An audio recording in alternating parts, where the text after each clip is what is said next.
Thank you very much. Please, you may take your seat.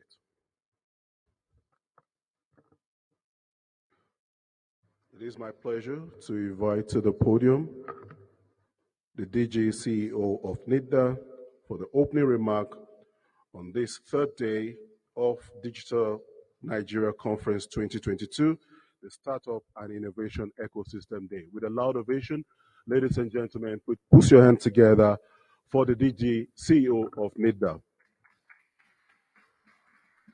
Keep clapping until you get here.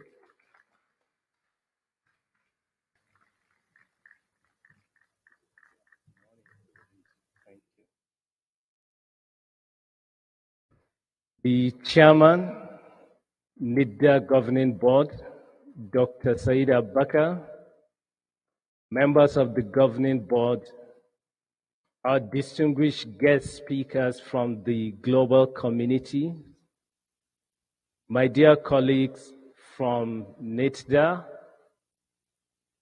our distinguished invited guests, members of the press, may peace, mercy, and blessing be upon you all, and good morning.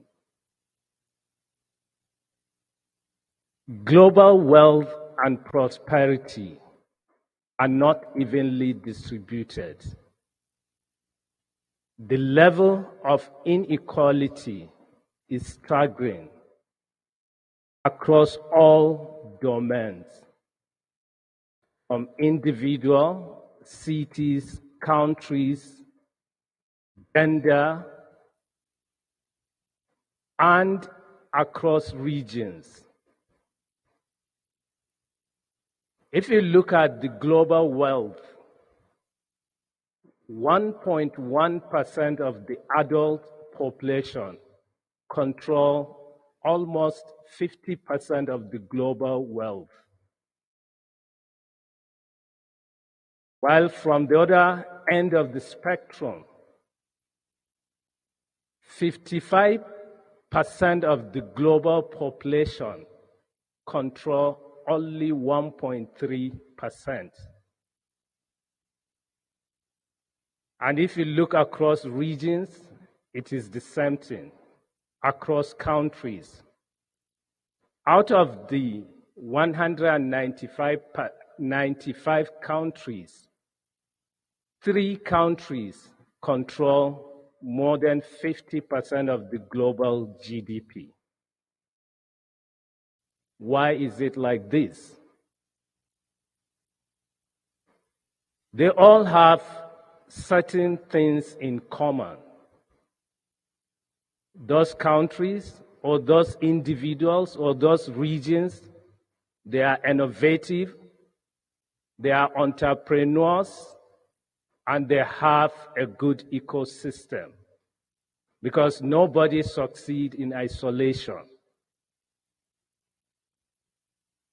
So today we are here to explore how can we build our innovative and entrepreneurial capacity in Nigeria, as well as strengthen our ecosystem. If you look even across countries, the prosperity is not evenly distributed. You see some cities are rich, some are poor. Even in Nigeria, if you look at the ecosystem, Lagos alone is controlling almost 1/4 of the Nigerian GDP. When you talk about tech ecosystem, I can say more than 50% or 80 or 90%. So why? Why can't we build this kind of ecosystem across every city, every region? Because every city, every region, every country has its own strength and weakness. If we can leverage on the strengths, we can build the same ecosystem and thrive and build prosperity. Because even the developed countries, it's not like that they started. In early 1850s, 70% of the America is rural area. Only 10% of the population had access to electricity. Only 10% finished secondary school. Life expectancy was less than 45 years. And more than 52% of income was spent on food. But today, America controls 1/4 of the global GDP. Why? Because of the ecosystem, because of innovation. Because innovation is the only thing that lifts countries out of poverty. In America, if you look at the history, the people that make America what it is today are innovators. People like Henry Ford, Isaac Singer, and many more. Even today, they are the same innovators making America proud. Elon Musk, Jeff Bezos, and so on. They are innovators. They are using their innovative ideas to create wealth and prosperity. So what is innovation? Innovation is invention and commercialization. Some people misinterpret it with innovation is equal to invention. No. Innovation creates value, while invention is a cost center. So to be innovative, you need to have ability to commercialize whatever you invent, because the money is in the commercialization, not the invention.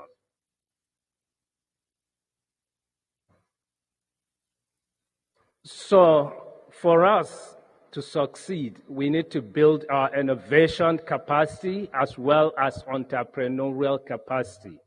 And we can achieve this through building a strong ecosystem.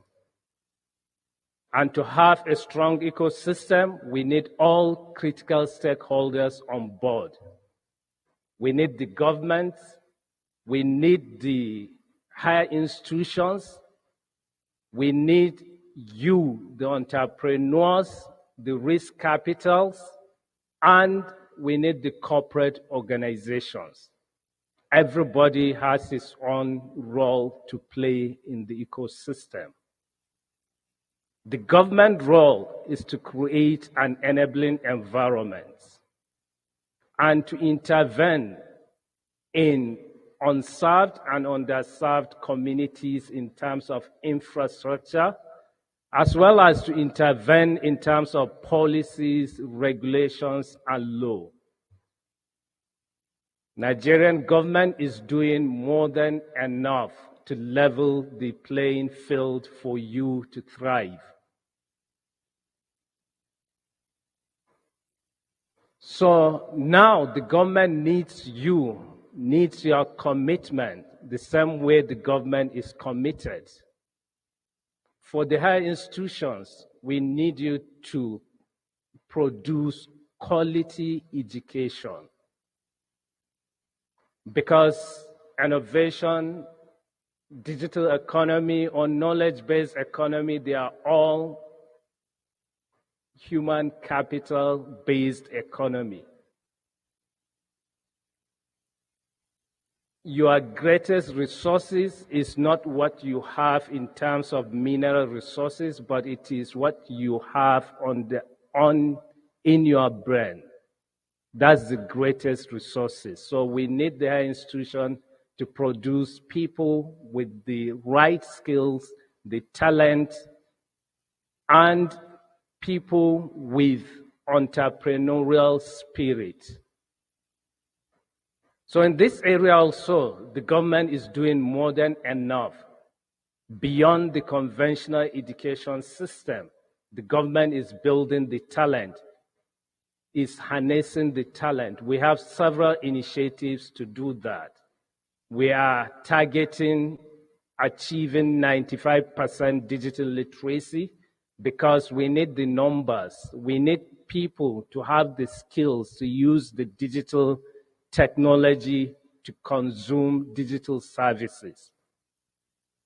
We are also training our people on high-end skills to build the digital services because digital economy is a product-based economy.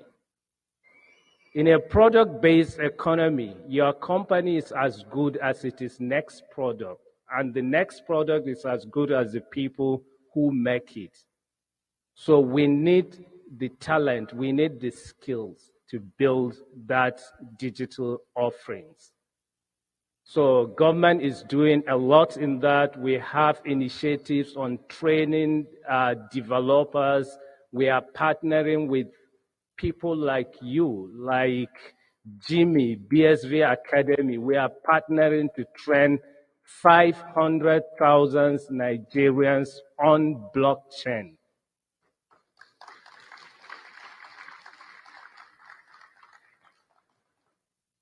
We are also partnering with many more.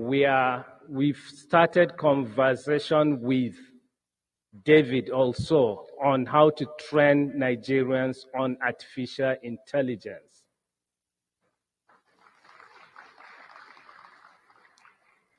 We have started an initiative with Coursera on training 24,000 Nigerians to reskill, because even if you are working, you need to reskill to survive in this world.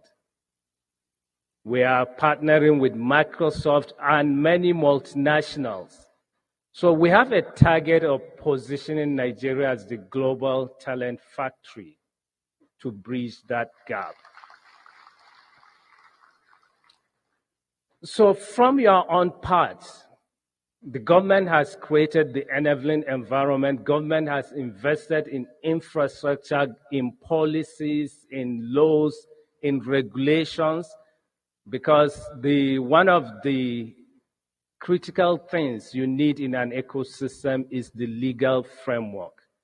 Just last week, the president has signed the Nigerian Startup Bill into law. So all this is to level the playing field for you.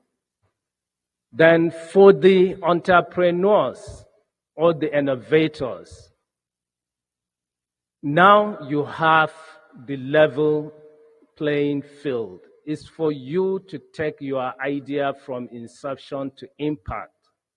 And in Nigeria or in Africa, we have so many problems waiting for solutions.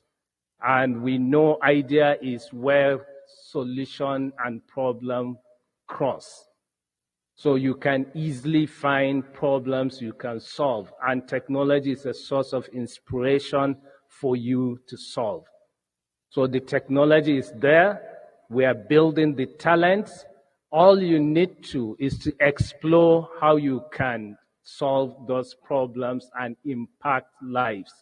Because if you look at all these successful people, they got to where they are because they have something. It's not just about money always, but it's about solving a problem to make a world a better place. When you do that, the money will come naturally.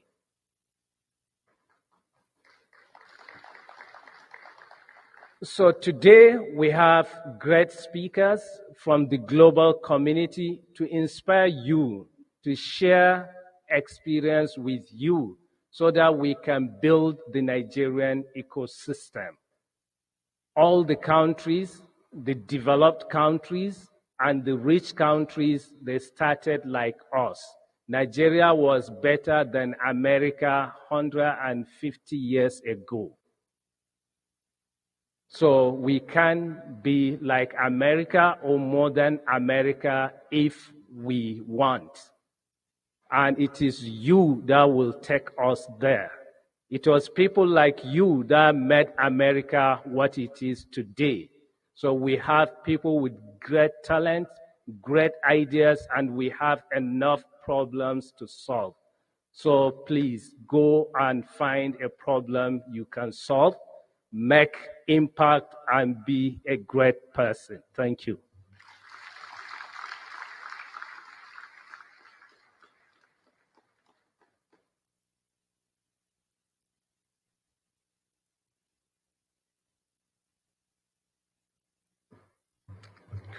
Once again, a round of applause for the erudite CEO and DG of NIDDA. I'm sure you can do a lot better than that. Put your hands together for him. Quickly, I want to recognize some of our speakers and facilitators here seated this morning. I'm going to start with a member of the governing board of NIDDA, Right Honorable Abdullahi Bello. Good morning, sir. I'm sure, we can record. Thank you very much, sir. Thank you. We also have in our midst this morning, he's been here, I believe, for quite a while now, Satesh Malwani. Good morning. I'm sure people want to see you. Maybe you just wave. All right. Thank you. Thank you very much.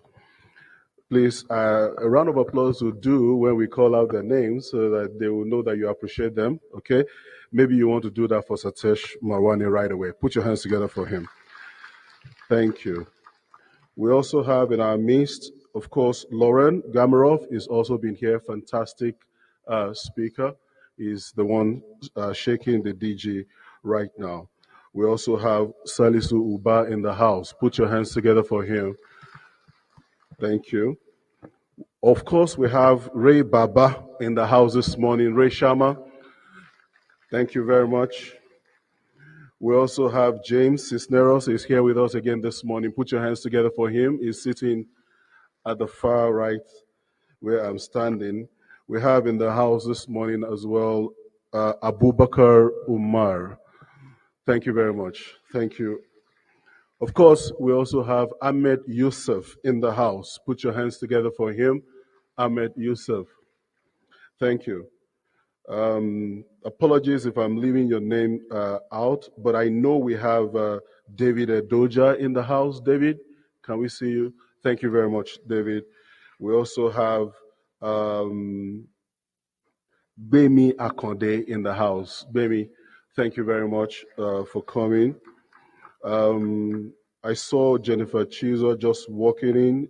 Thank you also. We can recognize her, please. Thank you. Thank you for coming. We have quite a number of them here. I'm sure as the program progresses, we'll be able to recognize a lot more. How can I forget Jimmy Nguyen? Jimmy is in the house this morning. Put your hands together for him. All right. He's always making sure that his presentation is on point and no technical issues.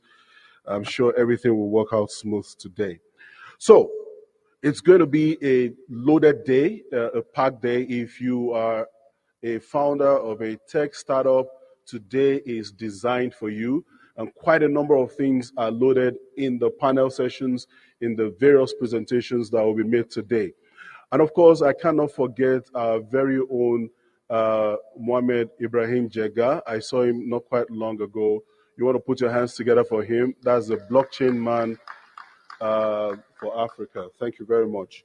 All right. So before I go into, well, maybe I should also introduce myself. A lot of people came to me yesterday that I didn't introduce myself.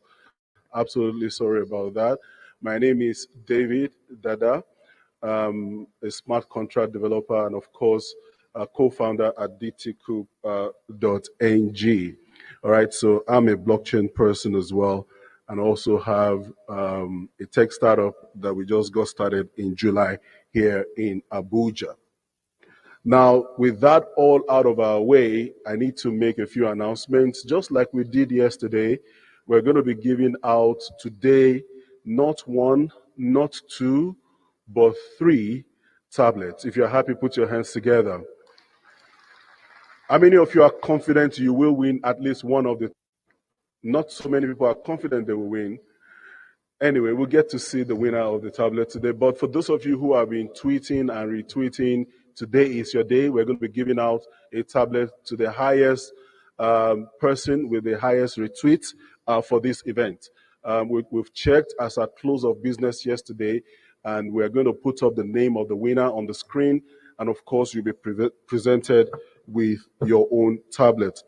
Also, today, there will be quite a number of things around funding opportunities for tech startups and all of that. You probably want to look out for that. Without wasting much of our time, I want to go straight into the first session for today. We'll be having a plenary session, and we're starting with a presentation from the MD Melson Groups, and that is Satesh Marwani. Is going to be talking about innovative ecosystem and investors' perspective. This is something you need to pay close attention to. Not quite long ago, we were at a conference, and I discovered that for tech startups, you come with your own vision and idea, but you're oblivious of the investor's perspective of your products and your innovations. So no matter how good they are, if you're looking for funding and you're not talking from the investor's perspective, you probably not get attention. With a rousing welcome, please welcome to the podium, Satesh Marwani. Marwani. All right. Keep clapping until he gets here. Keep clapping for him. Thank you. You're welcome. Do you need assistance? No.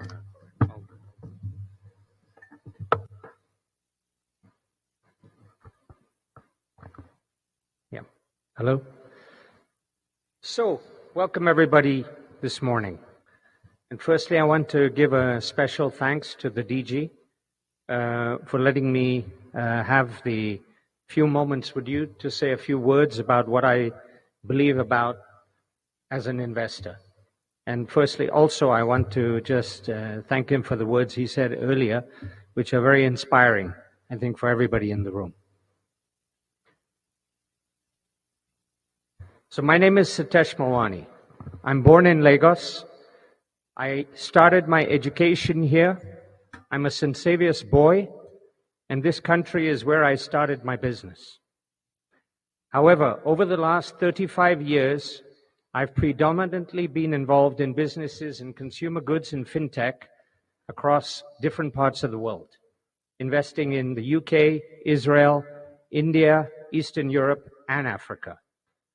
Perhaps my most successful business investment has been with WorldRemit, the global remittance company, which I helped nurture from an idea on a piece of paper all the way to a business which now has reached a valuation last year of $5 billion. The journey was not an easy one. In fact, when we put in the first check, we did not realize how many more times we would need to keep on putting money in. I spent time working with the founder, mainly on the fundraising side. Finally, we raised enough money and had enough traction where we could get the first VC to join us. At that stage, all the early investors were moved off the board, and we all became passive investors. The journey taught me a lot about how aggressive funds can be, and also how shrewd you need to be to ensure you have the rights in the company as both an investor and a founder. Till today, I love to work closely with founders. However, I learned a very important saying. Do you want to be king or do you want to be rich? If a founder says he wants to be king, then maybe he will not understand when is the right time for him to move aside in the company. All companies need to have the right people at the right time for them to be able to do the right thing in their business. Over the past few years, I've been increasingly involved into Africa. That being said, many of the businesses I invest in today are global, and Africa is one part of a bigger portfolio. On the one hand, I look at the relative advantages of Africa as a separate investment case. On the other, I look to integrate my African investments into the global business community, helping to solve many of the issues that African companies face, whether it's access to technology, corporate governance, legal issues, mentoring founders, and of course, helping to attract capital. We have successfully exited companies in the fintech space over the last few years in Nigeria. One of them, we received 16 times on our money. The other one received 4.5 times on our money. And now I'm joining the board of a Nigerian fintech company. In trying to further help startups with their growing pains, I'm involved as an investor and board member with Edenbase, which is a fund, hub, and more broadly an ecosystem based in the UK, supercharging the next set of game changers responsibly powered by frontier technology like AI, AR, VR, quantum, and blockchain. I'm here today as the organizers of yesterday's session, Dominion, have a close relationship with my partner at Edenbase, who found and grew TechNation and Level 39, also based in the UK. Level 39 is where TransferWise, Revolut, eToro, and many of the other startups originally evolved from. TechNation has been scaling UK startups for over a decade, with over 30% of all the unicorns which started and got some of their funding from them. I want to talk a few words about actually the global macro situation. Before talking about investments in Africa, we have to start with the global picture. Right now, we are witnessing inflation going up across the world, interest rates going up, the US dollar strengthening, and the cost of capital rising significantly. Over the past 9 months, there have been a significant shift in valuations, and most in particular in the technology space, with many of the leading companies having down rounds and even forced to start job cutting. An example is the leading buy now, pay later company, Klarna, which has fallen 80% in value. Right now, unless one is willing to accept a very large discount on their investment exits, routes to see gains are off the table. This, though, has implications beyond just realizing investment valuations, but that companies need to adjust to ensure that they can generate the cash flow needed to survive longer without access to fresh capital. In particular, I note that after 2 to 3 years of global exuberance, due partly to cheap money, excess liquidity, and the COVID world, we have now moved back to reality. Global benchmark stocks have gone down heavily. Western private equity followed. And now we see this particularly following on in Africa. For instance, in Q3, startup investments are down 53%. Year on year, however, the beginning of the year started off very well. This is catching up with the rest of the world. In the US, it was down 24% in Q2 and 50% in Q3. But don't expect this bad patch to be the new normal. This is not a bubble bursting. It's just a slowdown and a move back to more realistic valuations, looking at the world economy, in my opinion. In particular, tech investment opportunities in VC offer fast scalability, unlike normal capex-heavy brick-and-mortar businesses. This will ensure it remains a desired asset class. The macroeconomic outlook is not only important in terms of the valuation, but also critically the currency rate. And this is important for global investors allocating funds to countries like Nigeria. Many investors, after all, are dollar investors and are taking large foreign exchange risk when investing into local currency investments. There are ways, however, to partially mitigate this risk by borrowing locally and putting in different structures.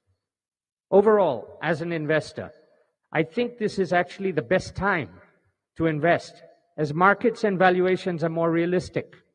We are coming down to justified valuations away from the recent exuberance.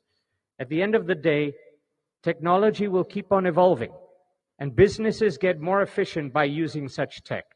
The industry is here to stay and transform the way we work and live forever. Why should anyone invest in Africa? Here are a few of my thoughts. In many ways, the investment thesis into Africa is well known to all, and yet few actually take action on it. Africa has unique demographics, and over the coming decade will be the only driver of large-scale labor and general population growth. When I look to invest in Africa, I'm generally looking at businesses that solve African problems. This means investing in businesses which help bank the unbanked, expand access to technology, such as mobile phones and data, as well as focusing on business that enhance education. Here, the government has a great role to play in continuing to invest in major projects, such as a unified electricity grid, or finding alternative microenergy solutions, which can give smaller towns and villages access to electricity that will enable the entire population to benefit from modern-day technology. Additionally, a large focus has to be placed on increasing literacy rates, particularly among women. Without supporting these major blocks of economic and human capital, sustained growth which propels a country towards substantially higher GDP per capita levels, like China has done over the last 20 to 30 years, will be an unrealized dream. Even taking the fantastic Africa investment story as sometimes independent from global trends, there is still the matter of comparing the extremely diverse continent. Nigeria is competing against many other innovative countries, such as Egypt, Kenya, and South Africa, to name a few. In this regard, government regulation and incentivization plays a very important role in attracting foreign and strategic investors into local companies. Of course, venues such as today's conference are very important to put together businesses with investors and governments in order to come up with the most business-friendly environment that will generate investment, jobs, taxes, and profit for all involved. We have to find win-win solutions for all parties involved. I've based my entire business career on this premise. It is the only way to ensure long-term partnerships and success. I want to congratulate the government here for recently approving the startup bill on the 19th of October. I'm sure it will greatly help in getting the startup ecosystem to grow further.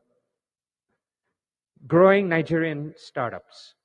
How do we achieve a country churning out billion-dollar unicorns? This partly goes back to my point on infrastructure and education investment. But much more beyond that is all about the overall ecosystem which we all have a responsibility to grow. Again, I thank the DG for saying those few words of how he's finding ways for people to be trained and educated further in the digital economy. Moving to a more macro level of startup investments, I look for talented and committed founders who are building a great place to work, such that they can develop and keep talented workers. This is a very important aspect, as too often the most talented workers can leave not only to competitors, but even the country, as they look for higher wages and more opportunities elsewhere. This also makes life difficult in today's world, as large companies like Google are hiring engineers in Africa at higher salaries as the gig economy grows. In one of my Indian startups, our whole back office is in Eastern Europe. In one of my Nigerian investments, our CTO and head of AI are both based in Amsterdam. Talent must be retained to the point of ensuring they also become shareholders as part of the stock option schemes. At the same time, founders must have enough skin in the game, i.e. shareholdings, to ensure they themselves are motivated. Oftentimes, VCs will try to dilute the founders early on to a point where their interest level disappears. This is never good for a growing business. Founders typically need to be guided by angel investors who can take their company on a journey from a very messy startup to becoming a well-organized, globally recognized business that may even be listed on international exchanges or acquired by a leading global multinational. I use the word journey with a particular emphasis because the operational costs of implementing top-level standards on day one would be too costly and ultimately counterproductive to business development. I spend a lot of my time dealing with the creation of solid corporate governance in the companies I invest in, building a board of directors that adds value to the company and makes it attractive for future investors, addressing key legal issues such as where to register the company. Corporate governance is an absolute must in order to raise funding from any international investor, whether it be an Africa-focused seed fund or a large global private equity company. With every investment, they are putting their reputation on the line. And one problem investment could have an enormous implication for the investor. As such, if there are areas of doubt on corporate governance, potential investors will walk away no matter how attractive the underlying opportunity appears to be. Let me repeat that. They will walk away. Finally, I want to say a few words about exits. Like any investor, I need to have a clear understanding of how I will exit in the future before I even enter the deal. It is absolutely vital not only to set up clear KPIs and realistic timelines, but ensuring the company delivers on the promises it makes. Most investors observe a company over a period starting from a quarter to as much as multiple years. And if the company overpromises and underdelivers, then the potential for exit will be significantly reduced. Almost all acquirers of a more mature business expect top-level corporate governance and legal guarantees of the business, including fully established licenses, intellectual property protection, and a clean and consistent track record of audited financial results. Please note, as the business moves through the next levels, the founder may not be the best person to lead the business. This is where you ask the question, do you want to be rich or do you want to be king? Comes in again. Of course, there are many potential ways to exit, such as IPOing, selling to national champions, or large global multinationals, or simply looking for private equity to step in. But one must be realistic about the local and global macro environment. For instance, right now, IPOs are off the table, even for multi-billion-dollar global tech companies. More likely in today's environment, companies would be selling to multinationals, who are increasingly looking at strategic buyouts in Africa as a cost and time-efficient way to enter the continent. As building from scratch in a new market can be extremely complex. From a more systematic point of view, the overall investor climate in a country will have a large impact on the ability to conduct exits, and thus by extension to develop the startups in the first place. Here, governments and regulators have a critical role to play, though this should be done in partnership and frequent consultation with both investors and founders. A final comment on exits and their importance are that they grow the overall ecosystem, and critically, they start to develop the Nigerian tech and venture capital brand. Such branding will widen the investment pool, leading to higher valuations, more foreign investment, and overall more VCs in Nigeria, which will start to create a positive feedback loop. In conclusion, as an investor focusing in part on Africa, I'm optimistic and still putting money to work despite the recent financial volatility throughout this year. My optimism is grounded in a patient approach to investing which will enable the inherent investment advantages of region to bear fruit. That is the low cost of customer acquisition, the fantastic demographics, and the resolution of African problems by using leading technologies through an approach of smart investing with incentivized founders and teaming up with other active investors. A lot of value add can be created for everyone. Thank you.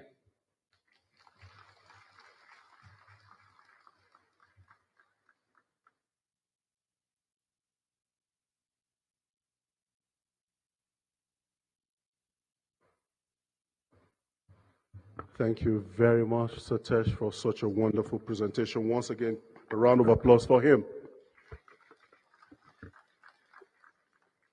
Now we're getting into the second speech, and it's going to be by my favorite person, Jimmy Nguyen. He's the CEO, Blockchain for All, co-founder and former president, BSV Blockchain Association. Is also going to be making his own presentation very quickly. So ladies and gentlemen, with a rousing ovation, please could you welcome to the podium, Jimmy Nguyen. Jimmy, I'm sure you're set. Oh, great. Awesome.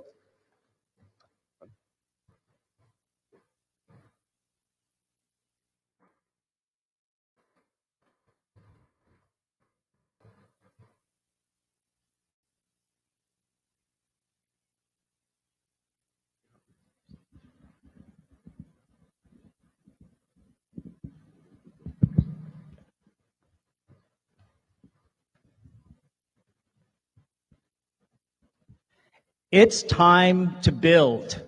The last 2 days, you've heard me speak about blockchain technology and heard lots of speakers from government, technology, investor, and business leaders talk about the mission that is driving this event, which is to build a digital Nigeria.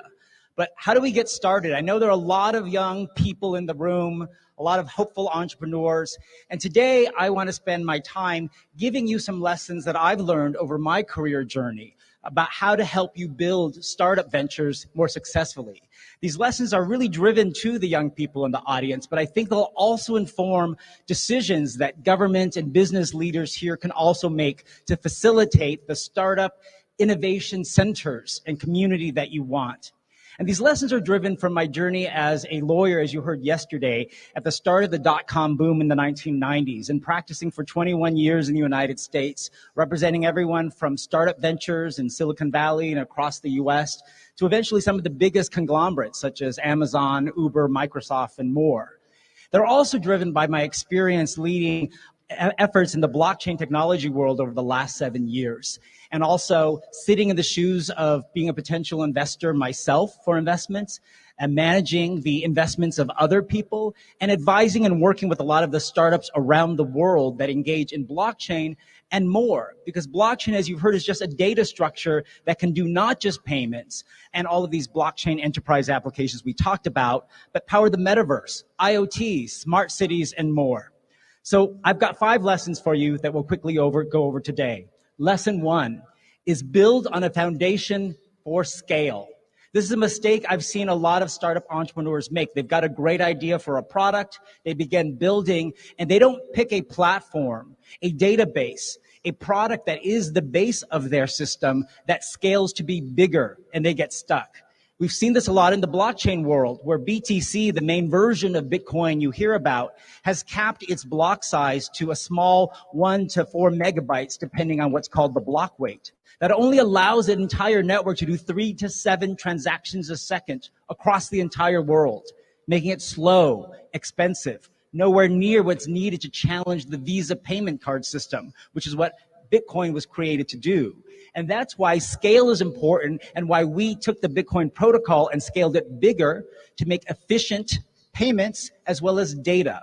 Because if you build an application on a blockchain and all of a sudden find out that there's not enough room on the blockchain, or it gets too expensive to send the transactions, you do not have a viable business. And that's why with BSV, we're hitting 50 to 100,000 transactions a second already and going even more to get to eventually millions of transactions a second. This is what happened with the internet, when data capacity of the internet grew so that now we don't have to wait an hour to download an MP3 music file. We stream music and movies even on airplanes. So choose a platform, whether it's BSV for blockchain, whether it's a database structure that you're using, whether it's AWS or cloud service, really evaluate how much it can scale so you don't get stuck. You want to be sending transactions, data, payments for this amount of money, 1/100th to 1/20th of a US cent. That allows your business to do more. Not, for example, like Ethereum, which until its recent merge was hitting 20, 40, 60 US dollars to do a transaction. That does not allow you to scale your business. Number 2, build with teams. All right, startup entrepreneurs, I'm going to tell you, I know a lot of you probably have a big ego. You think you know it all. And that's very common with lots of people. Lawyers, there's a lot of lawyers who think we know it all. There's a lot of smart computer science people who think they know it all. I'm telling you, yes, you may be very smart, but it is always better to build with teams. There's always some skill set you are lacking that is important to creating a successful startup venture. You need the Sheryl Sandberg to Mark Zuckerberg, right, who filled the operational and business needs of the business, allowing him to focus in the early days on the technical development of Facebook. I see this a lot because when I've talked to startup entrepreneurs or they come pitch for investment, I can always tell this person's probably really good at the coding, the technical part of the business, but probably has no idea how to do marketing or user generation, or will not be good at it, or does not know how to manage the financial numbers. And when you're looking to support investments and startups, that is really key. So don't be afraid to admit, I need help. And my project and my business will be stronger if I find someone to be a partner that fills in gaps.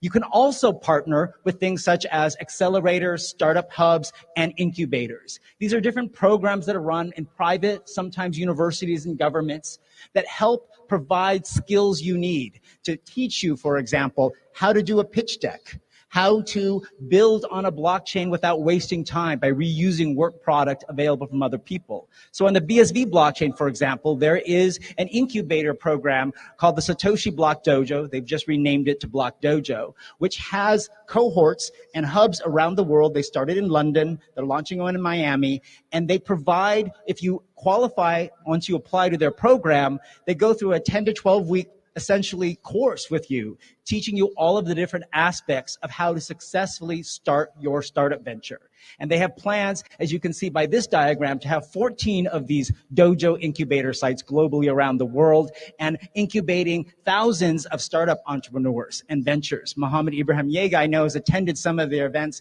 in London and has people that are participating in the current cohort that he knows. That's a really good way to help you learn the skills that you need to advance. You can also partner with enterprises and governments. A lot of startups think, I'm building something for consumers, but sometimes you can build an application that's designed to solve an enterprise or government problem. The best way to do that is to actually work with one on a pilot.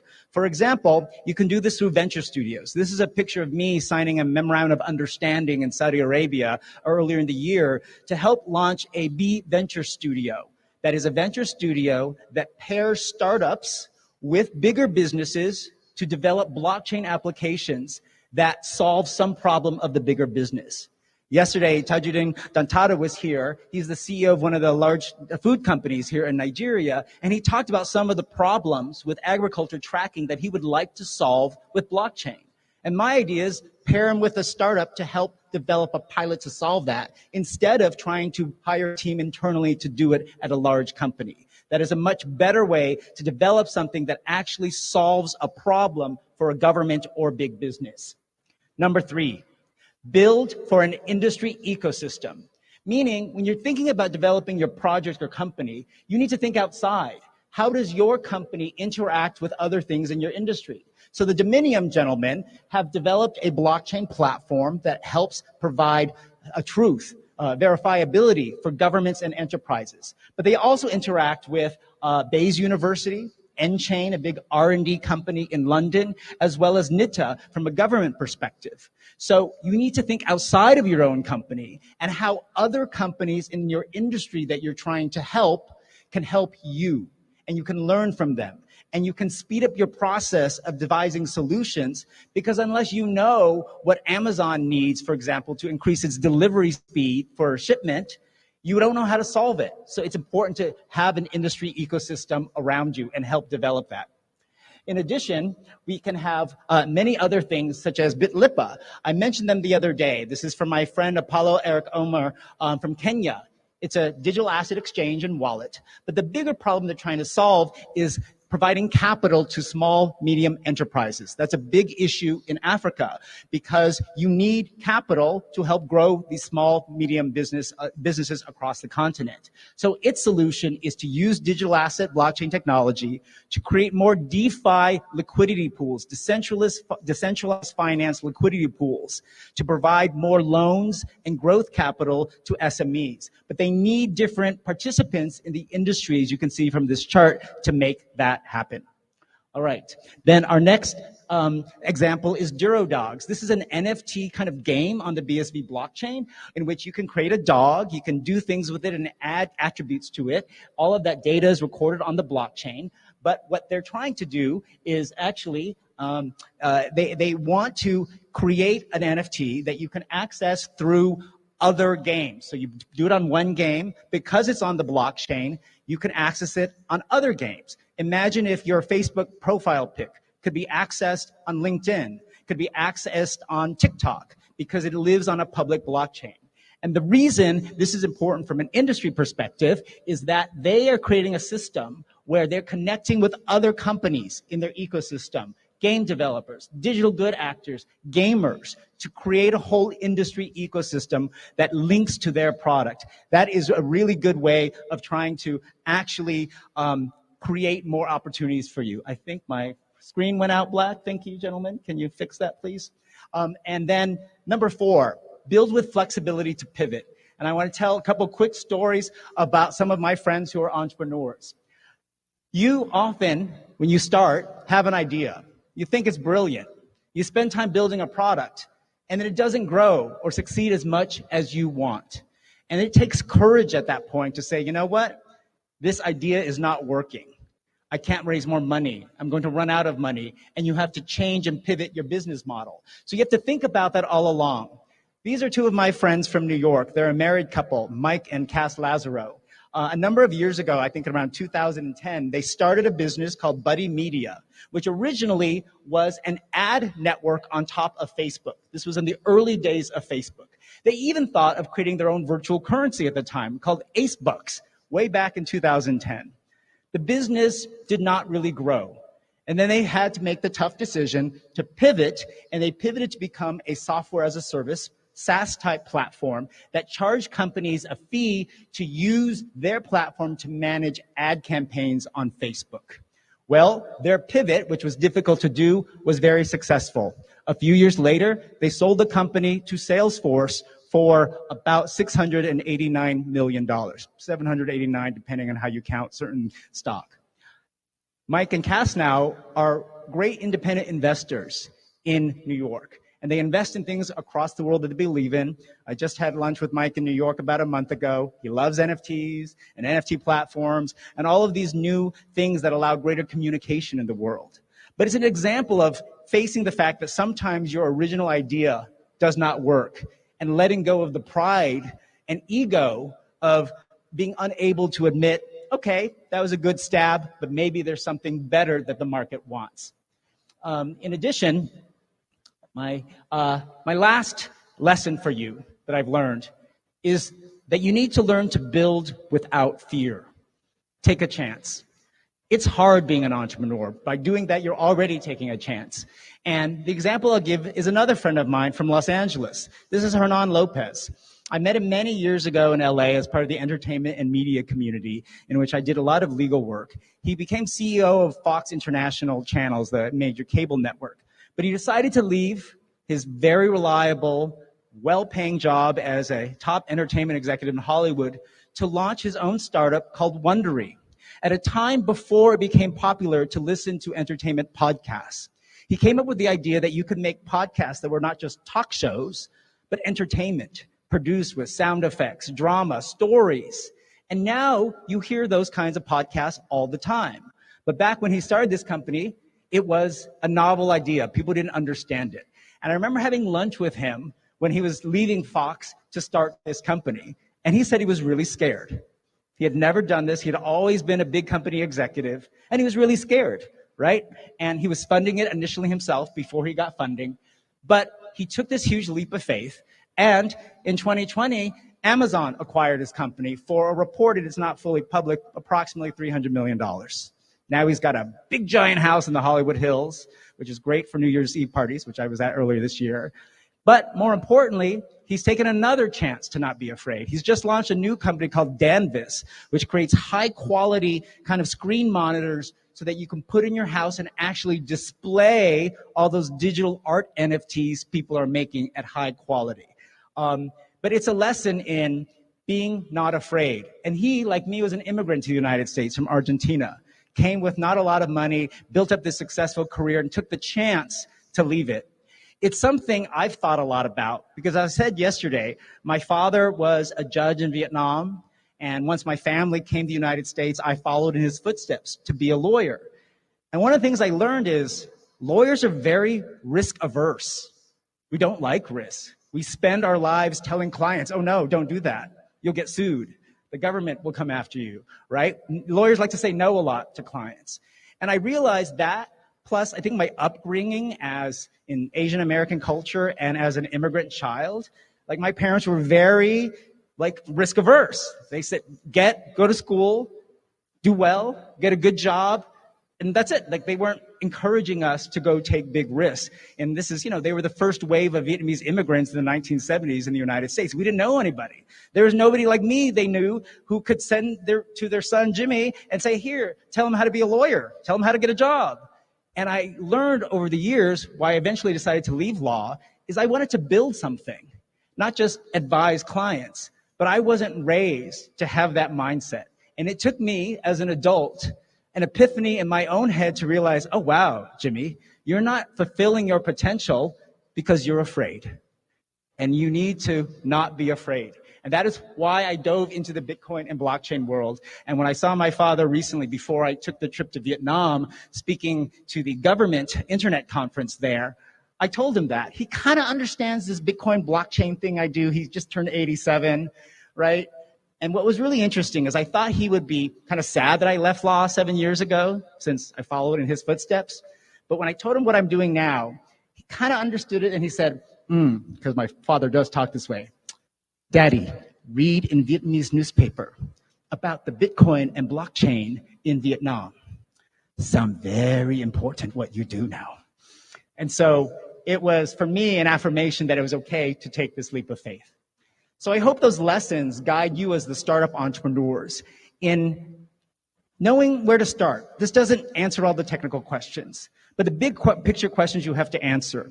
And for the government and business leaders in the audience, I hope it guides you in figuring out programs and efforts, initiatives that can help fulfill some of these lessons for the young entrepreneurs in this space. Because it is really important to actually just start building. We've talked a lot about efforts to educate you, to teach you about blockchain technology, but I want you to have the courage, not be afraid, to just start building. Have the flexibility to pivot, build on a big scalable platform, and go after your dreams and help build a digital Nigeria. Because humans have always had this desire to build. It's not just here in Nigeria, it's historical as well. And we've had a desire to build, and we continue to do it. Here, let's go back. And you're going to see here, okay, why don't you guys hit it for me? Thank you. Keeps getting stuck, guys. Thank you. All right. They're going to advance it for me. All right, thank you. We've had a desire to build. Music, please. Thank you. And we build monuments in the sky, places to gather. We build walls to protect. And we build so many things in the world. Thank you. It's all right. You just keep going. I'm having difficulties again. It's all right. I hope you understand that humanity has always built these really big things, right? Thank you. We build places to gather. We build gifts to friends. We build statues of liberty. We build metropolises. We build bridges and highways to transport us. We build towers of business. We build escalating marketplaces. We build architecture that inspires. And then we built new digital technology, new ways to compute, a medium to broadcast, new methods to communicate and send information, a new global network. We build new value to data. We build new ways to handle money, to pay, to shop, to trade in the global marketplace, to engage in electronic commerce. We build devices that connect us to a smart world. We build an array of digital services that unite the world. We build a blockchain that connects everything, everyone, everywhere, with electronic cash and a distributed data network. We build a new reality, a metaverse, a new way to engage physically and digitally. We can build here in Nigeria tomorrow. So innovators of Nigeria, let's build a world of good.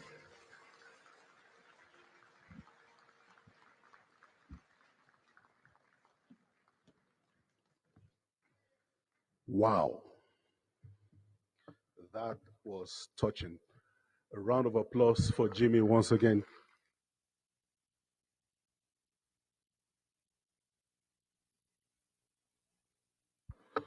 There's something I've noticed about his presentation. He talks passionately about his father. How many of you have noticed that? There seems to be a very good father to son connection. And that seems to be an inspiration for the way he ends his presentations. Very lovely one there. Thank you so much for that. Right now, we're going into our first panel discussion. And we'll be taking a look at building a thriving and sustainable startup and innovation ecosystem for Nigeria's digital economy. The moderator for this session will be none other but Mohammed Ibrahim Jega, co-founder, Dominion.io. The lead presenter during this session will be Jeffrey Williams Edem. He's a fintech business growth expert. I will be calling on each of these individuals, the moderator, the lead presenter, and the panelist. On the stage with me right now is Mohammed Ibrahim Jega. Kindly put your hands together for him. I'm sure we can have his details on the screen right now if we're ready for that.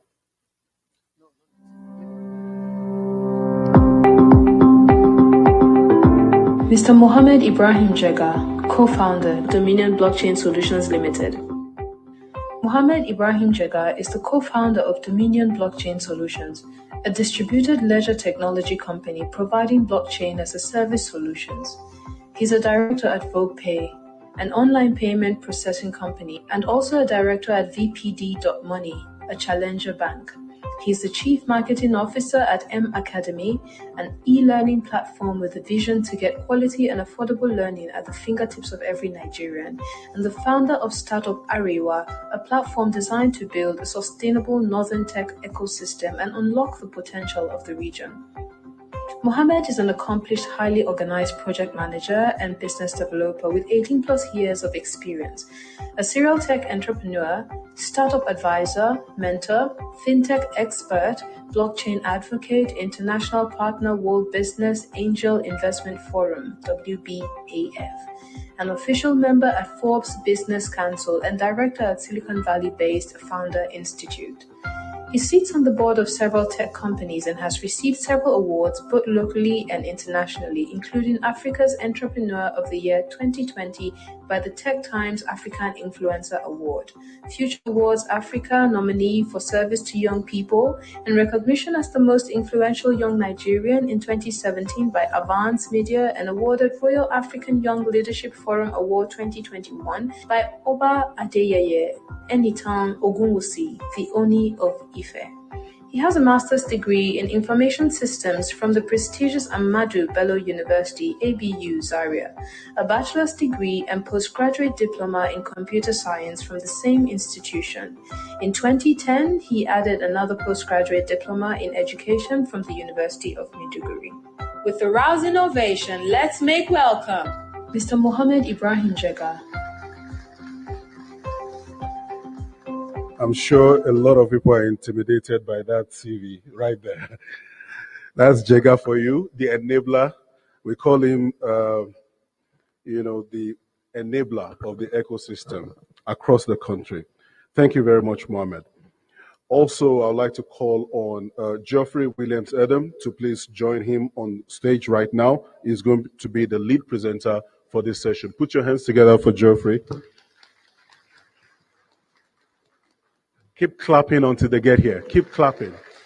Thank you very much. Can we have Geoffrey's details also on the screen, please? Geoffrey Williams Edem, FinTech Business Growth Expert. Geoffrey Williams Edem is an accomplished business and technology leader with over 11 years of experience in the FinTech industry. Geoffrey worked with brands such as InterSwitch, NCR, and Numba, taking on high-impact sales growth in the African market. Recognized for deploying innovative and novel business models in multiple African business sectors through strategic partnerships at the local and global levels. Geoffrey Williams Edem is known for his deep understanding of the regulatory landscape of the payment industry. He built the popular QuickTeller business and introduced two acquirer as a service and the terminal as a service. He has a track record of building practical digital business tools integrated with digital payment solutions that facilitate micro and enterprise-type transactions, enabling investments for fintech startups to support industry growth. He is an alumnus of Lagos and Columbia Business Schools, trained in Melian Heyman and value-selling methodology. With a rousing ovation, let's make welcome Geoffrey Williams Edem. Thank you very much. I'll also quickly call on Miriam Guadabe, the founder of Blue Sapphire Hub. Miriam Guadabe, put your hands together for her. She's not here. All right, let's quickly get to David Edoja, founder, Analytics Intelligence. Put your hands together for the AI man. Keep clapping until he gets here. Keep clapping, keep clapping, keep clapping. Thank you very much. Let's have David's details. All right, let's call on Charles Okafo Mba, CTO Conversity. I'm sure he's here. All right, awesome. Put your hands together for him. Keep clapping, keep clapping, keep clapping, keep clapping, keep clapping. You can do better than that. Keep clapping for him. Welcome. Saminu Salisu, founder, CTO, Bilik.io. Put your hands together for him. I'm sure you can do better than that. Keep clapping. And lastly, Nneka Clinton Ezeji, CEO and co-founder, Sparks Africa. Put your hands together for him. Thank you very much. The session will start in about a minute. Just let me.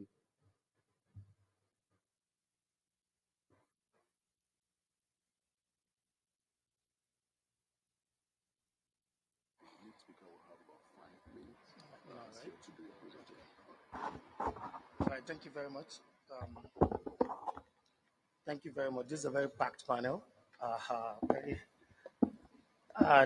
Fortunate enough, they are all Nigerians. I mean, too much content here. I don't know how I was selected to come and moderate this. All right, so our topic is around, conversation is going to be centered around building a thriving ecosystem for Nigeria in terms of building the economy. I just want us to move very fast. Geoffrey, can you give us an overview about the topic? What's your thoughts on it? Okay, I also want to give an overview, but a bit of statistics around the startup in Nigeria as well, because it then creates the foundation for everyone to speak on. The technology ecosystem in Nigeria has thrived and has existed for more than a decade. Yeah. We've seen that this most people will think is because of the policies that we've had. Some would say because of the strategic partnerships we've had with a more advanced economy outside Nigeria. Yeah. And with the startup bill, which is supposed to harmonize and enable these startups to grow, everyone is really excited about that. Definitely. But let's look at some statistics and see what's going on around this. First, Nigeria is ranked the 63rd out of 100 countries worldwide in tech. But in Africa, we are second and third to South Africa and Kenya. So there's room for improvement there. 63rd globally and Yes. third in Africa. In Africa. So do you think is a good news for us? Well, being third is not being the 100th or the 50th, so it's a good place to be in. Okay. And I think that with the right thriving and sustainable structure, we could have continued to grow and thrive as a digital economy in Africa and then take on the rest of the world. And that's what we're here to talk about. Thank you very much. David, can I have your own overview? Because for you having two economies, right?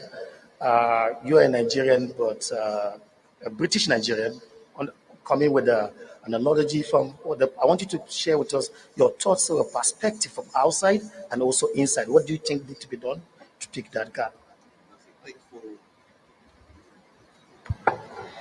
Thanks for having me. To start with, I think this has been a real great eye-opener just to see how far Nigeria as a country has gone, especially what NIDA is doing to support the startup economy and to encourage startups kind of to build their businesses.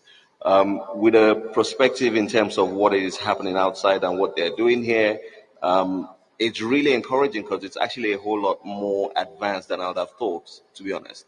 To see that the government and to see that NIDA has a lot of things they've already put in place to encourage.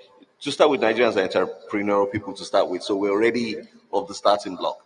Once infrastructure is already in place and people just need to understand how to, the problems they are solving, it makes things a whole lot better in terms of how they can go about doing it. So I think we're already in a good start. As just said, if you look at the statistics, we're third in Africa. We want to get to that point where we become number one in Africa. And I think infrastructure and the zeal of the people in terms of finding exactly the problems to solve is actually what will kind of guide us. So saying that we're starting, do you mean that we're just starting the car now or you think we're in motion? No, I think we're actually in motion. I think we've actually gone quite far, to be honest. What speed are we now? We're in gear 3, according to car gears, we have 5 gears, right? What speed do you think we are? I think we're at a point where we, especially with more infrastructure, more government support, we'll probably get to a much more established point. We were talking earlier on, there's a conversation earlier on about there's a lot of drive towards fintech in Nigeria. Yeah, fintech, everybody's seen the success of fintech. We have a number of unicorns in Nigeria, but there is so much opportunity for other sectors in Nigeria. And I think that's one of the things we're trying to do. And there's a whole lot of training courses going on in different aspects to kind of encourage people to look at other sectors as well, not just fintech. Fintech is good, blockchain is good, but there's so many other things to get involved in as well. All right, so let me move to Maria. Maria, she's homegrown. She understands. She has been one of the.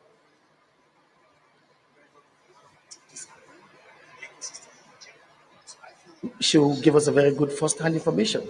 Maria, what's your own perception around this, please? I want to hear your thoughts from the journey you have now, at least 8 years, right, in the industry. Yeah. So actually, it's been 8 years journey, and we have worked with various startups, and I've mentored a lot of them. The ecosystem is actually growing, and there are a lot of innovations coming up, and but there is a focus on where we will get funding. That's why the fintech is the booming sector, because they focus on that area. Actually, we need there is a need to focus on actually looking at the problems in the community and creating solutions around that. So I think the ecosystem is actually growing and it's moving. It's booming.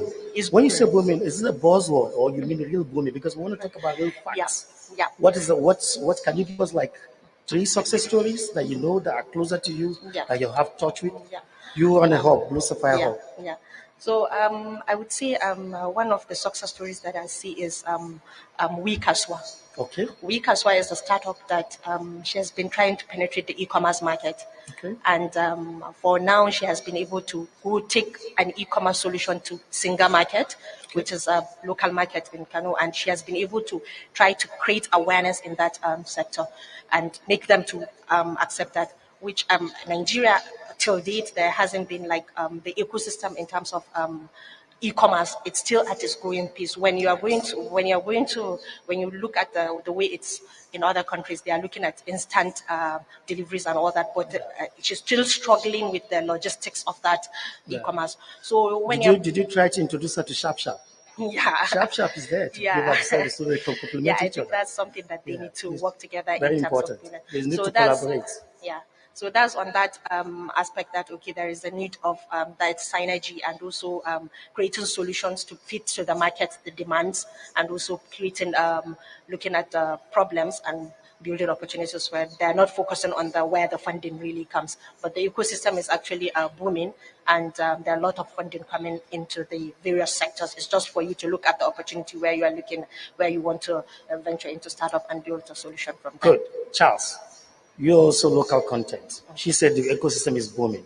I just wanted to add up to that. But even though I know your focus of your hub on is around blockchain, but I want you to just give us an overview. Let the audience understand how sustainable the startups are and what are the gaps.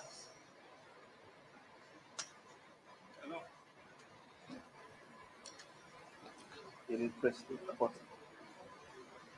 You need help?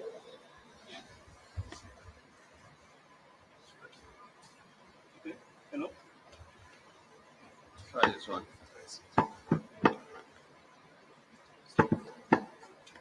Try that one. Hello? Hello? Yes. Okay, so startups we have in the blockchain space, I would say there are improvements. Startups are actually building solutions in the space. But one thing we're already noticing in the blockchain space is we are somehow getting to that level of playing catch up, right? Or being consumers of products. What we've tried to encourage we at Conversity is that we should create products that can be exported, right? Targeting the global market. I know we can start building blockchains, right? Which are layer one solutions and all that. And I don't think any developer, any company is focusing on that currently. Rather, we are looking at layer two solutions, or rather building on layer two solutions that are kind of like fast. And another thing we're also looking at is policies. Currently, the startup bill has now been signed and it's now an act. But there's also something we need to look at, and that's when it comes to execution. Because sometimes we see the policy is there and it's good, but when it comes to execution, we find out that those that are meant to execute those policies are not in line or in tune with what has been passed. Then also encouraging the development space. In our hub or in our company, we have devs that come around to work. And one thing we've also learned is that sometimes the development community or those that are meant to bring this product into execution or to life, they are not really encouraged in the sense that the value of our currency, I know it's kind of like beyond them, but they tend to want to work for companies that are abroad because they are being paid in dollars, right? And that in a way affects startups, especially down here in the country. We struggle to get such devs to put in the efforts to build products. So I think we need to look at encouraging those that are kind of like greenhorn, the devs that are learning and want to put in their skills. I know there's a program currently by the government trying to connect those in the tech world with businesses that need these guys that have tech skills. But the problem we've noticed with such program is that the quality of the devs doesn't really match what we need to build project or to build product. So that needs to be looked at and improved upon. Yeah, I like the fact that you talked about the act local, think global model. In as much as, it's a two-way thing around this. From your perspective, you shared a very big insight around identifying some of the skill gap, right? And also some of them that are very good are looking outside because they get more pay, right? But there's a lot. The population, the numbers is a game.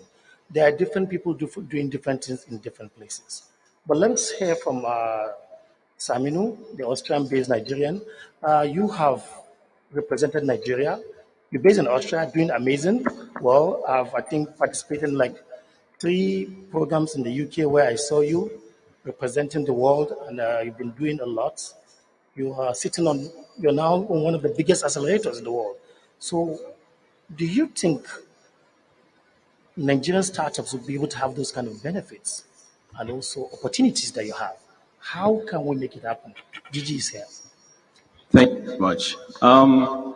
And thanks for it, by the way.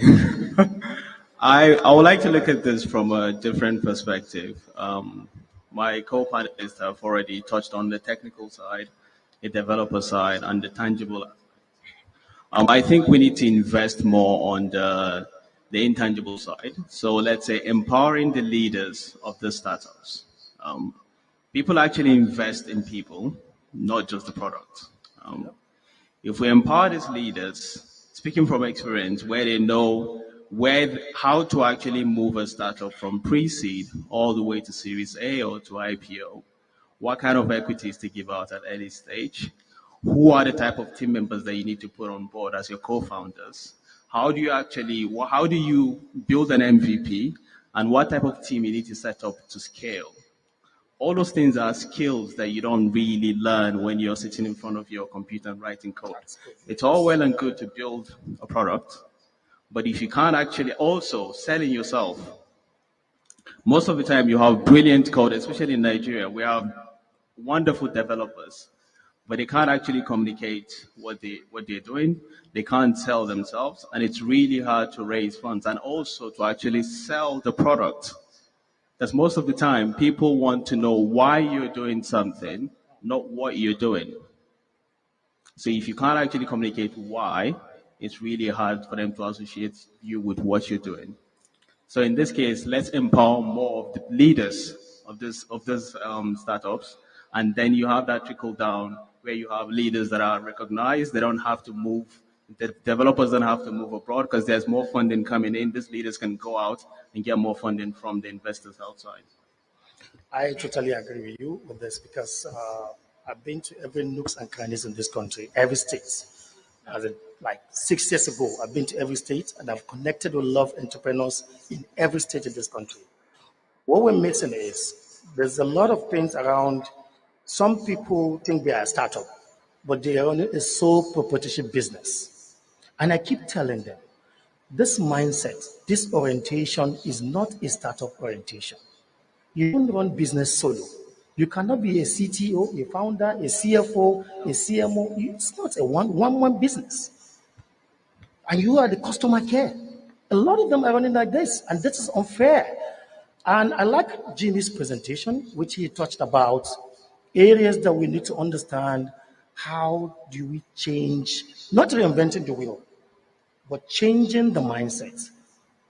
Changing the mindsets around understanding who you are, defining who you are, and how do you do it, and how do you make it happen? And I'm happy the DG is on the same page with us. We shared this concern, and I told them that this is the part of my research, and this is what is really happening. There's Founders Institute. Founders Institute, when they came into Nigeria, they contacted. I'm one of the directors in Abuja. We help promote the platform. Why? Because we believe our startup need to go to startup school. There's a startup school. It's different from certificates that you earn as a degree holder or anybody. It doesn't even match. They're not on the same thing. You need to understand the mechanics of being a startup. How do you even prepare your pitch deck? Some of them, they write a story, too much information. How many times does investor get to read all your notes? It's not a notebook. A pitch deck is not a notebook.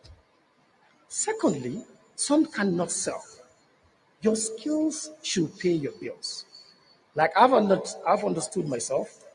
I can sell this call now and just decide to excluding DG. Excluding DG. Yeah, I can sell. Define yourself. Understand who you are. What's your selling point? What's your USP?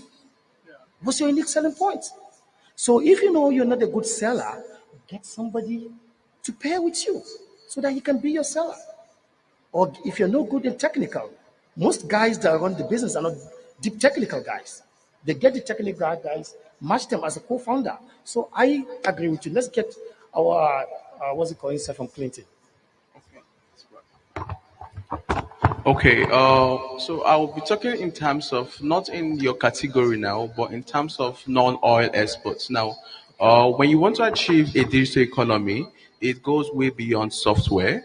It goes way beyond adapting tech in all categories of your country. Now, when it comes to Nigeria now, like David made mention that we are third in the ranking, and the goal is to get to the first position. Yes, that's very possible. But however, more attention needs to be given to local contents, startups, right? And apart from the startups now goes way beyond financial startups. Now there is a software and then there is a hardware, and right now, I feel there is more attention given to software companies, right? And as well, it's been there is this whole attraction. Investors are coming towards fintech startups, and I feel that for us to achieve like a digital economy that's leveraging on the innovation for achieving a digital economy, it first has to come down to our local content, our startups. I love how the startup bill has been passed into an act, and with this, we can be able to empower startups. However, also going out there to let the world know that we have the unicorns. We are building unicorns in Africa, and that's promoting non-oil exports. And apart from that, the other aspect, the technical aspect, the administrative aspects, he made mention of training the co-founders, training the founders, because it goes way beyond technicality. It goes way beyond knowing how you can build your business and scale your business, knowing how you can actually also exit, because he made mention during the presentation that founders need to also understand that you're not going to die in your business, right? You're going to actually grow it to a point and exit the business and move to other things. So I feel it's actually achievable. It's based on collaboration from the private sector down to the public sector. The startups attracting investments like the VCs and stuff. And with that, I feel it's highly possible. Thank you. I like that word. It's about collaboration.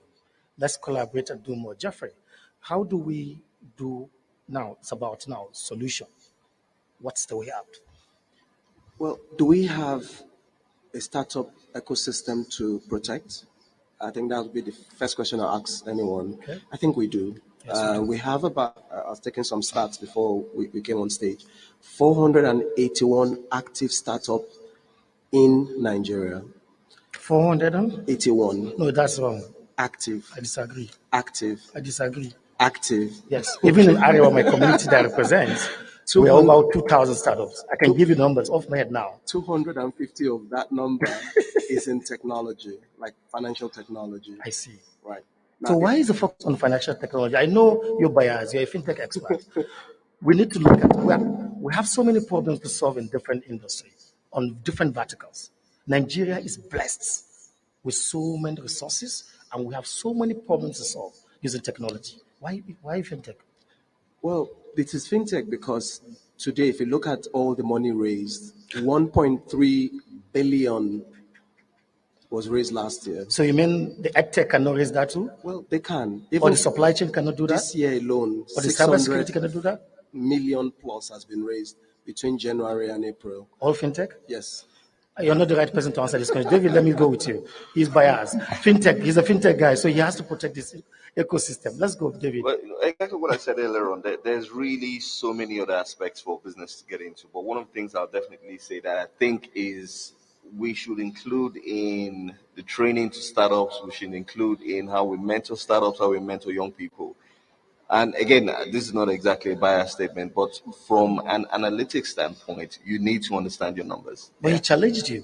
He said only fintech are the ones being the unicorn. So now No, far from it. It's not just it's not just fintech. And if you look globally, you see that fintech is really just a small minutia of a much bigger system.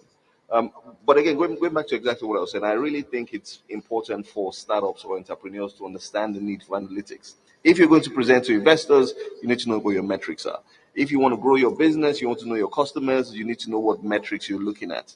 Yeah, the successful companies in the world today are successful because they've grown into a data-driven culture where they're looking at data and they're looking at how to analyze and they're looking at how to optimize. But a lot of times we kind of miss that point and we think, okay, let me get into fintech and let me get a product out there and let me get some numbers. But if you really want to solve a problem, you need to look at to see what impact you're making and how you're changing that. And you can go back to the numbers and say, okay, if I optimize certain things here, it will help me improve how I support my customers or what I'm doing to solve a problem. Okay, yeah. Mariam, solution. Let the government know what's the solution. Okay, so firstly, what I would say is we need to look in deeper and find investors within the Nigerian ecosystem. We need to do what?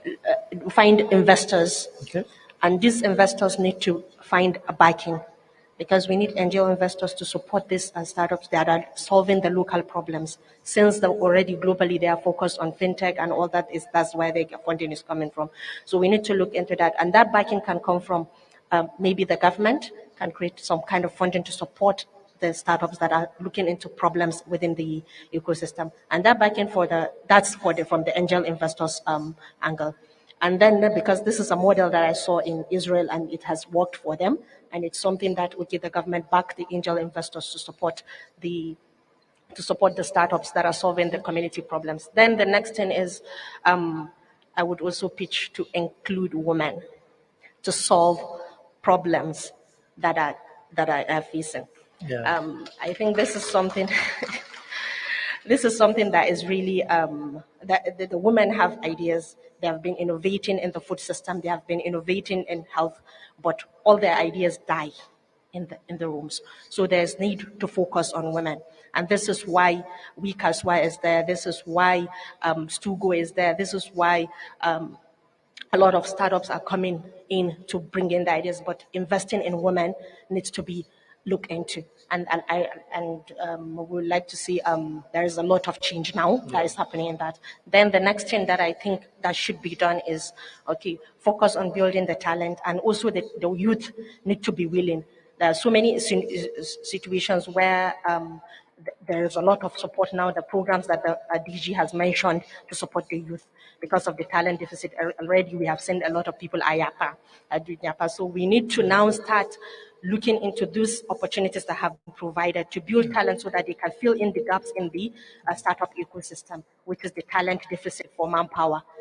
So that's something that needs to be done. These three things, I think, if they have been done, definitely it will really Thank you so much, Mariam.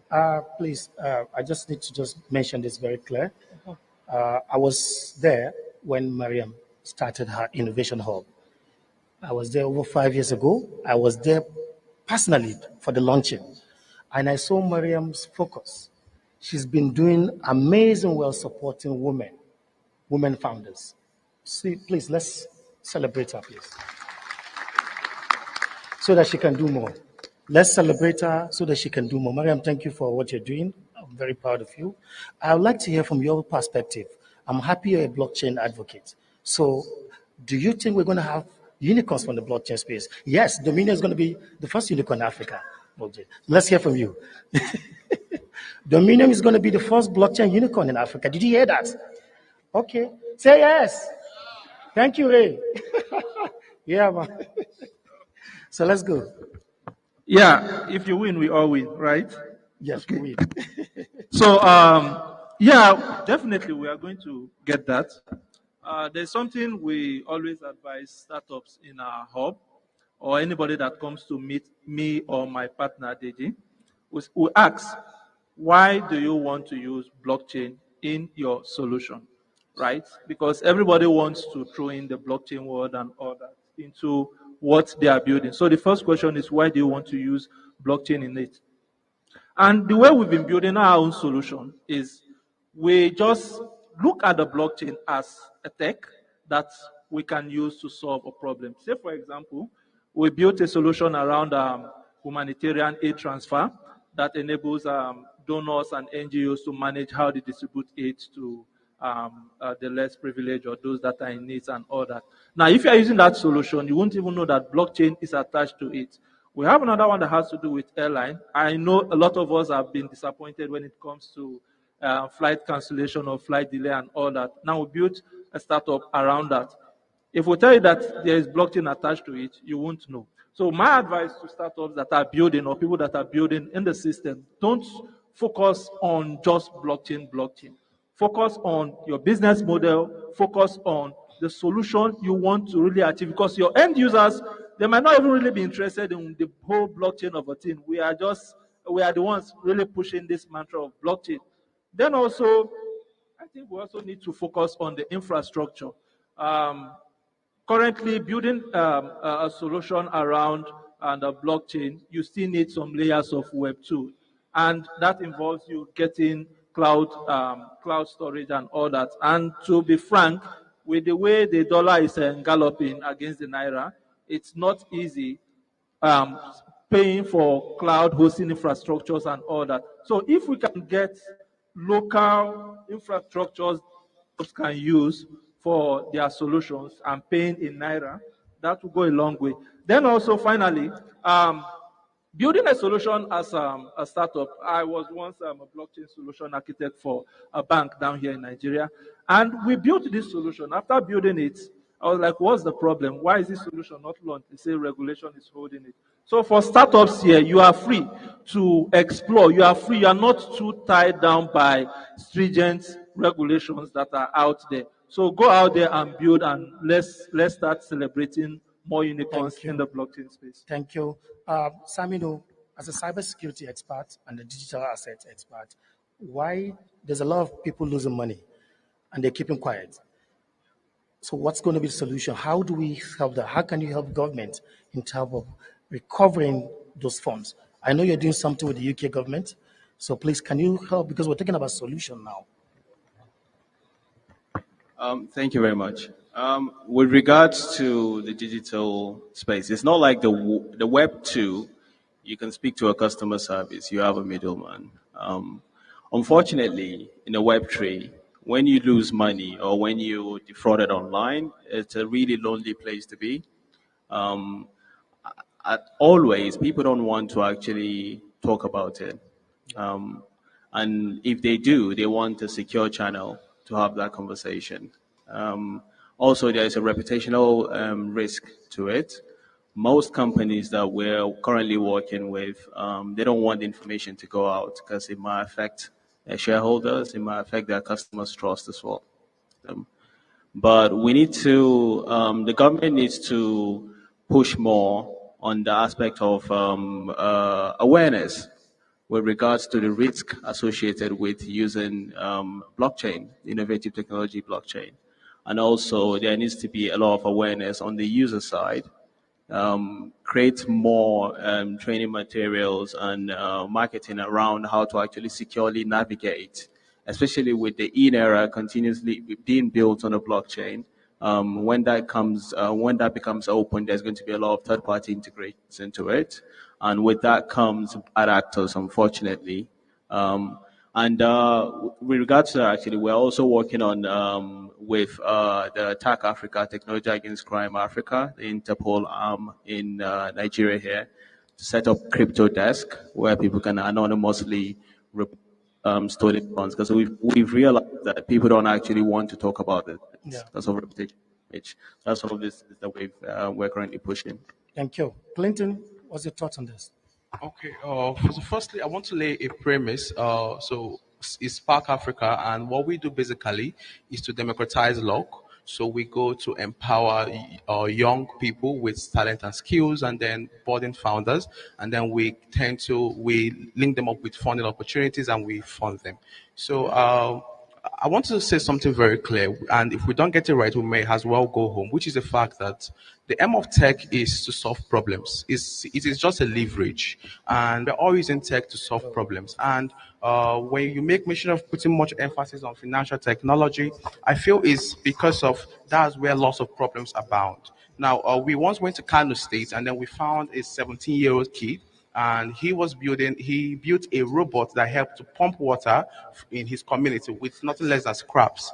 And you see, that kind of person needs funding, and that kind of person needs to be given the opportunity to showcase what he has to do. So I feel if you're a startup, if you have a great idea, if you're trying Yeah. to build stuff, it should be based on solving problems around you. Very important. It Very could be important. in maybe you see a problem with logistics. Yeah. Now you now use tech as a leverage to solve that problem. Now InterSwitch saw a problem, and then you now said, okay, how about I build a payments gateway or a payment solution to solve that problem? Yeah. We see Flutterwave, we see Paystack out there. It is because they found an issue, and they made sure to solve that issue as soon as possible, and they were given that leverage. Yeah, So very important. tech is being pushed out there, and all you should know is that tech is a leverage, and you just need to use it to solve problems around you, and just make sure that you solve problems, because that's the only way you can be able to get a lot of Thank market you. entry and be Thank able you. to scale what you do. Thank you, Clinton. Thank you so much. Saminu, let's get your parting words. What's the message for the startups? One word. What's the message for the startups? Startups and the innovators. Message I would have, and speaking from experience, is get your cap tables intact. Because if you give out too much equity at an early stage, then you're capping yourself. You can't grow. Oh, get your cap table intact. Charles? Yeah. Mine will be if you are a virtual asset service provider, know about the regulations that are out there, especially the VAPs that has to do with the travel rule protocol, so that you don't fall on the wrong side of the law. Don't go on the wrong side of the law. Thank you. Mariam?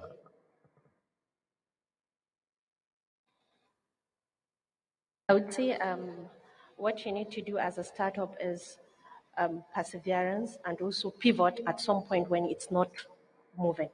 You should not stick to that idea or that business that hasn't gotten any investment, and you have tried all the possible ways to get investment, and it hasn't gotten any acceptance in the market. Pivot to something that is, I do not say you should drop your idea, but pivot to something that will be able to penetrate the market and access funding. And Build a solution that can penetrate the market. Thank you so much. But I also added is that next time, let's have a 50-50 balance on the stage. I'm a woman advocate. Okay. Yeah, so I thought you were going to add that, Maria, but it's okay. I spoke for you. David, let's go. I'll actually say two things. One is find a real problem to solve. Don't just come up with a solution because somebody else is successful doing it. Find a real problem that you're trying to solve.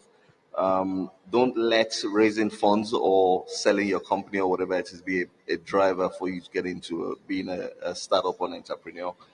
Find a real problem to solve and quickly find a product market fit.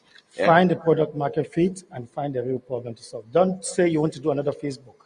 Don't go and do another Paystack. Find a real problem and solve. Did you hear that? Jeffrey, let's hear from you. All right. Closing, find a mentor or a coach. Very important. Find a mentor and a coach. You all need a mentor. Don't go and, if you want to have Justin Bieber as your mentor, fine. But try and look out for something like Ray Paxford, who is very passionate about Nigeria. Right? Thank you so much for having you all. And I think it's end of the session. Sorry, just before you go, I'm sure we'll probably have one or two questions from the audience, but because of time, we'll only take one. So I want to just crave your indulgence to take this question from the audience. Yes, questions, please. Before you leave. We want questions. So if you're in the audience, you've listened to the presentation, you have a very good question to ask, you've heard everything they've said, very important points they've made, just raise your hand. The ushers will give you the mic to be able to ask your questions. You're in the audience, you'd like to ask? Okay. Questions, please. All right, Don't we feel have shy. a hand raised out there. Can we get a mic through to him, please? Please get a mic through. Please be on your feet, the guy at the back. Thank you. It's Let's better get to a mic it right through than to him, feel. please, quickly. Right? Yeah. While that is going on, I want to ask David a question. You talked about the genuineness of a problem to find a solution for. That sounds like charting a new course or blazing a trail. There's a problem that is attached to you finding a solution to a unique problem. You have to go through your own experiences or learn from some of the things you'll be seeing. How do you think an innovator that is coming up with a solution for a unique problem can go through that path where no one else has dared before him? I've been a mentor for a long time. I was one of the original mentors in Tony Elemilu's Entrepreneur Foundation. One of the things I always tell startups I work with is find your passion. Yeah, it is one thing that will sustain you through going through the whole entrepreneurial journey. You burn out if you're not passionate about something. You start the process because you see somebody else successful in it. You want to go down the same route. Find something that you're genuinely passionate about. Find where there's a problem in that, and then it will kind of see you through the entire process. Awesome. That's Awesome. Thank you very much. Please go ahead with your question. Good afternoon. I'm Faith Fajem. I'm an undergraduate of Achievers University, Ondo State.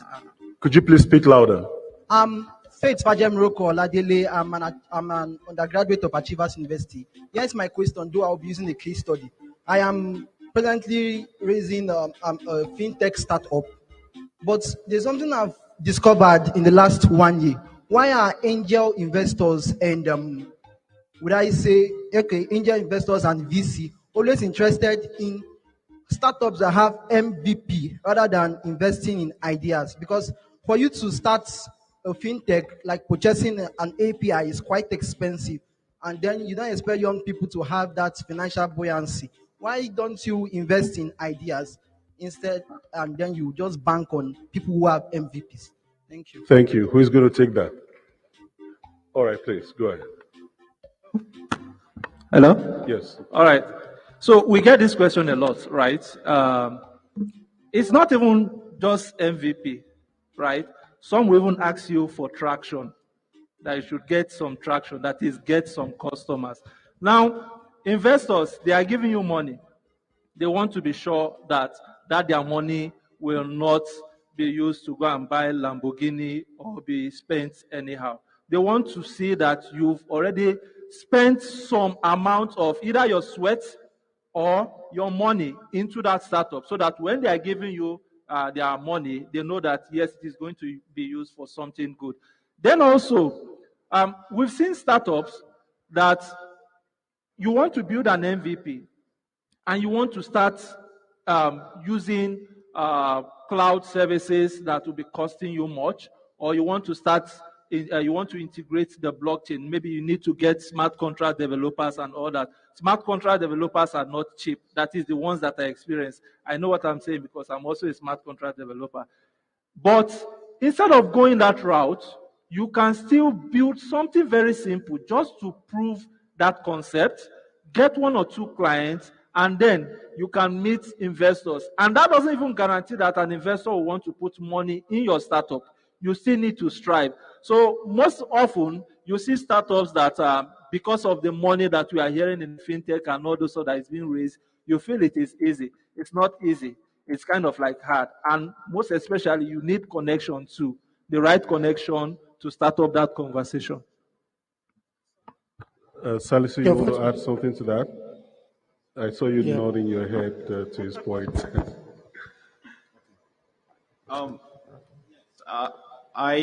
What I have to add to that is with regards to you are and the opportunities out there for you.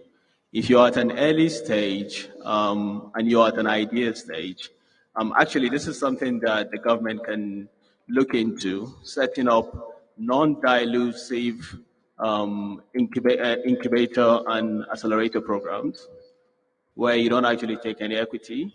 from people with ideas, and you give them support through either mentorship and also just a small amount of funds, and they can still maintain 100% of their equity. So when the investors come from, when the angel investors from outside or from inside the country comes in, they're at a stage where they're actually ready to be invested in.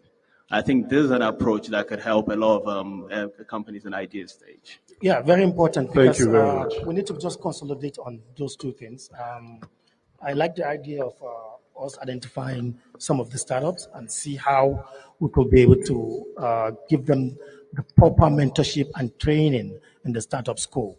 So I believe accelerator programs such as FI, Startup Wise Guys. We're going to bring Block Dojo. Block Dojo, I think Jimmy talked about them. They're in London. They're coming next year to Nigeria. They want to start incubating startups that are interested in transitioning into the blockchain space. Thank you very much. I think that's Thank you. Thank you very much. You want to stand up for your group photograph? Yes. Thank you. Thank you so much. A round of applause for this panelist, please. You've done a great job to the topic. Keep clapping, keep clapping, keep clapping for them, please. Can we invite the DJ to please join them also in this group photograph? Keep clapping for him as he comes to the stage. Keep clapping, please.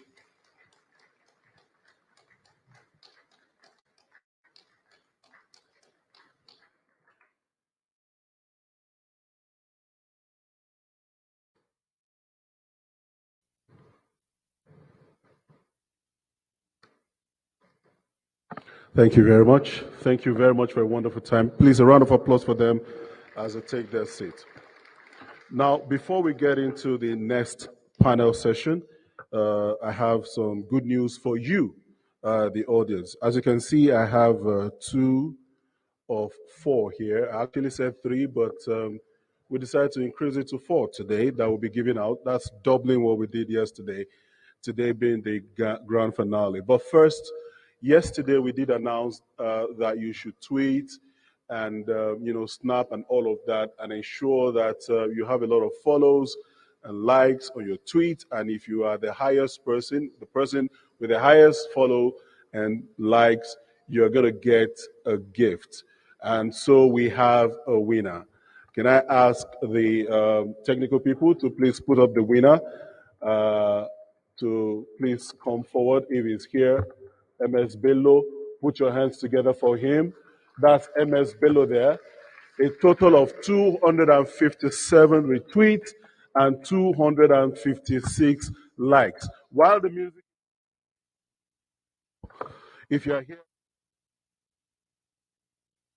MS Bello, if you're here, please come forward. Is he here? Unfortunately, looks like he's not here today. Wow. Quite unfortunate. Okay. Waiting for the game where you will stand a chance to win one of these. I would like to call on a very fantastic young man with a very great startup. I met him last week where he won an award.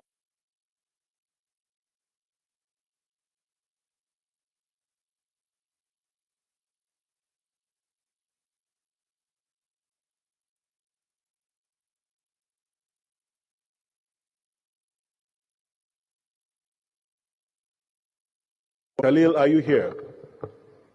Put your hands together. You're representing him, I believe. Absolutely. Put your hands together for him as it comes.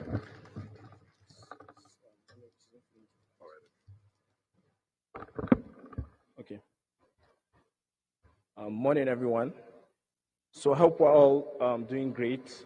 Just a short presentation on SharpSharp. We realized that one of the problems that we faced. Okay, I think it's not. Okay, great. We see that 90% of business owners, SMEs, they rely on last mile deliveries for survival. And what does it mean? Why is it important that we have to look after these SMEs?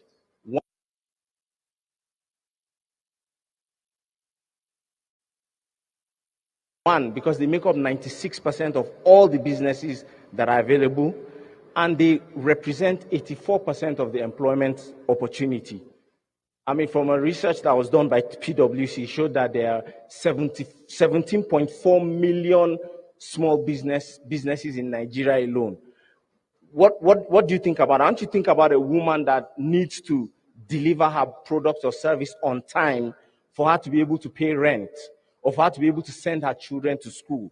As Mariam Godabe talked about, she said, empowering women is important, and that was the problem we saw at ChapChap. And we realized that 85% of the delivery companies that enable this last mile logistics, they use little or no technology. So it's a case of somebody picks up his phone, calls a delivery agent, delivery guy goes to pick up, goes to deliver the product. At the end of the day, they end up running some sort of like a communication center instead of focusing on the delivery that they're doing. And thirdly, the third problem we realized was that most drivers are unequipped with the right technology and the tools to face this opportunity. And that's where we came up with something. And we said, we created a platform, an all-in-one platform that aggregates and allocates delivery orders.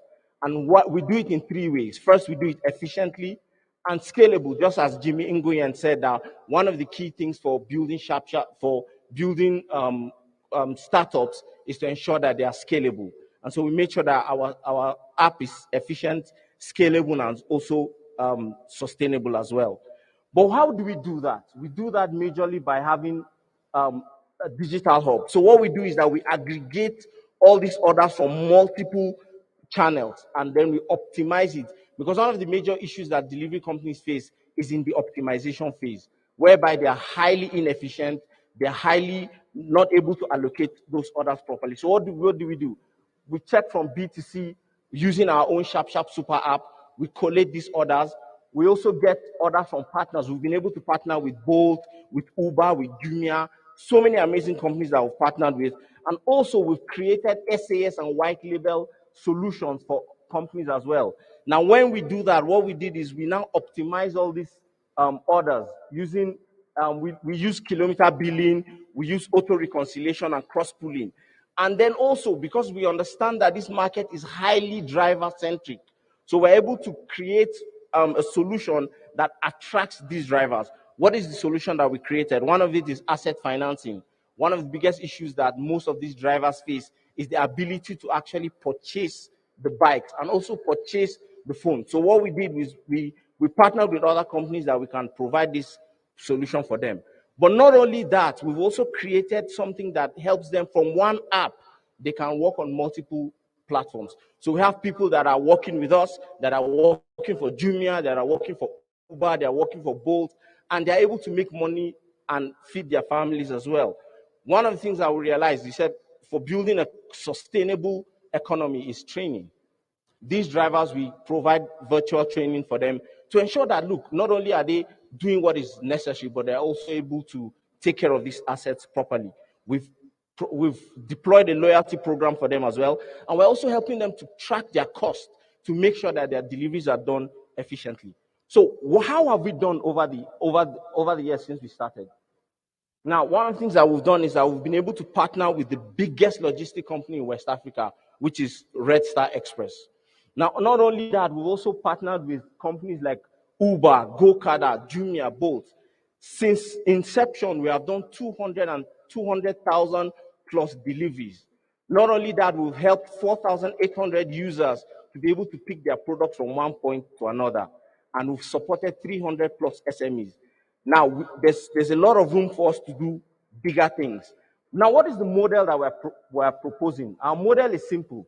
We're commission-based. And so we take between 10 to 15% commission on all the deliveries that is done. Now, let me just take you through the idea of what happens if a driver works with us. One driver can serve up to 50 customers. As a result of that, in 7 months, they can make 1,160 deliveries. From all the deliveries that we're cross-pooling and we're providing for them, a driver can make a gross revenue in 7 months of about ₦1 million plus. This is a driver that didn't go to school. This is a driver that probably thinks his future is bleak. This is someone that is thinking that instead of being on the streets and construing a nuisance, can actually come to us and we'll not only train them, but we'll also equip them. Now, you think that is this possible for us to do? What have we done? We've looked at the market, and we see that the total addressable logistics market in Nigeria is a $12 billion market. And what is actually for the last mile, which is the serviceable available market, is $4 billion.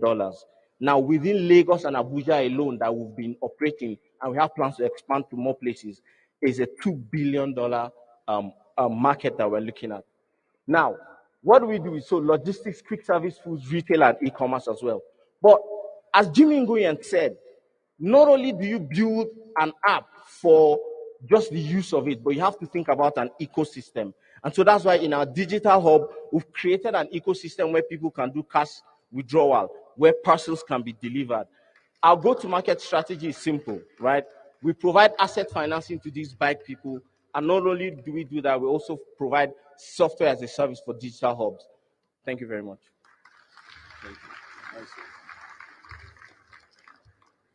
I'm sure you'll give your details on the screen so that we can get to see details, and I'm sure there are quite a number of other startups that will need to link and collaborate with SharpSharp to be able to innovate. So we want to quickly get into the game now.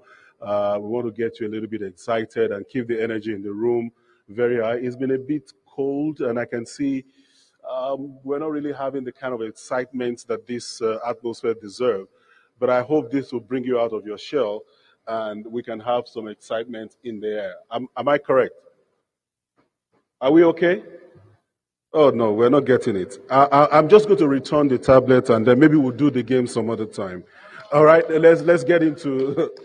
Oh, do you really want to win this? Then let me hear you say something.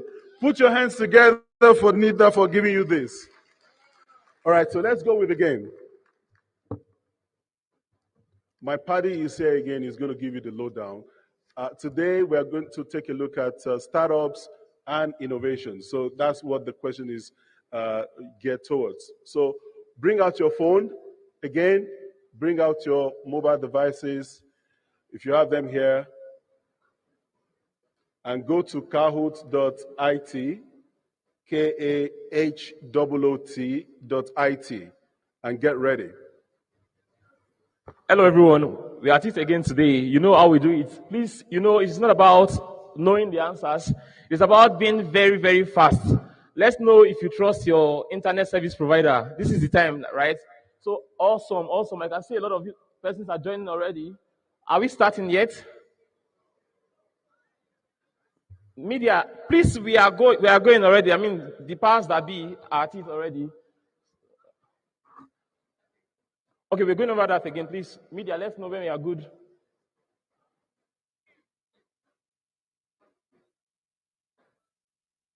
Yesterday, we had 2 winners from these games. Today, we are going to be having about 4 iPads or 4 tablets going out today. So you don't want to snooze for any reason, because log in. If you have an iPhone, this is an advantage for you. You can just scan the QR code you will see. If you don't have an iPhone, please go to www.kahoot.it. Then you use the game pin, I beg your pardon, that loads on the screen in a moment.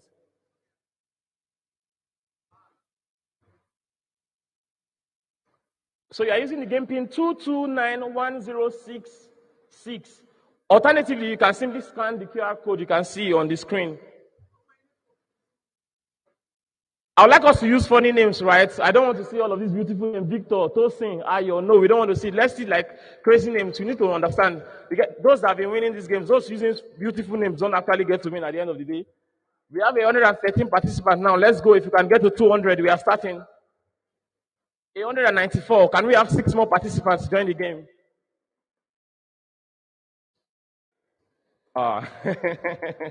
You're on your own, brother. We are waiting for 6 more participants. This is an advantage for those using some network providers. All right, on 3, 2, 1, let's start. No, we are starting already. We don't have time. This is the digital Nigeria. This is the startup vibe. On 3, 2, 1, we go. Remember, you need to be very, very fast. Very, very fast. What is the term that refers to a company in its first stages of business? Is it start up, stand up, stay up, or strong up? What do you think the answer is? Stand up, start up, stay up, or strong up? Whoop. I see we have issues with our networks, right? Let's go. But Tommy is leading. Tommy is taking the lead. Next, let's go. Let's make progress. Startups are founded by one or more entrepreneurs who want to develop A, a product or service, B, a criminal activity, C, a government or a competition. What do you think the answer is? You have 215 answers on 9, 8, 7, 6, 5, 4, 3, 2, 1, 0, and the time is up. 272 persons say it's a product or service. Next, let's know who's stopping the chart. Celeb Ogo. Okay, Celeb Ogo, congratulations. Let's see if you can still stay at the top. Let's make progress. Yes, please. Who is a VC? Is it a vice chancellor, a vice chairman, a venture capitalist, or a venture capital? Remember, who is a VC? Just stay on the line. You don't need to, don't worry, it automatically reconnects you. Just stay up.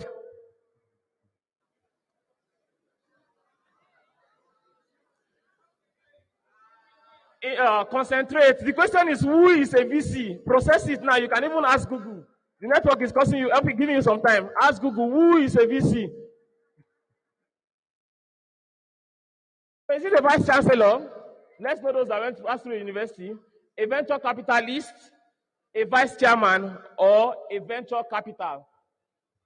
Yeah, we have answers already. 9, 8, 7, 6, 5, 4, 3, 2, 1, 0. The time is up.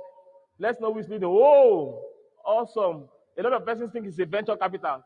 But let's know what's next. It's not in my place to tell us what the answer is. Next, please. Celeb will go, Robert Jen.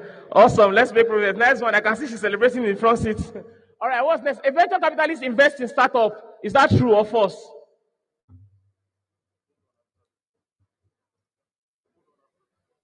We have enough time. We have about 10 seconds to go. 9, 8, 7, 6, 5, 4, 3, 2, 1, 0. Awesome. Let's know who's leading. 20% says false. Let's see who is leading. Please just hold it. Next. That's fine. Just leave it at that. AMK. Robert Jen. You can still go. I can see Ray. I can see Omondo Abi. Let's see if you can stop now. We just have one question to go. So this is time just for like recess. Refresh your mind. Refresh your network. All right. And this is the last question. An individual who founds a startup is called a founded, a finder, findings, or a founder. What do you think the answer is? An individual who founds a startup is either called founded or... Absolutely. We don't have anyone taking this answer. So let's go to the next. We'll know who the winner still is, even with this. Next, please. So this is the podium. Let's see who the winner is. Third place. Third place is Ray. Oh, ladies and gentlemen, I'm proud to announce that the third place position goes to Ray. Robert Jen is second place. And the winner for our startup event is AMK. Is AMK in the building? Let's see you. AMK, please come out. Where's AMK? AMK, is that a pseudonym? Oh, awesome. Celebrate. Stop beefing. Can we celebrate AMK, please? Keep clapping for AMK. Congratulations. That's awesome. I would like to call on Ray Yusuf, please, to come do the presentation for AMK. Ray also participated. He came third. Please clap for him. Keep clapping. Oh, are you the Ray or is the Ray? Oh, he's the other Ray. Oh, sorry about that. Sorry about that. Ray, you tried the next one. I'm sure you're going to win. All right? Thank you so much, Ray. You're welcome. Thank you. Thanks, bro.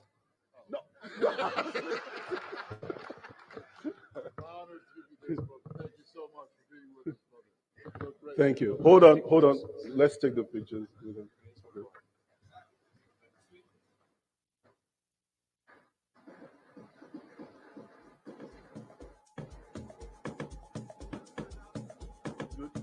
Are we good?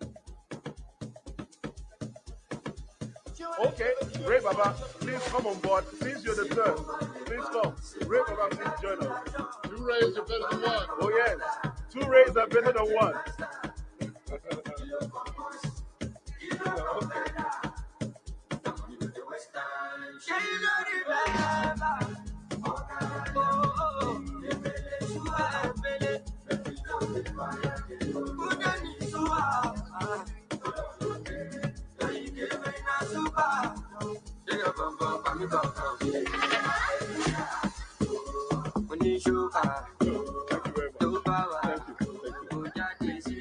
Thank you very much. Now, the fourth tablet is going to be reserved for the best person with the dancing moves. Yeah. So we're going to reserve that for the last. We're going to play some music, and you have to come out here. If you want to win, you come out here and show your dancing moves. And the general public would decide the person with the best dancing move. Is that okay? Is that okay? How many of you are sure you will win? All right, we're going to play Kizz Daniel's Curve, which is the latest one. And we're going to join that challenge online. And the best dancer here today will go away with the last tablet for the day. All right? Can you play a sample of that music while I get my program on board, please?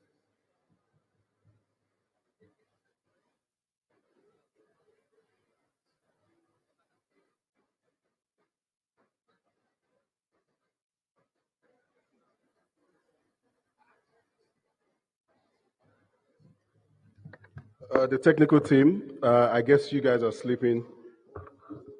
All right, thank you very much. All right, thank you. We're going on to the next panel session quickly. All right, go.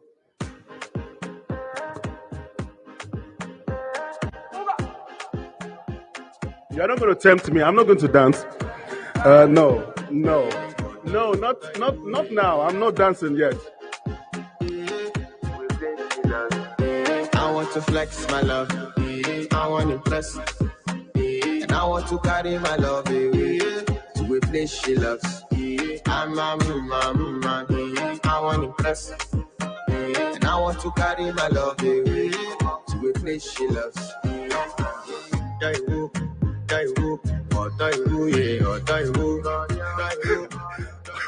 Thank you very much. All right, we go to the next panel session, and the moderator for this panel is Juliana Alu, is the CEO Application Laboratory. And then, of course, we have the lead speaker, Adiza Saidu, MD Pacer Labs. May I invite the moderator first, and then we have the details of the moderator on the screen. Juliana Alu, put your hands together for her as she makes her way to the stage. She's the CEO Application Laboratory. Let's have her details on the screen. Keep clapping until she gets here. Keep clapping for her until she gets here. Thank you. Her details, please. All right, we move on to the lead presenter, Adiza Saidu, MD Pacer Labs. I'm sure she's here. Put your hands together to delectable Adiza Saidu. Keep clapping until she gets here. Until she gets to the stage, the clapping will continue to rain. You're welcome, Adiza. And then, of course, our first panelist, Khalil Alilu, is not here. Can we have the representative also represent him on the panel? Keep putting your hands together for him as he gets here. Panelist number 2, Saidu Abdullahi, CEO Procentric IQ. Saidu Abdullahi, if you're here, put your hands together for him, please, as he comes to the stage. Our third panelist is Tochukwu Eke, is founder, Clitonel Innovation Center. Put your hands together for him as he makes his way to the stage. And the last, no, not really the last, panelist number 4 is Abdulgani Rufai, CEO of Digital Development Hub. If you're here, Abdulgani Rufai, put your hands together for him as he comes onto the stage. Keep clapping, please. Keep clapping, keep clapping, keep clapping. Thank you. Abdulgani. Thank you very much. And panelist number 5 is Chineye Mba Uzaku. Is she here? Chineye Mba, is she here? Put your hands together for her as she comes over to the stage. Sorry? Oh my goodness. Is it he? Was it she? Okay, you're representing her. Oh, thank you. He caught me there. Chineye, you're welcome. Thank you so much, guys. You have 30 minutes for your session. Over to you. Good day, everyone. It's really a great privilege sitting beside all of you today. So, the topic is about focusing on the paucity of talent within the tech and innovation ecosystem and strategies on how all relevant stakeholders should work together to address the talent issues and develop a critical mass of relevant digital skills for the ecosystem. So my first question goes to Mr. Saidu. Okay, so we knowing that with the 70% population of Nigeria youth is increasing day by day, do you think that Nigeria would develop digital skills to meet local problems, considering the unemployment rates? I didn't quite get Okay. the question. Could you repeat a bit? I said, how do you think Nigeria can develop her digital talent to meet local and global demand, considering the high rate of unemployment? Okay, thank you very much. I think there are a number of things that can be done within the ecosystem if you look at it. There's a current shortage in terms of digital skills across the whole ecosystem. Organized sectors like enterprises are struggling to keep people. SMEs and startups are also struggling to keep people as well. And if you try to look at what is the causative, what's causing the problem, there are a number of factors. One is policies when you look at policies. And we're all thankful for the signing, the assent that has been put together in terms of the startup bill. But you also have the educational system as well. If you have an educational system where kids have to stay at home for 7 months, that's a problem in itself. So we need to fix our educational system. The other thing that needs to happen as well is that I think that people need to take the issue of scalability when they're designing programs for education, I think, a bit more seriously. And when I say scalability, a lot of the things that we have that are training people right now are using brick and mortar models. I think the whole startup community, and I think the right people in the room are here listening to what I'm about to say here, that we need to take up the challenge to design EdTech programs that can scale the number of people that are training. If you look at the typical brick and mortar training institutions that people go through now, the numbers that come out are in maybe the thousands or hundreds, right? We have youth in Nigeria in their millions. So how do we design programs that are able to merge people doing part of the training online, as well as coming back and getting trained in an ecosystem that allows them to earn the kind of skill sets that would then allow them to go into the market. So I think we need to kind of put on our innovation cap to kind of look at how we bridge that skills. And those are some of the things that I think that we can do from a local ecosystem standpoint to start to bridge that gap that currently exists in the market. Okay, so talking about policies, knowing that the startup bill has been put into law, How will this help develop the startup space, and at what level are these policies implemented, Mr. Tochukwu? Yes. I'm sorry, I actually didn't hear what was it. Was it directed at me? The question. Yes, Do yes. you mind if do you mind repeating the question? Sorry, I can't hear that. We actually didn't hear you. Okay, you didn't hear? No, sorry. Okay, so talking about policies, knowing that the startup bill has been put into law, how will this help develop the startup space, and at what level are these policies implemented? Okay, good. It's important to see the Startup Act as something that is a framework as well as a platform. The framework in the sense that it helps us put together the community and all the players within that community in a space where they have structured communication and structured activity. Every time a startup is formed, it faces a lot of challenges from a plethora of agencies when it's interacting with government, for example. It would be great to have a single place where these things are resolved. And so when you're stepping out, it's almost like a one-stop shop, where you don't have to deal with 20 different agencies, you can deal with just one. If you take that same framework and look at it from the perspective of how do you actually activate the ecosystem itself. I heard some comments that were made earlier trying to size our ecosystem, and there's a bit of an argument how many companies there are. It's good to look at the numbers. At the end of the day, startup is individuals. The Nigerian education system, the entire tertiary education system, has about 1.8 million students in every single course across the 160-something universities. India has 5.8 million software developers alone. Nigeria has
increase the volume of opportunity in our domestic markets that will then make effective demand for human capital and will then encourage those who produce the human capital to actually bring out those numbers. If you don't have the demand in terms of jobs, local jobs, then we're literally producing top tier for exports, and they will keep leaving the country because our education is subsidized. I'll just stop there. Okay, that's a good one. Adisa, what do you think? Yes. So, Hadiza, considering the startup bill, right? Do you think it has a way of improving the tech space? What's your take on that?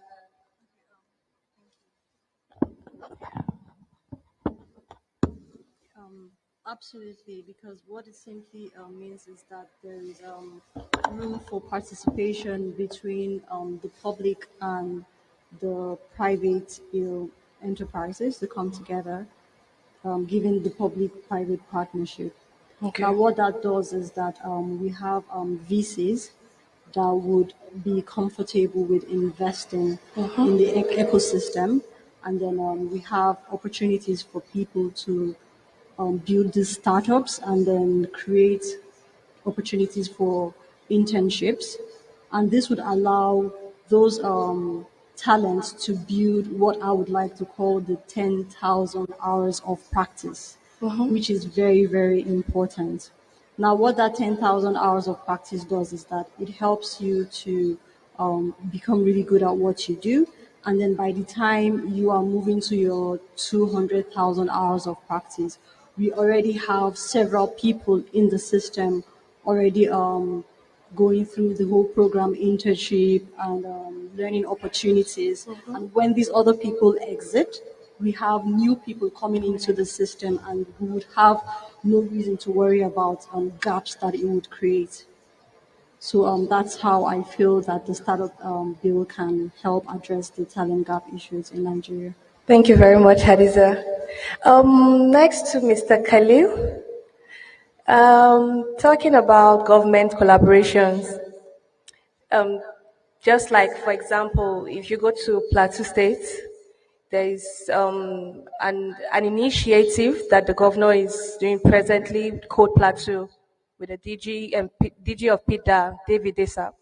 Do you think there is enough support probably within our states that this government gets to support other tech startups to, facilitate trainings for free and all that?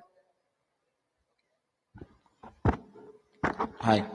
Okay, so I think that right now, the government is doing, with this digital economies summit is a step in the right direction. But I believe that there's more to be done. One of the biggest issues you'll see with startups, and he said it, we don't have enough people to absorb the people that are coming out of schools. But I think that the reason why we don't have that is because even the ones that are even providing solutions, we're not even able to scale them properly. So I think that one of the things that government can actually do, and the kind of partnerships that we want to start to see, is how do we help the ones that are already out there to scale. And the honest truth is there are certain skills, I really agree that we need to boost the technical skills, but then there are softer skills that are very, very crucial and critical for that scalability to happen. One of those skills is marketing. For example, you might have an amazing product, but if you can't market it properly, then nobody really knows about your product. You can also have great product, great marketing, but if you don't have the strategy and the leadership skills, and we've seen a lot of things that happen whereby a startup scales and unfortunately maybe something happens and the leadership is not able to take it to that next level. So I think that part of the initiatives that government, state governments, local governments, and grassroots development organizations need to start doing is how do we equip people with the soft skills that are needed, in tandem with also helping them grow the technical skills as well. So I think that there's a lot to be done, and like they say, the time is now. The way the world has become one global village has made it even easier for us to go and learn things and come and implement here. So I think that there's a lot of opportunity out there, and it's actually exciting to see the next phase of this growth. So, Mr. Abdul, do you think the government is really supporting the startups to really, train new guys coming in? Do you think they are well supported the way they should? I think the answer is yes and no. Yes, in the sense, a lot of initiatives are stemming, especially from NIDA. A number of support has been going into the ecosystem, and we've seen NIDA setting up a lot of centers like the AI and robotic centers, and a number of them. And there is that engagement between NIDA and the ecosystem players, especially the innovation hubs across the country, and that's quite commendable. NCC is also doing their part, and many other government agencies are now beginning to engage the innovation ecosystem. That's quite commendable, and with the coming on board of the startup bill, that's very, very good action in the right direction. However, the structures, the players in the ecosystem are not even enough. The institutions are not enough for us to move at the speed we need to move. Mr. Tochukwu has already placed some numbers out there. We've seen India, we have seen Estonia, we've seen Israel, many of them. We are actually in the same phase, but they have moved at astronomical speed, and Nigeria is still lagging behind. So this justify the yes and no. Yes, because some patches of initiatives are coming up. No, because they are not sufficient enough for us to catch up with our peers at global scale. Okay, that's right. I can actually relate to the government being really helpful, because I think 2-3 months ago, my company had its first initiative of training the young ones into tech, and also get to grant them opportunities after that. And we can say that NIDA and Galaxy Backbone, they were really well represented and they came through. So I think that's a good one. But before we go on, I would like to have Hadiza do her presentation. You ready? Is it going to be on the screen? Yes.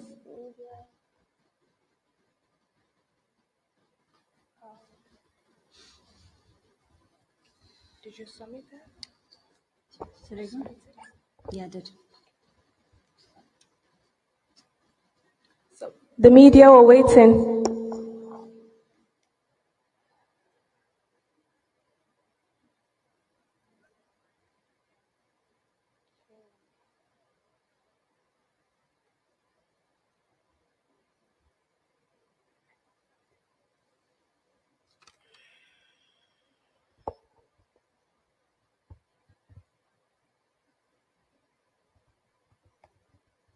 Okay. Okay, before that is settled, maybe we could just continue. So the next question is for you. Considering the way right now everybody wants to jackpot, everybody's going out. Because I remember two weeks ago, I had a project and I had very few hands. And I needed a front-end developer. It was so hard for me to get one. And recently, a lot of banks have been losing their best tech staff, or other companies too have been losing that same thing. So what do you think is going to happen in the next 10 years if it continues that way? And is there a solution to that? What do you think we could do about that? So I think that's the hot topic on everybody's lips right now, right? So people are talking as Japan, depending on how you spell it. Some people use a single P, some people use a double P, right? I think for me there are a number of things. One is that organizations like yourself, myself, everybody else sitting on this table that has people working for them, that we also need to start to prioritize talent retention. Now, if you look at why are people jackpotting or why are people relocating? When you speak to some of these people, they give a number of reasons. One of the biggest reasons is that people feel underappreciated. Two, people talk about, sometimes they bring up the security situation in the country, but a lot of it also has to do with commercials where they feel they're not earning enough, right? So the idea of prioritizing how you retain talent then becomes key. So companies now need to be deliberate about it. What are the things that you can do as a business to retain those front end and back end, etc., developers that you have? Can you give them equity in the business, for example? I think it was in the first panel that one of the discussants talked about your cap table. So as you're planning your cap table as a startup, maybe one of the things you need to start doing as well is saying, what do I keep aside for the people who are helping me create value? Right? So you need to start thinking about it right from day one, the same way you're going to be thinking about your exit as a business owner, right? So that is key. If you're able to take care of that bit, the other things then becomes around appreciation. It was very funny. One of the things I was reading before I came here, I was reading an article, I think it was a Gartner article, and they were talking about 80+% of current employees in organizations complaining that their organizations focus more on recruiting external talent to come in as opposed to, growing the talents that they have internally, right? So these are some of the things that are there that I think organizations need to focus on. Going to your question around 10 years, I don't think it's going to be a sustainable trend. I think that ourselves, government, a lot of people are going to, and as you're already seeing happening, people are beginning to focus on the problem. And that's, 50% towards solving it. So if we realize that this is a major problem, what are the major players and stakeholders going to do, and what part should they play? And the things that I've said are things that I think organizations all need to start to focus on. Make sure that talent retention becomes a major priority for you as a business. Appreciate your people, think about their compensation, think about training, and always be mindful about, about appreciating those people who work for you and creating value. So those are the kind of things that I think that organizations need to do. And then, like I said, all the major stakeholders are stepping in to do different things, from government, the Startup Act, and other players like NIDA doing what they're doing. And those things would help us retain talent. Finally, for me, I think we also need to realize that because the world has changed so quickly, your talent, you're competing for the same talent that a company in the US, everybody's competing for the same talent. So it doesn't matter that you're a business in Garki in Abuja, as long as you have a talent that is really on top of their game and is out there, everybody else is looking at poaching that talent from you. So it's really something that we need to all make a deliberate effort to really start to think about how we keep our people. Okay, that's a good one. Is the media on?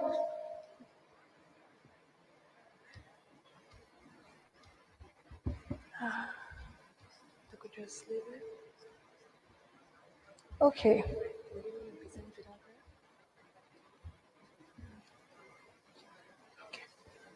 Okay.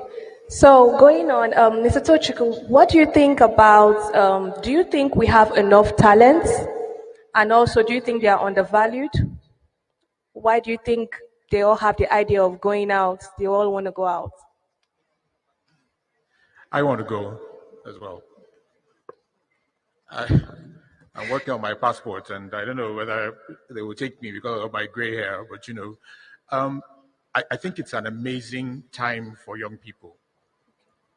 But they don't, I have to tell you, my sense of it is that I think young people don't really understand the opportunity that they have today.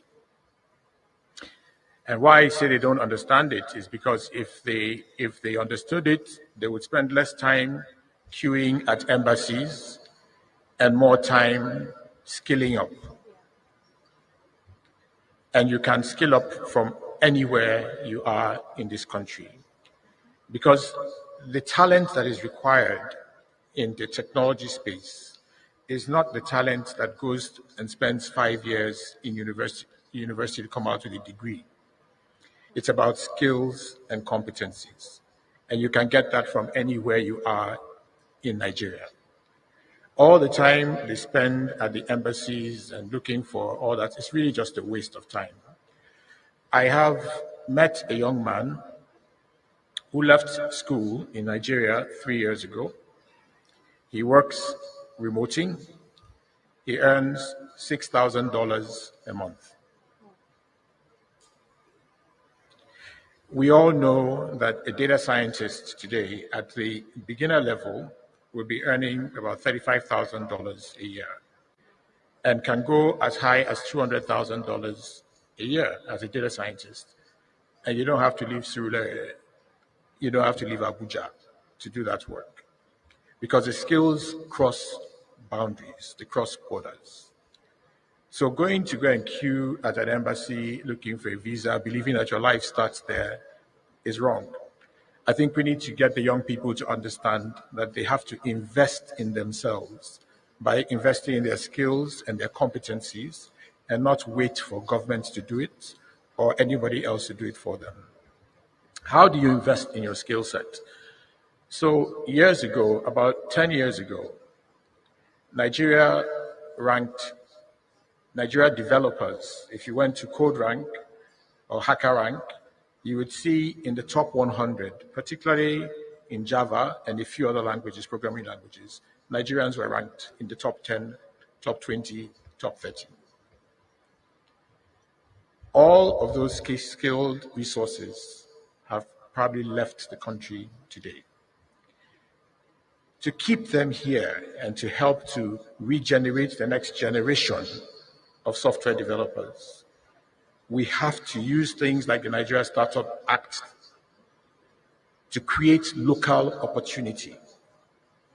And what I mean by that is government's role must be to reserve certain aspects of the economy as strategic areas for software development and for skills development, and ensure that Nigerian companies and Nigerian children, youth, get the opportunity to build their skills by building those solutions locally. If you license software, you're taking away the opportunity for children to actually understand, for young people to actually build their skill sets. But let's look and ask ourselves, what's the biggest IT project in the country? Next year, we're going to do census. They're going to deploy about 800,000 devices. They're going to be using some software. That software is not being developed by Nigerians. You go to INEC, we're doing elections. We're using a system called BVAS. Every year, we spend billions of naira on elections and election software. We haven't built it in Nigeria. It's a country that for 60 years, we've been taking oil from the ground and powering our economy. There isn't a single software solution that is indigenous to Nigeria that is running our oil sector. You go to telecoms, the same story. You go to banking. Banking actually started based on Nigerian software, and there were 2 or 3 banking applications, Nigerian banking applications built by Nigerians that were licensed outside of the country. But today, 22 banks or 23 banks, not one is running its core banking applications on the back of a Nigerian solution built by Nigerians. When we talk about unicorns don't appear from nowhere. They come as a result of a systematic development of capacity. And so my argument is this: you will continue to have a talent gap in your country until you present the opportunities for people who are your own country people to actually begin to build those solutions, make their mistakes, and learn from them. If you give out a contract in the government or in the private sector that is a 20-year contract, you have stolen 20 years from the children of Nigeria because they have nowhere to go into except to do what? Japa. If you want them to stay here, you create the opportunity for them here. You allow them to learn, to make their mistakes, and to learn from it. You invest aggressively in them, and you tell them, listen, If you decide you want to build your skill set as in mobile app development, guess what? For the next 20 years, there's going to be opportunity for you to grow, to earn income. And in fact, your children will eventually enter into the system and start to work on those things. But the day we sign a contract that closes out the opportunity, whether it is customs, it's immigration, it's population, it's health insurance, it's banking, it's education, all the sectors, as you continue to shut those sectors out, giving away projects that should actually be what the children use, the youth themselves use to learn and build their skill sets, you're taking away the future of the country. And we'll continue to have that talent gap. And I want to make the last point around this, which is, I know it sounds a little bit upsetting for many people in the audience. You know, there is no Nigeria software developer. You're either a software developer or you're not a software developer. There's no Nigeria, there's no Anambra, there's no whatever. You're a software developer or you're not. There's one standard, global. And if you are global, then your skills and your talents will be used globally. It's not going to sit in some local government because the local government chairman or a governor said, we want you here. No, $6,000, I want $6,000 a month, right? Our kids all over the country in small numbers are doing incredible amounts of work, offshoring. I doubt that there's anyone who's running a business today that can hire that developer and pay that developer $6,000 a month. What project are you doing? Unless it's maybe pipeline monitoring or something. You have enough money to pay a developer $6,000 a month. This is the reality. So we must go back into our structures, our education structures, work on the schools, create an opportunity. We can't have 1 million people. 1.6 million people apply for JAM. We admit 700,000. We graduate 450,000 across all courses every year. Last year, 2021, guess the number of developers that were certified and brought into the system across the entire Nigeria? 5,000. Only 5,000 developers were added to the workforce of skilled Nigerian developers in the last 1 year. Ain't going nowhere. So the gap is there. It will continue to be there until we do two things.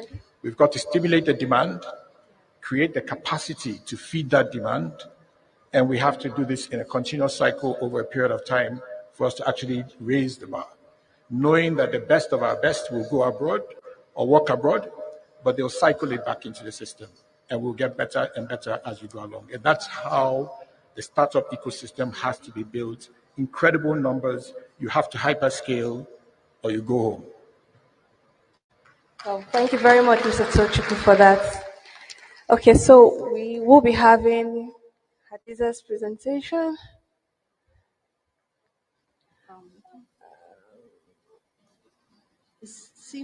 A lot of the things I was going to talk about in my presentation has been aptly captured by Chinenye.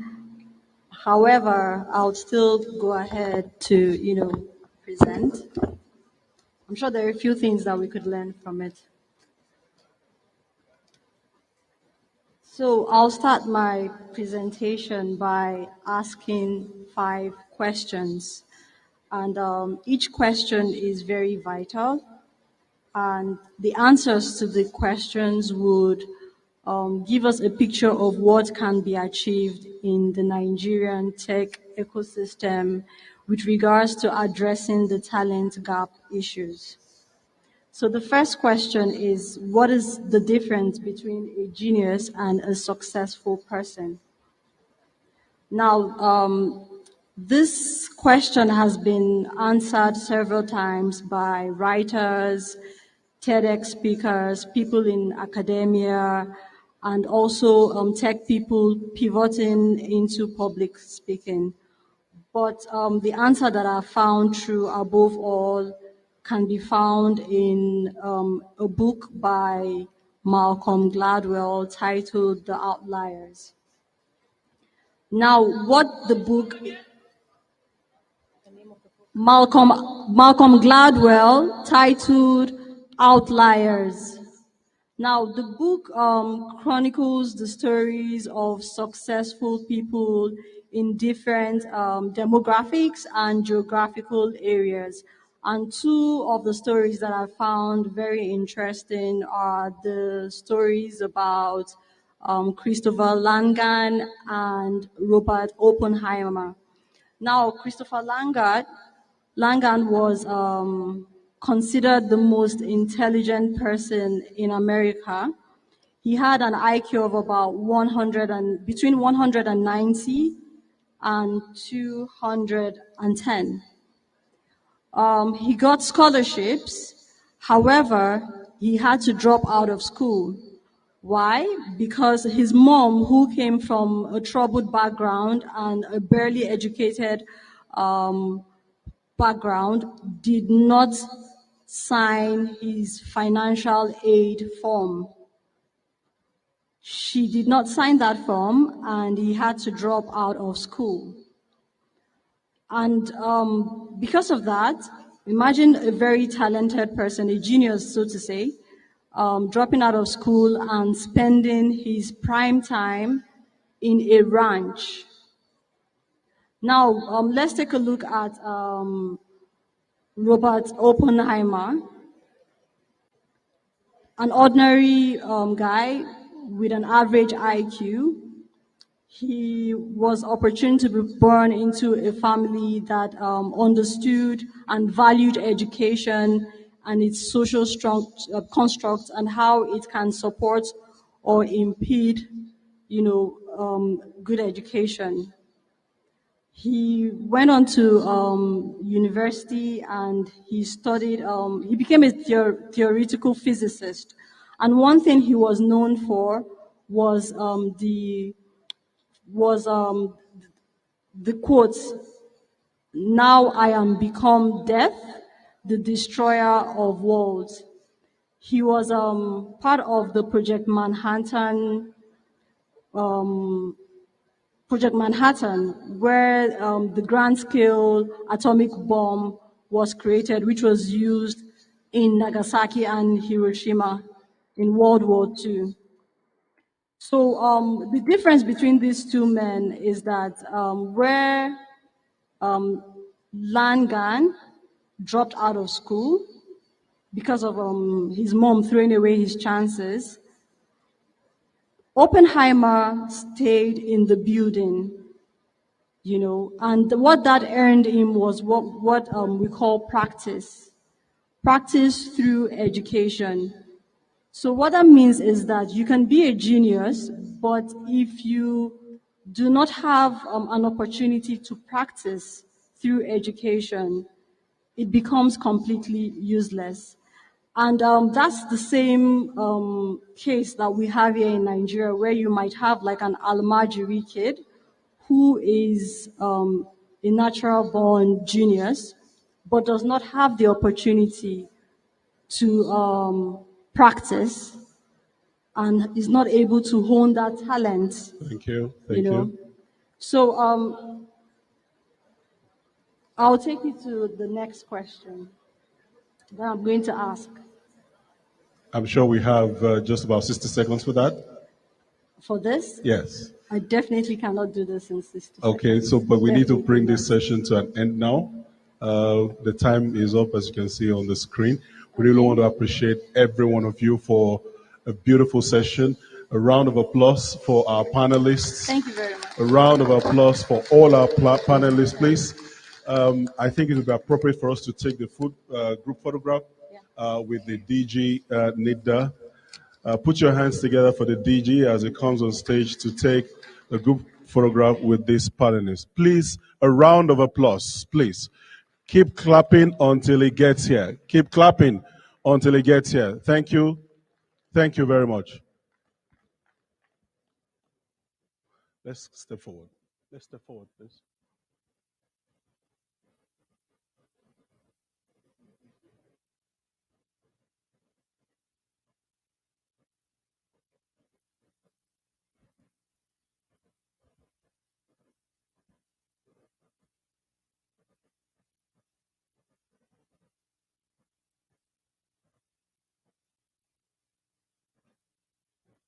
Thank you very much. A round of applause for every one of them.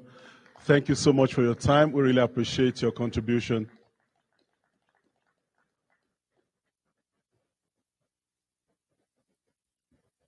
All right, we'll go straight into this startup pitch session. We're going to be having Flows come up here and do a pitch of their startup to us. The representative of Flows, please. Put your hands together for them as they come on stage. The louder you clap, the faster they come. The louder you clap, the faster they come. Keep clapping, keep clapping. Keep clapping until they get here.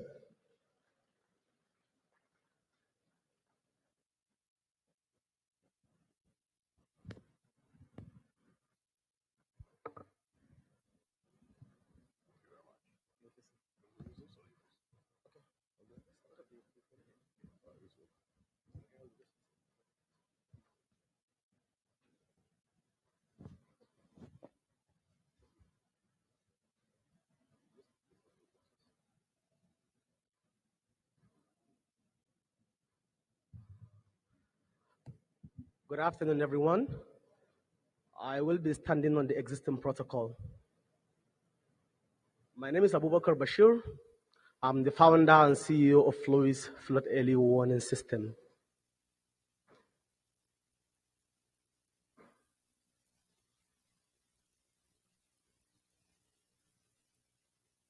Next, sorry.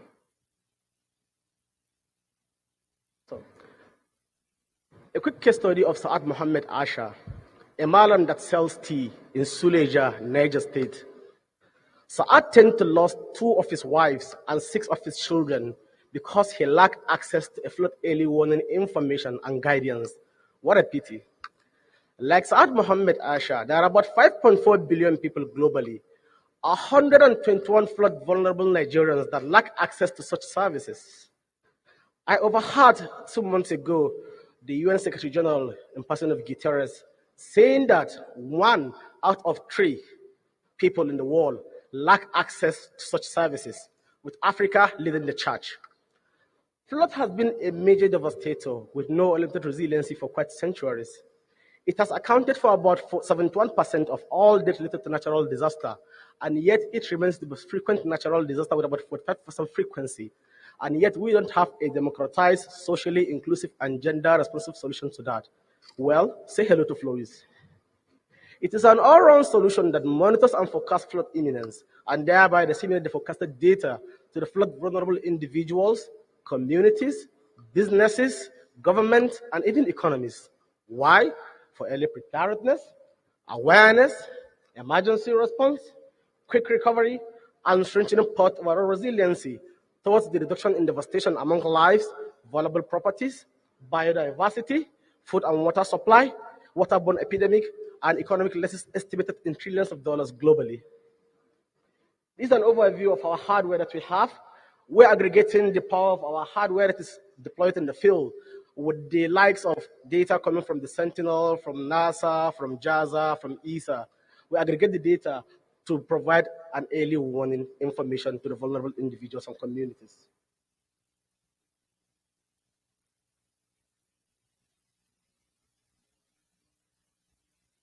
So this is a conceptual model of how it's working. We have our stand for those that are opportune. You can walk over us to explain to you further of how the system works.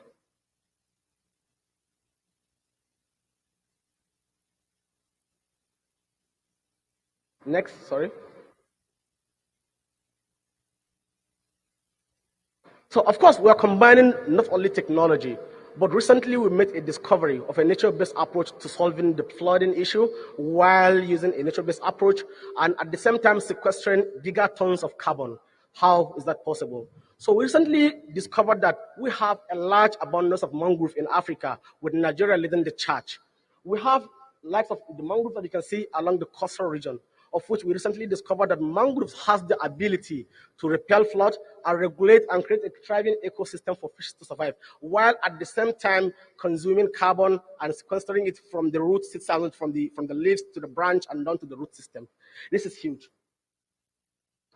So our AI advisory works by advising us to know exactly where the mangroves are and the pits are. By knowing where they are, it runs a health assessment of their health status. If they're healthy, then we advise the government or the community to provide a kind of a conservation strategy to them. If they're not healthy, then we match make them to a restoration project from United Nations, from ACRISAL, from whosoever can be of help, so that they can be able to be conserved and be sequestering a huge amount of carbon. So this is an overview of how it works. A single mangrove tree can sequester a large amount of carbon equal to an acre of other form of vegetations.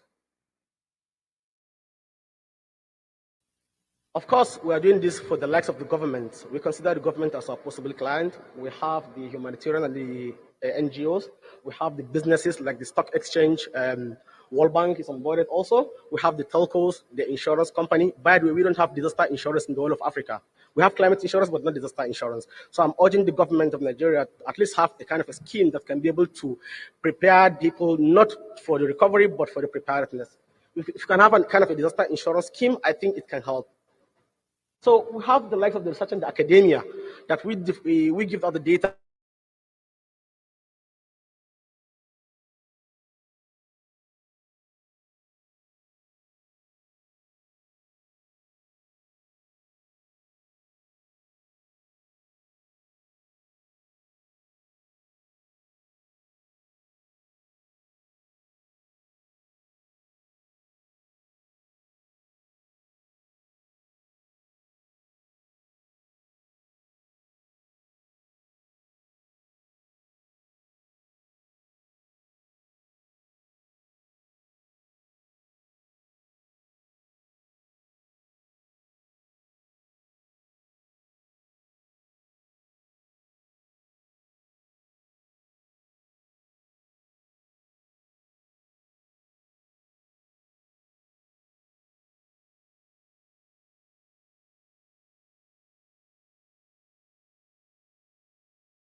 We felt that access to a basic information is a basic human right. So we're giving access to Flowist to nearly everyone, but just a basic services while you pay for the premium content as well.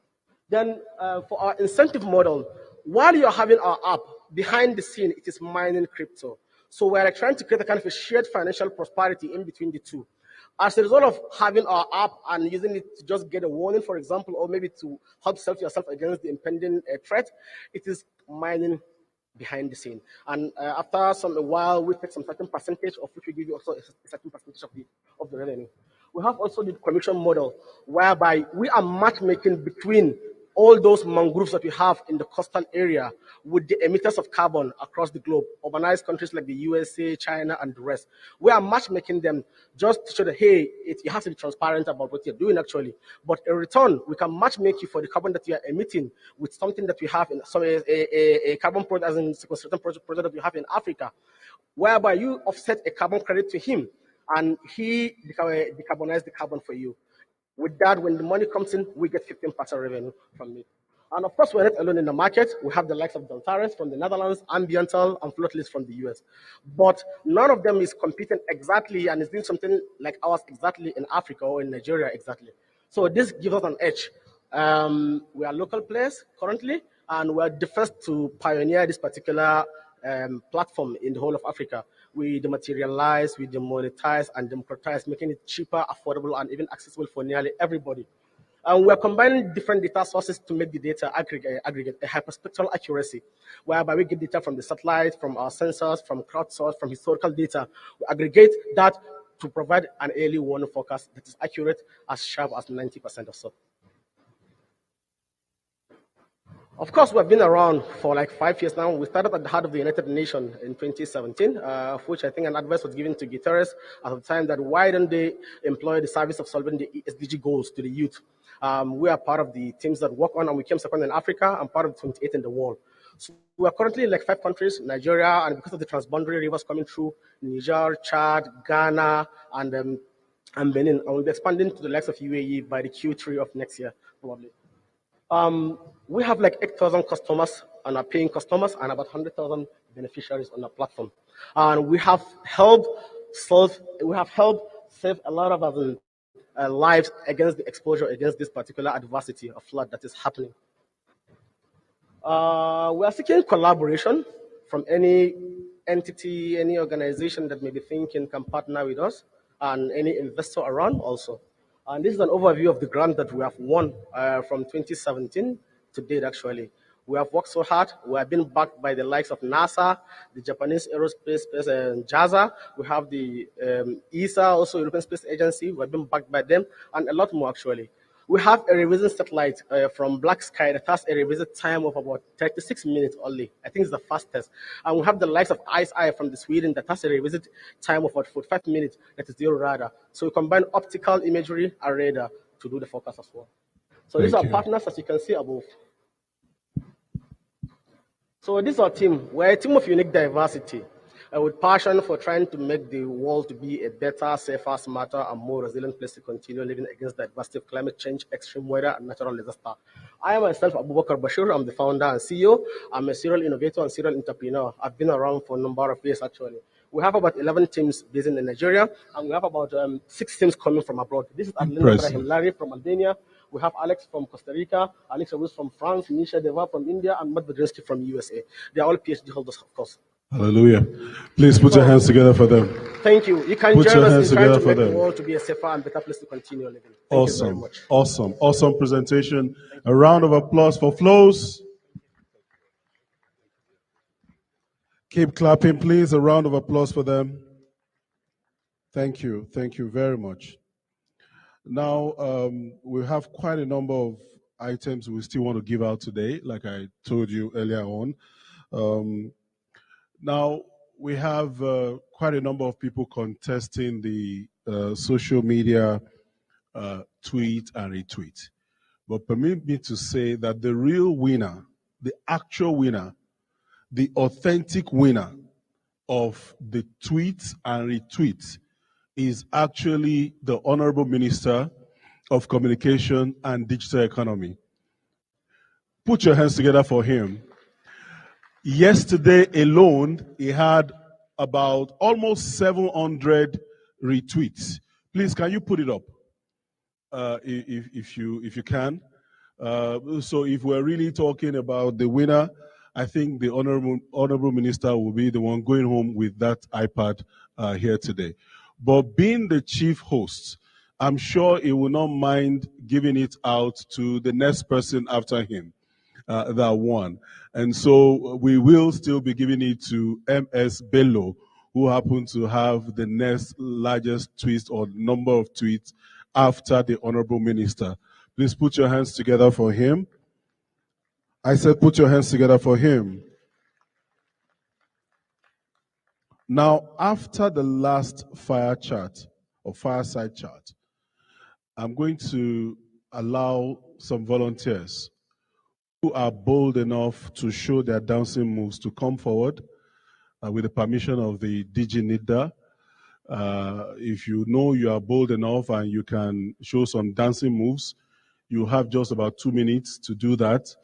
And the whole house will vote to elect the best dancer, and then he will come up here and the DG will present your own tablet to you. So even if you can't tweet, you can't win in the Kahoot game, but can you dance?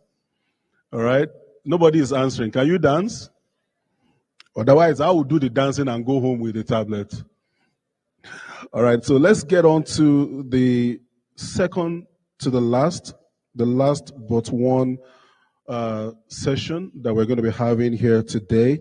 Slowly but surely, the event is drawing to an end, but not before we do this session, exploring the funding opportunities for Nigerian startups. There's been a lot of questions around this.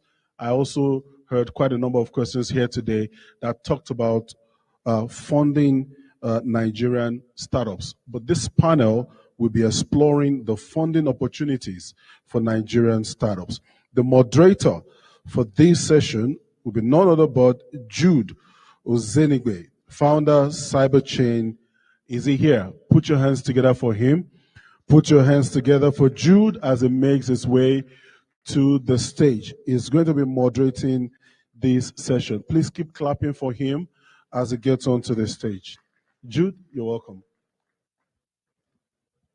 The lead presenter for this session will be none other but Gbemi Akonde, Managing Partner, Pesa Ventures. Please put your hands together for Gbemi as he makes his way to the stage. I'm going to run through the panelists, so if you hear your name, please quickly join us here on stage. The panelists are Adedeji Owonibi, that is co-founder Conversity Hub. Put your hands together for him. Adedeji Owonibi is coming up on stage right now. Bashir Yusuf Ahmad, CEO Etija. Bashir Yusuf Ahmad, please put your hands together for him. Chima Achu is the COO Dominion. I'm sure he's also here. Please put your hands together for him as he makes his way to the stage.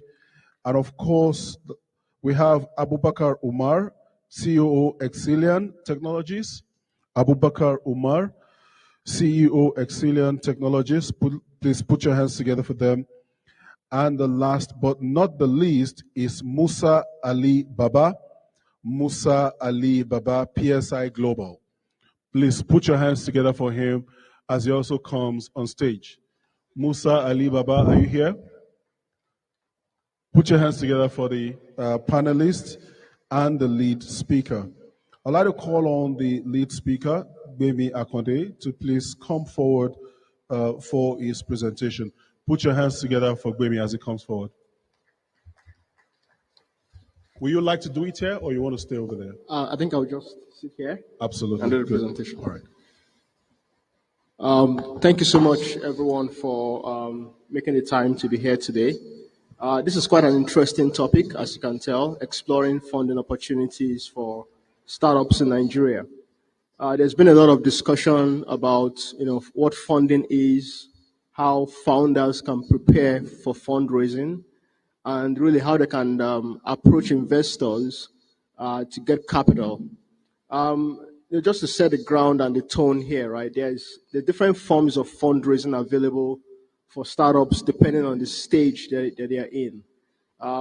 There's dilutive funding and there's non-dilutive funding. Dilutive is one in which the capital is exchanged for equity in the company. And non-dilutive, of course, as the word implies, is one in which it's not an exchange of equity or ownership. It's really more of a grant or a debt kind of financing. One of the core tenets in this present time, as you can tell from the current economic climate, is the fact that the cost of capital has increased. And what that means is that valuations have deflated. Over the last 2 years or 2.5 years since the beginning of the pandemic, there was an inflation in valuations. But that has changed now. Now, VCs and other investors are beginning to look more critically about what they get in return for exchange of capital. Deployment has also slowed down. There was a time in which I did meet a VC once that told me that they wrote 5 checks in 2 weeks. That's rapid deployment of capital. That has changed now.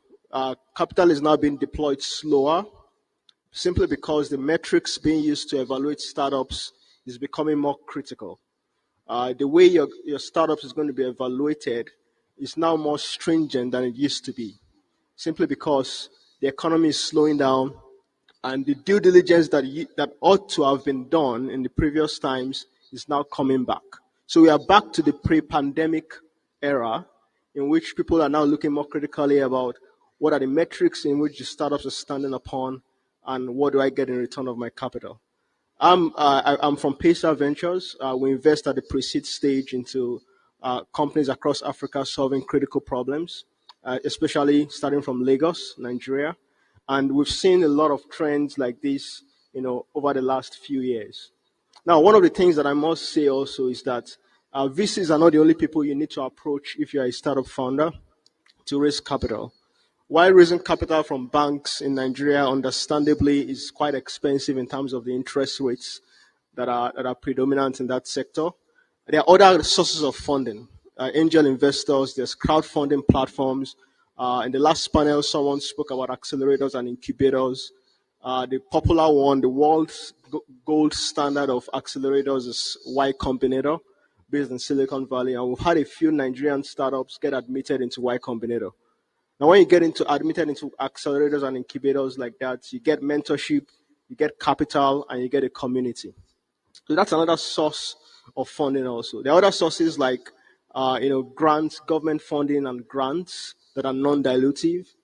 There's then, of course, the institutional venture capital, of which I belong to that sector. So these are some of the things that we've seen in the industry. I don't want to be prescriptive. There's a well-qualified panel here that we're going to be discussing these trends. But I just really want to set that stage and say these are the things we are seeing in the market. It is possible. There are ample opportunities to raise funding in Nigeria.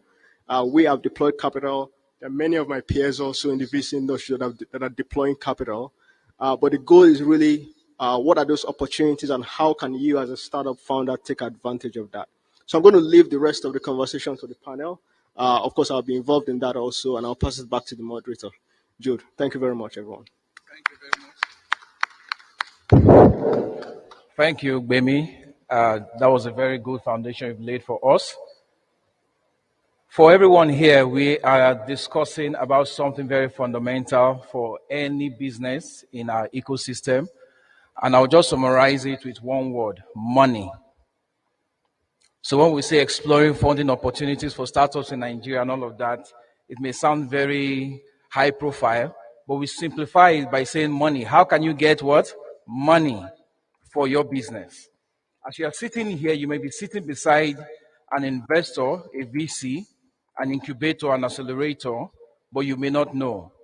We are grateful to NITDA for organizing this event and giving us the opportunity to showcase leaders in the space. We have builders here. You've heard from Gbemi.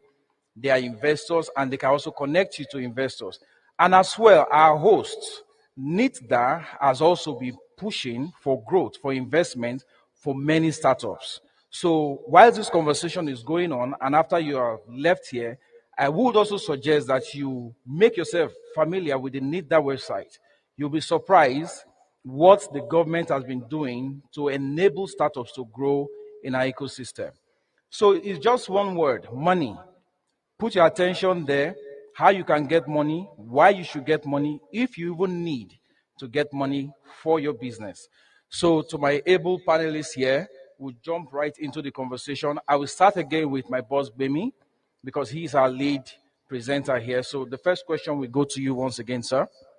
So in Nigeria, we've seen that the ecosystem has been growing over time, and there have been lots of investments, with about 35% of the funds coming into Africa being taken by Nigerian startups. In other words, the funding that has been coming into Africa, Nigeria alone, has been able to attract up to 35% out of the whole of Africa, which is a very good achievement. We heard from the previous panel sessions how funds have been coming in and how startups have also been attracting all those funds. However, for early stage startups, funding is still an issue. Someone asked a question about investors not being interested in MVPs and all that, those that don't have traction. So for early stage startups, funding is still an issue. Please, can you help us understand or know how the startup landscape can be improved for these early stage startups to be able to attract funding? Thank you very much for that question. If we look at the typical archetype of early stage funding, what is predominant in early stage funding, which is mostly what is called pre-seed funding, is the high risk involved at the early stages. And because it's high risk, investors need to be incentivized to make those kind of capital deployments. Now, what obtains in other parts of the world, PESA Ventures, our fund, is we have investors both in Canada and in Nigeria. What obtains in other parts of the world is that there's an enabling environment that ensures that the risks are well documented. There's enough data about what the capital is going to do in those early stages and the impact and the viability of that capital. Basically, how efficient can that capital be? Now, there needs to be, in terms of, you asked the question about what can be done to improve early stage funding. There needs to be a more transparent approach towards the challenges that early stage founders face. Basically, what are those challenges? Challenges around market entry, challenges around finding product market fit.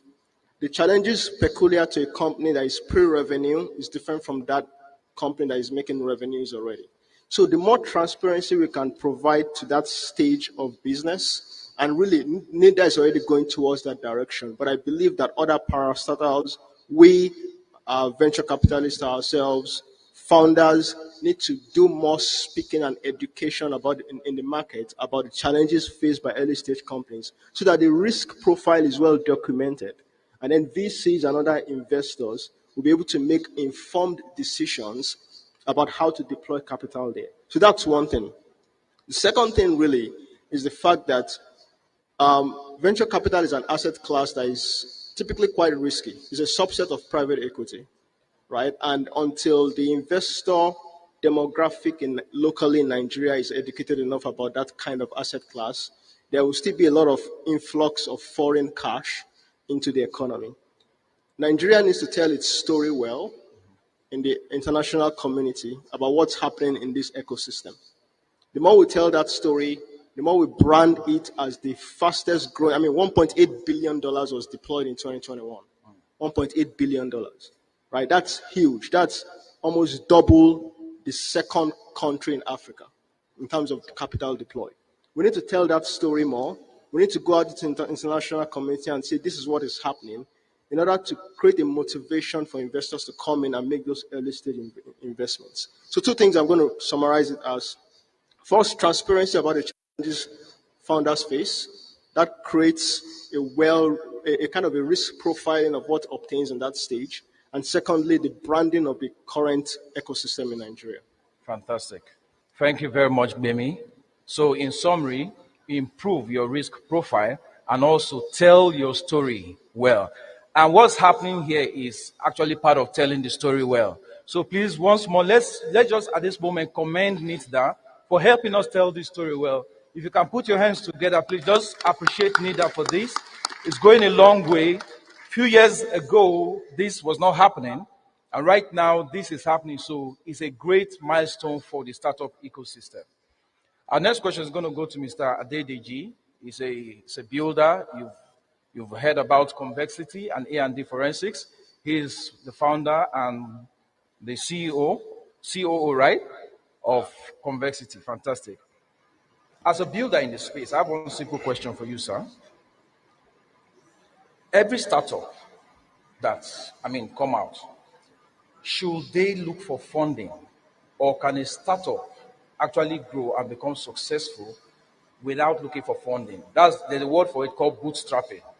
So can a startup become successful without getting funding? Case in point, we have two foreign startups, MailChimp. If you've ever been involved in digital marketing, you would have come across MailChimp. MailChimp has became a unicorn, which is a buzzword that we'll be hearing in the startup sector, without getting investment from outside, without getting external investment. Then we also have heard about Zoho, that also recently became a unicorn. These two companies, though Indian, of course with offices in US and other places, have become successful without raising external funds. As a builder in the space, sir, can you tell us if, maybe your personal opinion or a general rule of thumb, a startup can become successful in Nigeria without seeking either external or even internal funds? Thank you. Okay, thank you very much. I think there's no better place to really give the example than giving with Convexity, for example. Convexity, of course, is 100% Nigeria, and we started the company not too far, 2020, and the journey has been very, very tough, because that is what it will be if you want to bootstrap without getting funding from anyone. Like anyone knows within the ecosystem, we have not raised a dime from anybody. So we established the first blockchain hub in the country and domicile here in Abuja, and where we incubate blockchain solutions. Again, we didn't raise anything, and we, of course, everything that needs to be in a normal hub is there. So we have 24 hours electricity. We have full-fledged internet connection. We have solar panels to power everything. We have standby gen, and this is all bootstrapping. And so we're doing everything like that to make sure that we build the ecosystem, and we're also building solutions. And like you know, the solutions from our hub have been, recognized by both internationally. I think UNICEF UNICEF Innovation Office just picked one of our humanitarian aid transfer solution that we build on top of blockchain. And currently, as I speak, that solution is happening, and we're deploying it in Makoko in Lagos. Right? We built also a solution to ease airlines, for you as a traveler, to be able to call back your money if an airline delays or cancels your flight without getting to them. We use, again, blockchain to do this, and we don't raise any fund for these solutions. And we're building solutions continually. But I will tell you that it's so tough, and it's not easy. And most of the, maybe we didn't add that, we have the accelerator arm, where we want people to just come build. Of course, the hub is for you to just come, think of a solution. We assist you, all through, and actually link you to get funding. And one thing I've learned within the ecosystem and the startups that are coming is that do not rush to raise funds. Know what you're building, build some tractions, and one channel that I've been encouraging them to take is actually the route of those non-diluting funding, which is the grant, like the first speaker mentioned. And we've been successful with that, because the grant is not going to take ownership, and they're going to be guiding you all through different milestones to make sure your solution gets to market.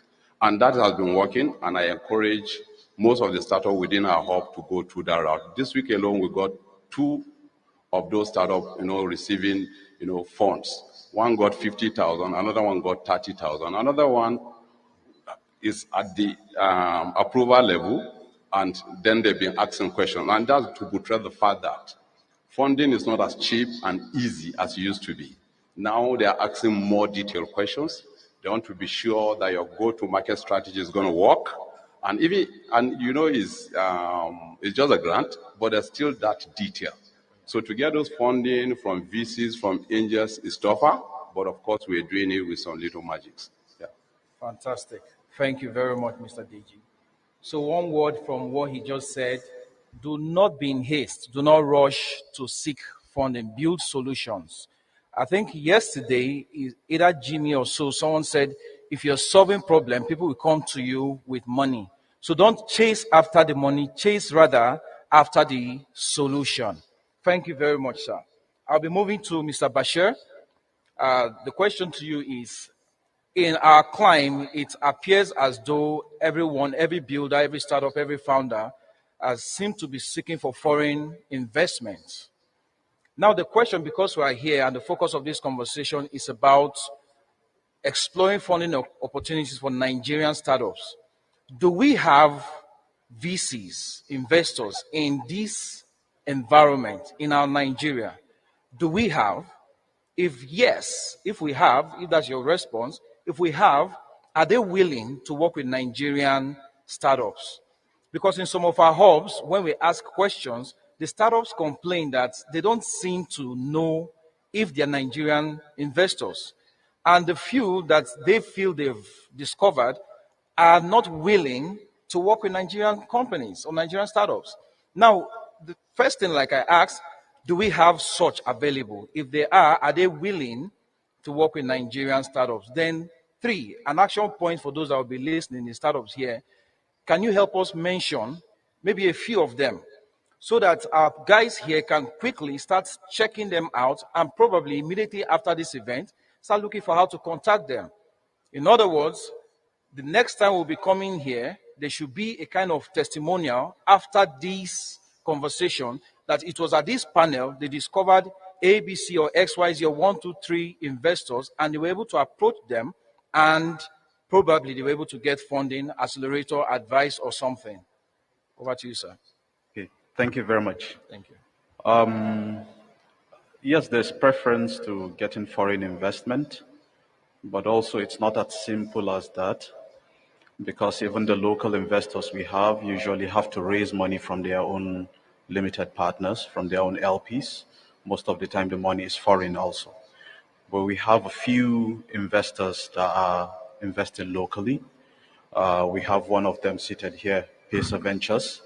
So yes, they do exist, and many of them. The earliest founders who found success have gone on to open their own funds. They invest in their own names. They have their own investment vehicles, or they invest as syndicates. So, and we have the older ones like Ventures Platform, like TLCom, like EcoVC. We have new ones like Spark Ventures. We have Ingressive Capital. Ingressive Capital is run by a foreign person, but she runs it here in Nigeria and all over Africa. I have a few lists. We have Greenhouse Capital. We have First Check. First Check is female focused. So their first thesis to invest in are women-led startups, or startups with women at the C level, at the founder level. We have Greenhouse Investment. We have Microtraction, We Capital, Growth Capital, Rally Cap, and so many of them. They keep growing every day. But however, I think one of the ones endeared to me is Future Africa. Future Africa went out to seek capital from within Nigeria. An ordinary person earning salary can keep investing $1,000 every month or every quarter, although I think they've changed their model. But 90% of the capital they have deployed is local. They sourced the capital locally, and they invested it locally and across Africa and other ventures. So yes, there's preference to foreign ventures, but there is a rally and a drive to see that the capital remains local. Because what will eventually happen if 90% of the investors are foreign, there'll be capital flight when the company is mature. When it is time for exit, the money leaves the continent. So what have we done? We've not succeeded in anything. So as much as possible, when you earn salary, find a syndicate and connect into that syndicate and invest through that syndicate. And there are many of them. The few or the two most valid ones, the Lagos Angels Network and the Abuja Angels Network. But apart from those, there are smaller syndicates that are doing the same thing. So yes, we have many of them, too many to even list. And to add a bit to what was discussed earlier between Jeffrey and IM Jega, Jeffrey said there are 400 plus startups. He's right. IM Jega counted it, said there are thousands. They are right. Jeffrey was quoting from the funded startups, about 400 plus, that are funded with foreign capital or local capital. And Jega is talking about the general ones. Among the general ones, not every startup requires VC funding.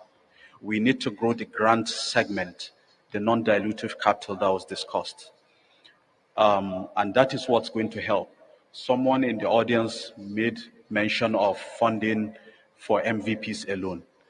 In the past, there used to be funds that funded idea stage and prototype stage startups. They no more exist because the market is not that flexible for that anymore. So we need to see organizations like NIDA and the government mimic what Tony Elumelu Foundation is doing by giving $5,000 to idea stage and prototype stage founders to build. Thank you. Thank you very much. Please, a round of applause for Mr. Bashir. He's giving us some practical steps. So for those of you looking for localized investors, he has mentioned a few of them. If you cannot remember all of them, remember these two, the Lagos Angel Network and the Abuja Angel Network. These are aggregators. If you can connect to these two, they will also help connect you to the numerous investors within their pool. Thank you. So to Mr. Chima, so we are running a bit for time now, just bear with us. We saw the last presentation, solving environmental issues, environmental problems, as against what we have been used to, fintech, and software as service. For startups in that category, do you have an idea to explain to us if they can get grants because some of them may not be able to have built up to an MVP before approaching investors. So for those of them in that category that may have to spend longer time carrying out research, are there grant opportunities available? And if they are, how can these startups in that category access such grants? Thank you very much. In the environmental sector, it's quite unique. Like you rightly said, it has more to do with research.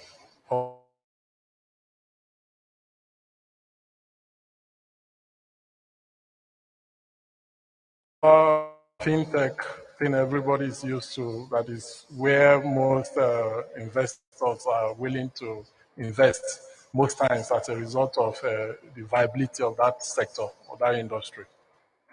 But in the educational sector or in the environmental sector, it's quite unique because it requires research that takes a period of time for you to arrive at certain conclusions and come up with products that can you can consider as viable for the market. It's not that easy because it requires patience, and it's not what most regular investors or angel investors would want to dabble into. It's not an area they would want to dabble into quickly because it doesn't promise quick returns on investment. So having said that, it requires people or organizations that are interested or whose ideology or values revolves around the environment, and it's not, they are quite few as it seems. So it's something that anybody that functions in that space should understand that it's not a quick fix. It's not something that, it's not a plug and play solution. It's not something that you expect immediate returns.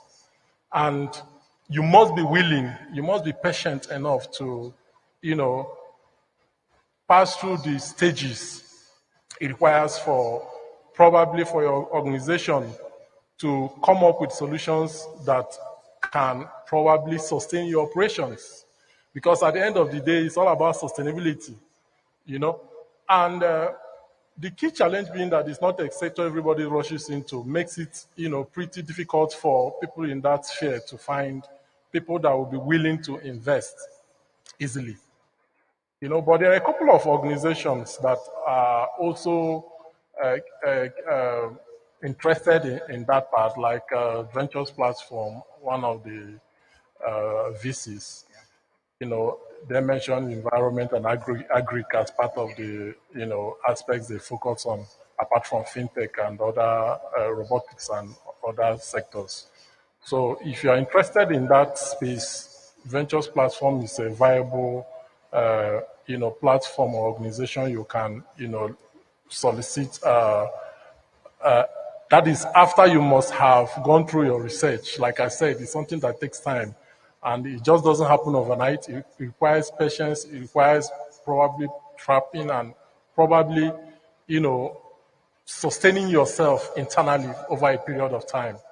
So Ventures Platform is a good place to lean on. And I also believe that PESA Ventures too, even though it's not amongst their key area, they have equally done something in that regard. Thank you. Fantastic. Thank you very much. Thank you, sir. In addition to that, ONDI, which is the Office of the Nigerian Digital Innovation, is a subsidiary of NITDA. So if you have something within that space that will need research and time to build up, they have a booth here, the exhibition booth. Do well to go there. You will get advisory services from them and many other things. Visit NITDA booth, visit the ONDI booth. It will help you. Thank you. Lastly, but not the least, to Mr. Abubakar, I have a very fantastic question for you, which is a pain point to some investors. So we've seen that some startups successfully raised money, pre-seed or even seed, Series A. However, after successfully raising money, raising funds, some of those startups failed. I know within the network of investors, they will be interested in such startups, why they failed after raising funds successfully. Please respond to that, why a startup would fail, and how can we reduce mortality rate of such startups so that it doesn't affect the younger ones that are coming up. Thank you for giving me the most difficult question, but a fundamental question nevertheless. For you to understand why startups fail after they have raised funding, I have to take you back to give you an example of what happened within the financial industry. If you look at back in 2008, there was a complete global meltdown in the financial industry, right? This gave birth to fintechs, and this gave birth to the boom in technology companies, because while banks were busy clearing up their mess, regulatory reporting and audits and all of that, technology companies saw a gap in the market, and they came and started providing financial solutions and became the customer-facing platform for people that are unbanked and people that needed kind of solutions. So there was an eventual paradigm shift. Now, the thing is, fintechs and tech companies and startups were able to offer customers from a user perspective and convenience aspect. And they were able to pick and choose what products they can develop. And they were able to develop and innovate at an accelerated rate. So this gave them a serious competitive edge, and these are what investors look in when they're looking to fund, okay? So what is the problem? Why do some startups always fail? Or not always, there's a lot that do fail. We do hear of the unicorns and all of that, but we never hear of the majority that fail. I think they say it's only 1 in 10 startups that actually ends up succeeding. 9 end up failing. Many people don't talk about the statistics. And why? You see, you have to look at, first of all, there are 3 different aspects, the way I look at it. You have the technical aspect, you have the operational aspect, and then you have the financial aspect of things. Most tech startups do have the tech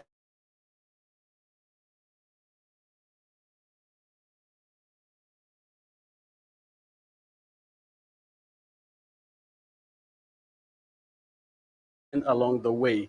People start to over customize their product. It takes a lot more time, and then you start to lose focus, and this costs money. Anything that you cannot scale within a reasonable amount of time, for you to now go into the next round of funding will ultimately affect your business. You will not be able to survive. And because the world changes very fast, and particularly the marketplace changes so very quickly, you have to be able to innovate at an accelerated rate. You have to be able to know when to pivot. You have to be able to know how to react to changing market conditions. So if you're not able to adapt to this and you don't have this agility, regardless of how much you have raised, you will find it very difficult to survive in a very fast-paced, changing market environment. And these are some of the reasons why a lot of startups that have raised funds end up not really living up to expectation. And then, of course, you can't take away the fact of things like mismanagement. All of a sudden, salary wages go from 10 million to 100 million, whereas you could have invested maybe a certain percentage in R&D, in research and development, so that you can continue to innovate. Okay, because I think the DG said something very profound in the opening statement. Your product is only, you or your business is only as good as the next product. Okay, so it's a continuous innovation. And if you cannot continue to innovate, then it will be very difficult for you to survive in a very competitive and rapidly changing market environment. Thank you very much, Mr. Abubakar. Thank you for that resound and very practical response. Because of our time, we are going to be wrapping up. But just one statement from what he said: you will have to learn to innovate And it affects every startup, whether you're at ideation stage or you have an MVP or you've achieved unicorn, because we've also seen 1 or 2 unicorns that have failed. So it is peculiar to everyone to practice innovation. So you must have plans to innovate either financially, and that's even the worst, because when you don't prepare for the money that comes, that money can now become a problem to you. So not having worked overnight with your team and attracted that fund, then the money you've worked for becomes a nightmare. You have to learn to innovate. So innovate financially, innovate your managerial team, innovate your business operations, innovate your technical team, innovate all around. Thank you, Mr. Abubakar, for that word. I'll be coming back to our lead presenter, Mr. Gbemi. Just give one word and summarize, then we close this conversation.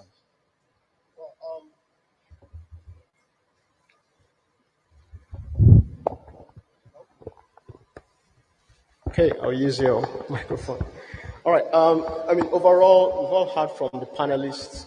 There are funding opportunities out there. Startup founders that are able to put in the work will get the best opportunities when it comes to capital. That said, raising outside capital is not necessarily a success on its own. It is a fuel to drive your success. So while there's a lot of hype around everyone raising money, and if you read TechCrunch or Tech Cabal every day, there's someone raising new money, that's the beginning of the work. So I would like to just basically calm everyone down to say, yes, it's good to raise capital, but what you do with the capital, as you said, is what really matters, right?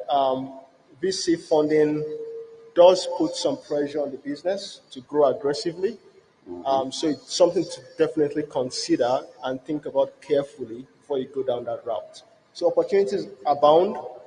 However, tread with caution, because it's expensive now to raise outside capital, but it's actually beneficial if you're the right business for it.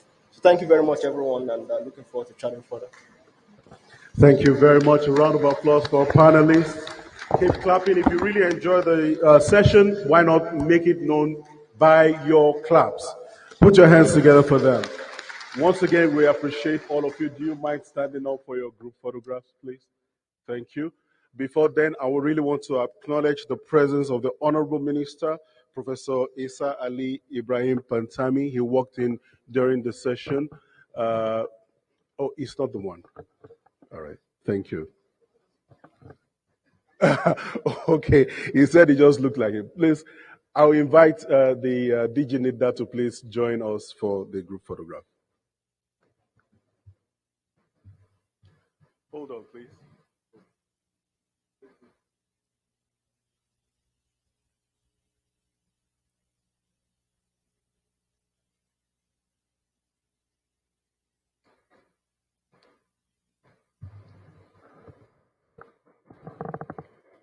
Thank you. Thank you very much for the session. We really appreciate you. Now, before we go to the very last fireside chat for this event, we want to quickly do the Kahoot game once again. We still have some iPads to give out. We want to quickly give one out right away before we get into the last fireside chat. So do you mind bringing out your phones immediately? You mind flipping your phones out again and get ready to play the game.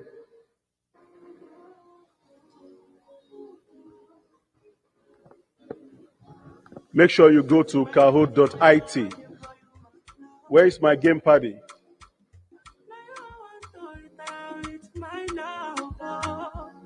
See all the little good things you do, they make me know. Flip out your phone and get ready for it. Any moment from now, it will be projected on the screen for you to see. Please get me my game, man.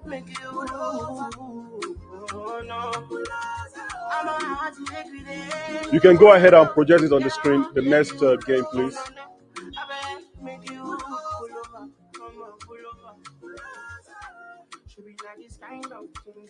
Now we have just 3 questions, so it's going to be very brief. And the pin will be displayed. That's the pin right there. So please go to kahoot.it and put in this pin. Remember to use some very funny names. We don't want your regular names. Use some very creative names so that we can have fun on the screen. Thank you. Already we have about 55 players. We're targeting about 100 players before we get started. So please continue to join the game with a very fantastic name.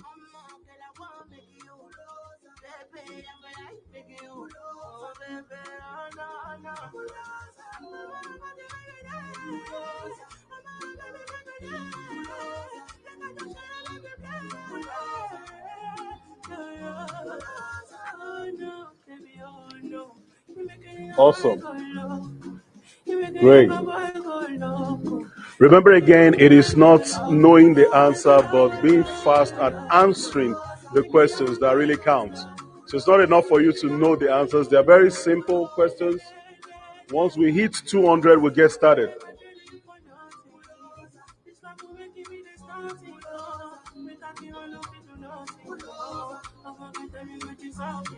Okay. I think we're over 200 now. Let's get started.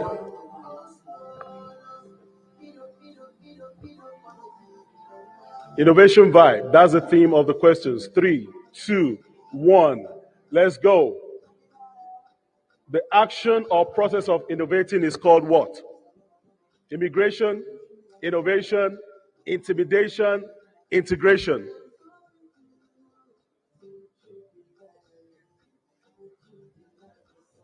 Nobody got the question correct. You have a network problem? Let's restart. Let's go back. Restart. You know what? You can rub your phone on your head, you get network. Try it. Let's restart. Let's do the question 1 again.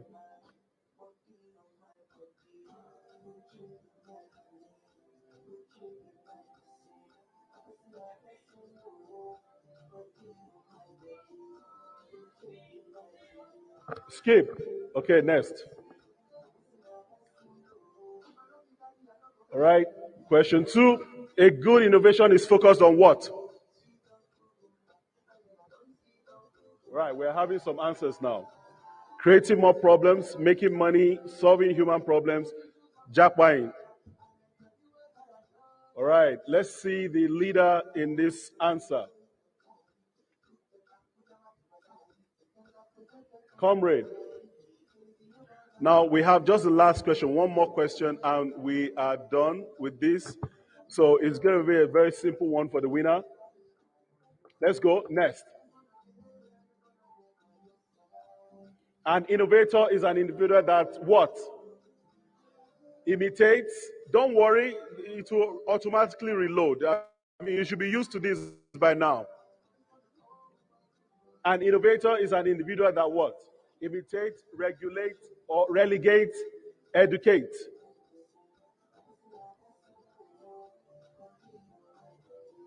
Just calm down, it will reconnect.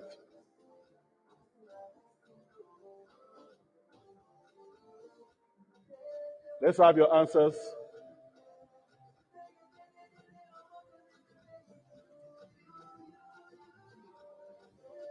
Only one. Hold on, please. Don't go. Can you put down the music a little bit, please? Can you put down the music a little bit? So this is what is going to happen. Your network seems to be messing us up. So we're going to restart this game. But we're going to have another set of questions. Is that okay? All right, before we get into that, before we reset and all that, let's go into the last fireside chat, and then we'll take that and we can now continue with the game if the network will permit us. Is that okay? Is that okay? Thank you very much. All right, and this is the very last panel session that we're going to be having. we're looking at unlocking Nigeria's innovation potentials for economic growth and prosperity. Unlocking Nigeria's innovation potentials for economic growth and prosperity. The moderator for this will be Ajuma Ataguba, Director, Founder Institute, Abuja, and the lead presenter will be Salisu Uba, FCIP, MD NatQuest. Ladies and gentlemen, put your hands together for the moderator, Ajuma Ataguba, Director, Founder Institute, Abuja. Also joining us on stage right now is Salisu Uba, MD NatQuest. Put your hands together for him. The panelists are David Desal, DG Pitda. If he's here, please join us on stage. David Desar, are you here? Thank you. Put your hands together for him. The louder you clap, the faster he will come to the stage. Keep clapping, keep clapping. We also have Aminu Sani Bello, CEO DEFCOM Technology. If he's here, please join us on stage. We have Joledo Oyewole, Senior Manager at Paxful. Put your hands together for him. And of course, we have Naonobi Fua, GISA expert or GICA expert, Innovation and Entrepreneurship. If you're here, please join us on stage as well. Put your hands together for them as they come on board. Put your hands together, please. Last but not the least, on this panel is Nasser Mohammed. He's a strategy consultant, board advisor to Dominion Blockchain Solution Limited. Put your hands together for him as he joins us here. Before I hand over to the moderator, may I call on Salisu Uba, MD NatQuest, to give his presentation. Thank you. Have a lovely deliberation. You have actually 15 minutes after the presentation.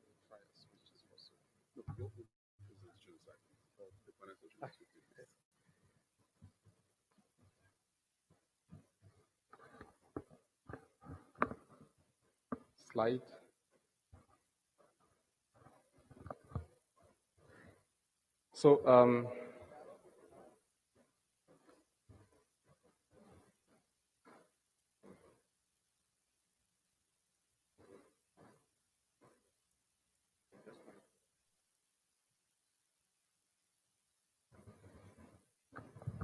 So good afternoon.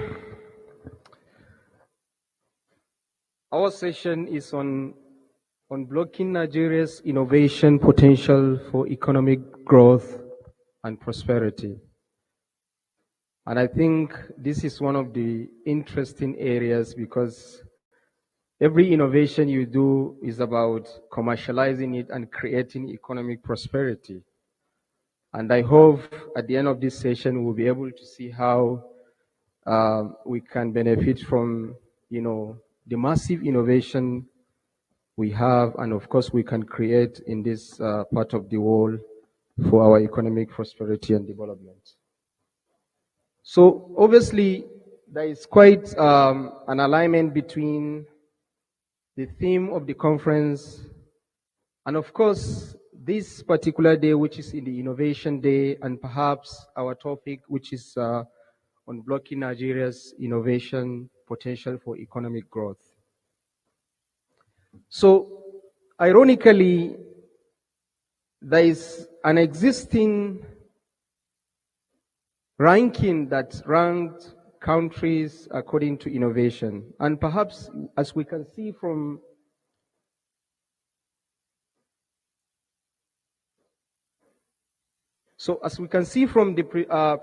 the slide, obviously, is dominated by, the developed countries. But this is not a surprise, because this is ultimately the opportunities that they have in creating and commercializing innovation. And this takes into account, obviously, the human capital, institutions, technology, creative output, and of course the market. Because you cannot have at driving innovation when all these things are obviously not available. The innovation ecosystem captures 4 areas. You have the people, you have obviously the process, the policy, and of course the climate. These are very, very integral to how an innovation ecosystem can thrive. So probably most of you might be aware of some of these companies that are quite innovative, and of course is an idea of how innovation can be transformed into what it is today. What they managed to do is, perhaps, who amongst you knows or heard of WeWork? Interesting. This is really an interesting, probably you need to go and check their, their case study and how they ended up. But again, this is really important as to tell you how a simple idea can be turned into a multi-billion-dollar venture. And IT is very essential because this is what actually brought us together. Innovation in IT is one of those areas that is creating massive opportunities today because of how obviously innovative that particular sector itself it is. It depends on how you look at an opportunity. You can decide to see or create an improvement in a process. Think about an idea that can create a better system. Think about an idea that can automate a particular function. Come up with a crazy idea that you think today may not work, just like the case of WeWork. So many ideas can be thrived into so many opportunities. So this is also an interesting perspective as to our competitive landscape in Nigeria. And I was quick to think about what does this actually means and what lessons can we learn from those countries that are doing incredibly well in innovating and of course commercializing and thriving in the innovation sector. And for me, I think one key competitive advantage for Nigeria is you have the people that are driving and of course making this industry to what it is today. We have the population, which is very key. And most of these populations are dominated by youth. Cheap labor cost. Today you can have as much as you can with a number of people that you can easily train them, and of course they can deliver value to whatever you think of delivering to a particular sector. And guess what? Nobody is excited about the fact that today Nigeria has the Startup Act. This is an incredible opportunity to turn ideas into a multi-billion-dollar venture. Because this is something that is not there, and today you have it. And of course, lastly is the infrastructure. Regardless of the fact that we complain about access to internet, or rather speed in internet and all of that, but I still believe that we are doing incredibly well because we are one of those countries that we are even thinking of implementing a 5G technology. So this is a very interesting framework that was actually developed by Rogers in 1962. But interestingly, researchers have done a lot in ensuring that this model or theory has actually been advanced, improved, or rather modified. But I think one key fundamental thing about this model, it is still applicable. And it talks about how innovation can be diffused or spread across a certain society or population. And it's categorized innovation into 5 categories. Of course, you have the innovators, people that just think about ideas and they accept that idea. And second stage is the early adopters. Of course, these are opinion leaders, people that are quite reserved whenever you have an opinion or rather you have a certain technology and how that may potentially change an existing process. And of course, you have the early majority, which mostly I believe within Africa we have a lot of people that can easily be categorized into this particular category. And lastly, you have the laggards. These are quite the conservative, and these are people that resist to any changes. And this is important for anyone that is thinking of commercializing and, of course, spreading their ideas. You need to know the position of the market, your target audience. How does it fall into this?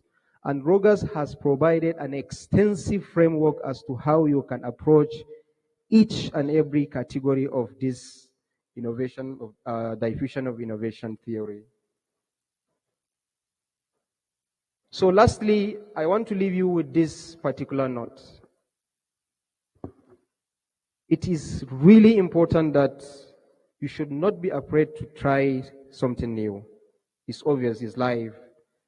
But you have to be ready to learn from your mistakes, as this is going to bring, obviously, the best out of you.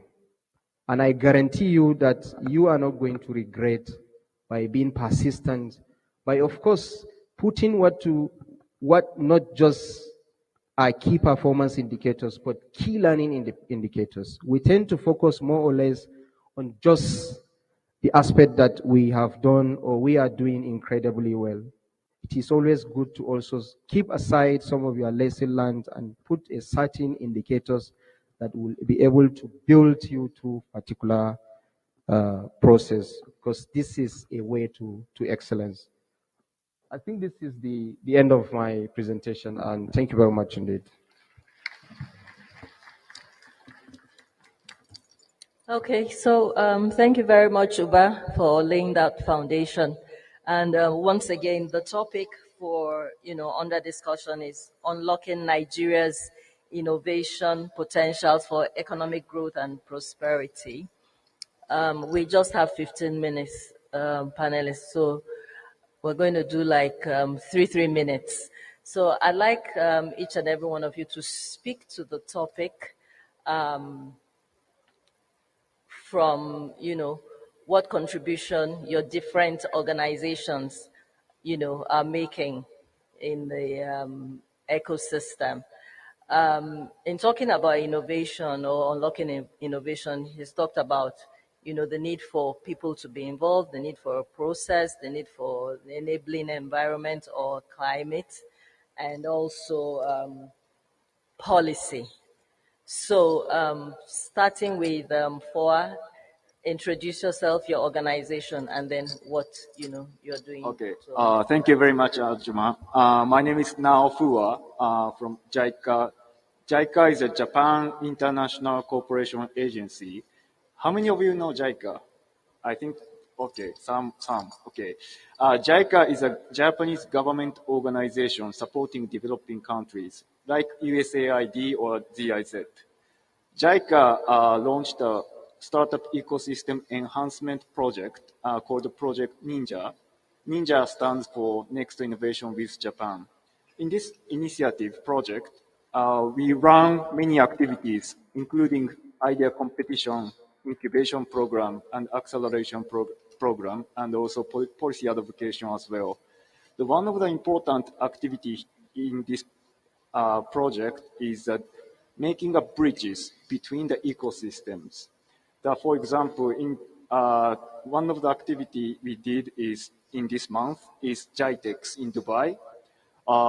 We see many interaction among startups in the different countries, but we don't see much interactions among the policymakers. So in the Dubai GITEX, we had a panel discussion between the Nigerian high officials and also Ethiopian government high officials. Like here, one panelist is a DG NITDA, and the other panelist is DG Director General of Ministry of Innovation in Ethiopia, to exchange information about startup ecosystem and also exchange the information on the Startup Act and bill to just enhance the ecosystem, making connections among national government officials. That's one of the activities. The second activity we do is an incubation program called iHatch. The NITDA initiated this initiative in collaboration with JICA to enhance the startup ecosystem. One of the characteristics of this initiative is strengthen the ecosystem by filling the gap of weakness and missing subsector of each sector in agriculture, health sector by doing this incubation program. Before this starting this incubation program, NITDA and JICA identified the weak area and missing area of the Nigerian startup ecosystem, comparing with the other countries like US or Kenya. So in this iHatch program, we selected startups who is filling the gap. That's the second activity we are doing. The third activity is, can I continue? Third activity is policy advocation and policy support. Nigeria just president signed off the startup bill. Then the JICA is planning to bring the Nigerian officials to Tunisia or other countries to learn and lessons they already obtained in their startup act. The Tunisia, they started startup act in 2019. 3 years already passed. They provided labeling 720 startups already, and they have a lesson learned. So we are trying to get those lessons by introducing the Nigerian high official to the Tunisians in a study tour. That's some of the activity we are doing. So let me stop here and pass it to you. Okay, well done. Thank you. David? Hello? Okay. My name is David Dasser. I'm the Director General of the Plateau State ICT Development Agency. So we call it PICDA. So PICDA is like a domestication of the NITDA's Act at subnational level. We have NITDA as our big brother. First of all, from the law that established our own agency, down to how we are domesticating the NITDA's policy down in Plateau State. Plateau State happens to be one of the first pioneering states in the domestication of that act in 2018. And we have looked at a lot of things regarding to the peculiarity of Plateau State technology ecosystem. Knowing fully well that we cannot completely adopt what we have at the national, looking at the peculiarity of subnationals in terms of the power it has to regulate and all of that. So one of the things we've been able to do to inject our own, to inject into the technology ecosystem in Plateau State is to come up with programs. More so after we noticed that there are a lot of technology gap in Plateau State, talent gap in Plateau State. Before I joined the agency, I was heading the first innovation hub in Northern Nigeria, NHub, which saw us at that point churning out a lot of talents to support the emerging technology ecosystem in Plateau State. So what we did was to scale up at government level. How do we churn out a lot of tech talents within the state? How do we heighten the conversation around technology in Plateau State? Because knowing fully well, we have a lot of cultural lag down at home. Most people in Plateau State prefer to work in civil service. And knowing fully well that government cannot accommodate everyone in the state. So the first thing we did was to increase conversation around the need for everyone to go digital. Within 4 years, we've turned out about 10,000 tech talents within the state. We have we have experienced our problems. We currently have a campus within the state that where young people gather every day to collaborate and co-create projects.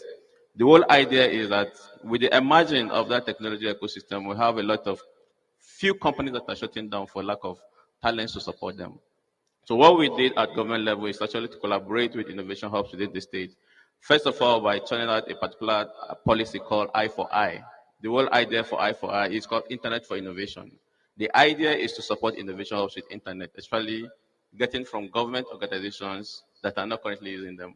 So what we have is that our report shows that we spend so much money on acquiring internet services in government organizations. And most times what happens, they close by 4 o'clock.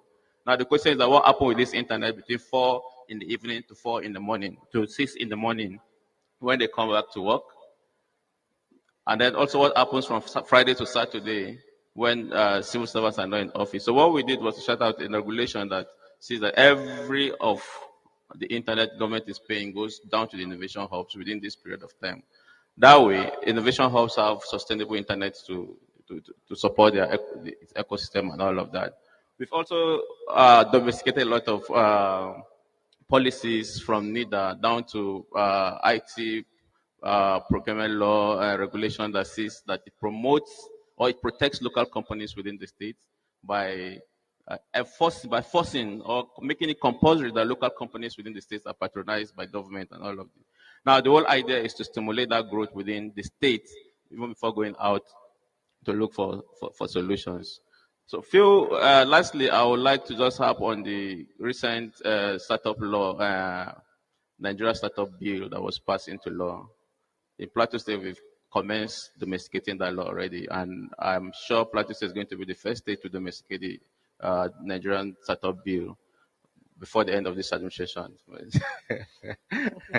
So these are more, and many more other things I think we're doing in Plateau State. But then, one thing I have to commend NIDA and the minister in the few months is the fact that it was able to pass that bill and make it a law, because what that means eventually is that the number of stakeholders in the conversation around the startup ecosystem has increased. I mean, right now we have the president chairing over a council, which is going to give a lot of strength and vigor to the whole conversation on startup ecosystem. Now, the implication is at subnational level.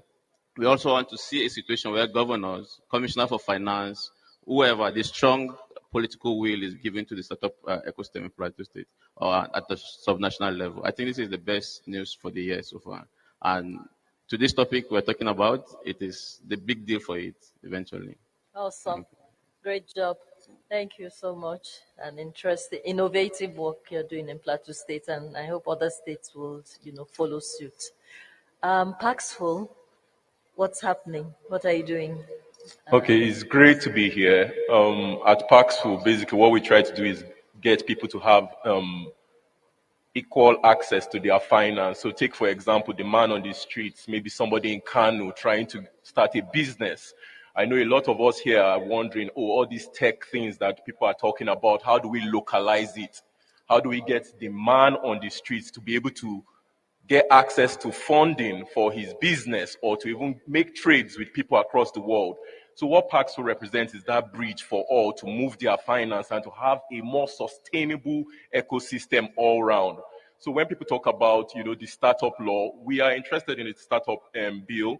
And for us, it's an avenue for everybody from policymakers to business to innovators to come on the table. But it's also a point where all Nigerians have been brought on the table to contribute their own quota to developing Nigeria for the next millennium and, for the next future. So at Paxful, what we are interested in is, how can the man in Kano that wants to do business with the whole world, how can he get access to finance? How can the man in the East, how can the man in the West, how can the whole Nigeria get equal access to finance to aid their business? Sometimes many people have, people that travel abroad and want to send money back in the country.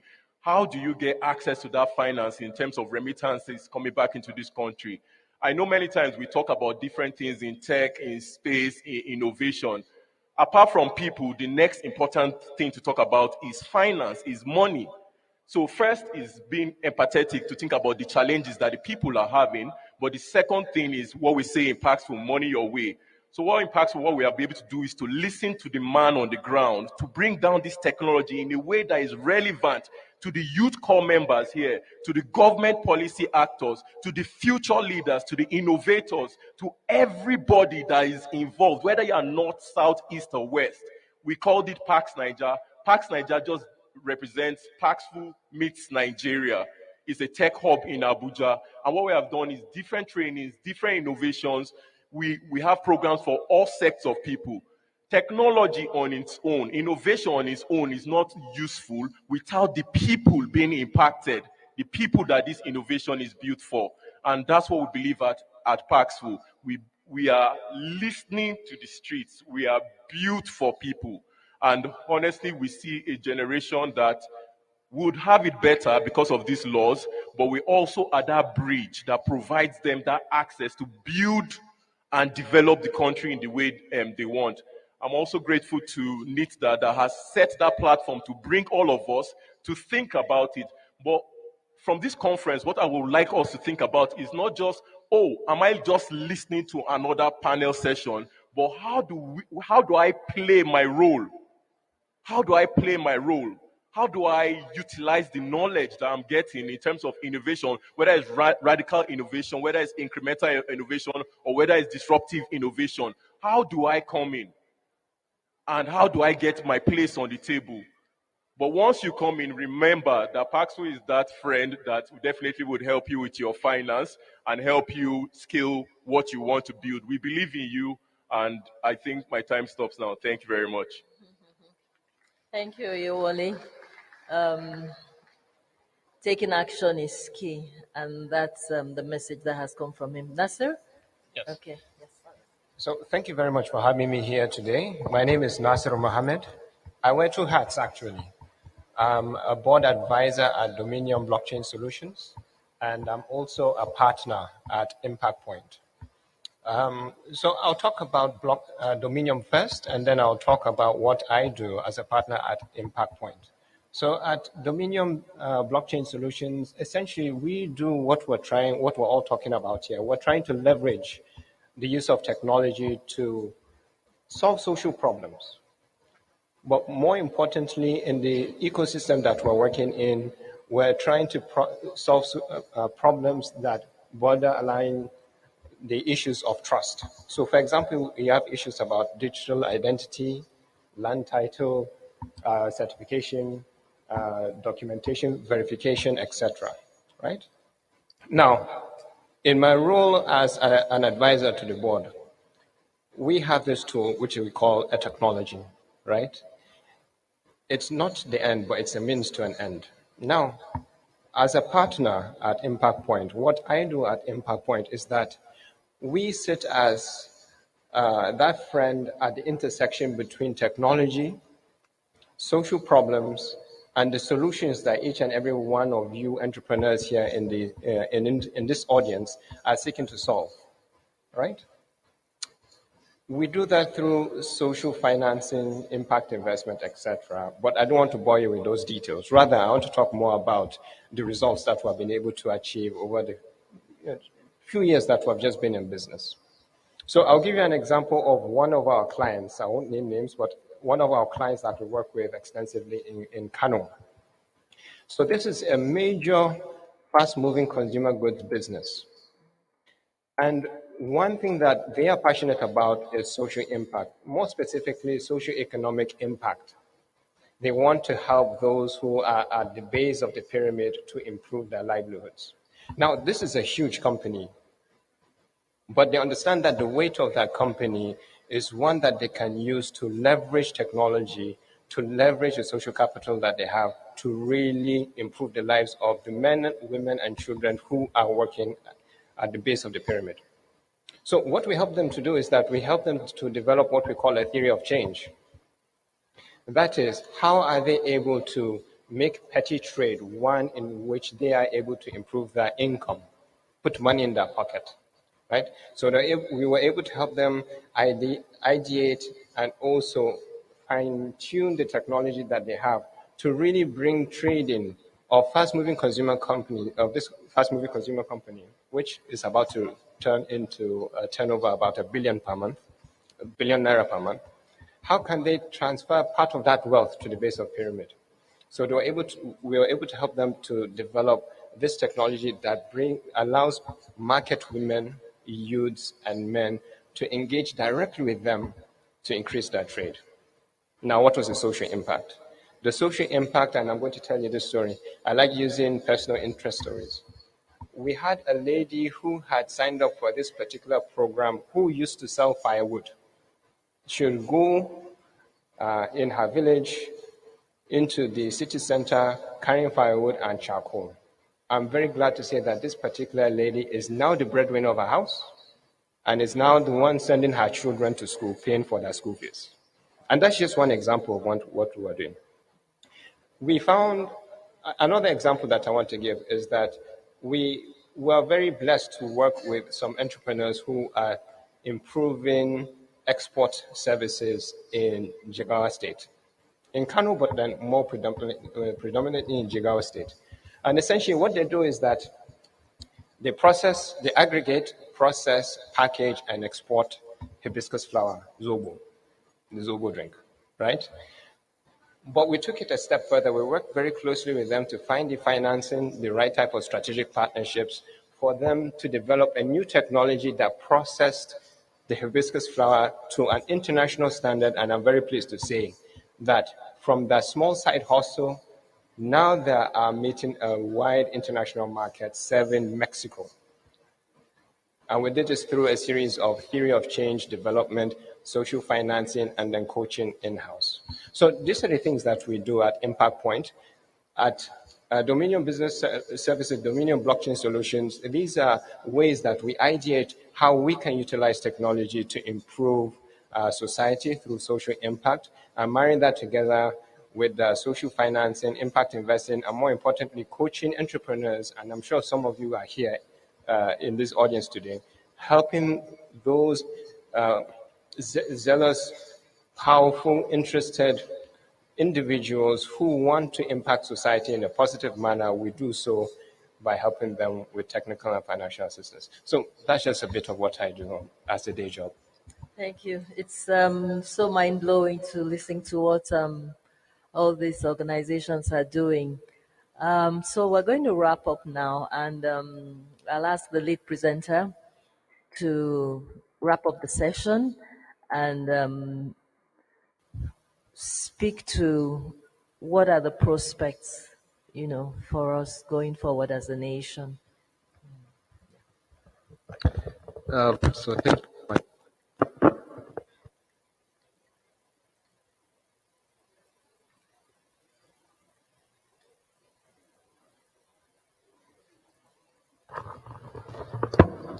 So I think we have enormous prospects in terms of unblocking innovation potential in Nigeria. But I think the most important thing for us to focus is you need to build the necessary network. And how this can actually turn into reality is by having different opportunities to have a kind of collaborative environment where you can have different people with different capacity and different skills. And this can only happen when you have a combination. Imagine in this panel, we have people coming from different backgrounds. If you lock us in a room for 12 hours, probably we are going to come up with an innovative idea on how probably the conference participant will find a way to fly through the through the roof. So, I mean, it's important to have an opportunity to collaborate with people, sit down with people with different backgrounds, share your ideas, and of course, come up with a better outcome out of it. Secondly, knowledge is power. You need to, I think there is no better time for you to build your capacity than now. I cannot count the number of platforms where you can get free access to different training and capacity development programs from reputable international organizations, universities, research institutions, and of course companies as part of their social responsibility. So you need to get those skills, have that knowledge. My core area of expertise is around commercializing, different opportunities and ideas. And one thing that we actually understand is that people tend to have an opportunity to develop something that has the potential to cross our borders. But they don't have the understanding or the people to talk to in order to get these ideas commercialized and get into where they're supposed to. And this is a massive area. So I think this is an important thing. But you need to also network. Get yourself out there on the networking platforms and all that. Utilize it to market your ideas, to market your products and services, and I guarantee you it's going to be remarkable. So we have enormous opportunities, and it is now the best time for us to unlock those opportunities.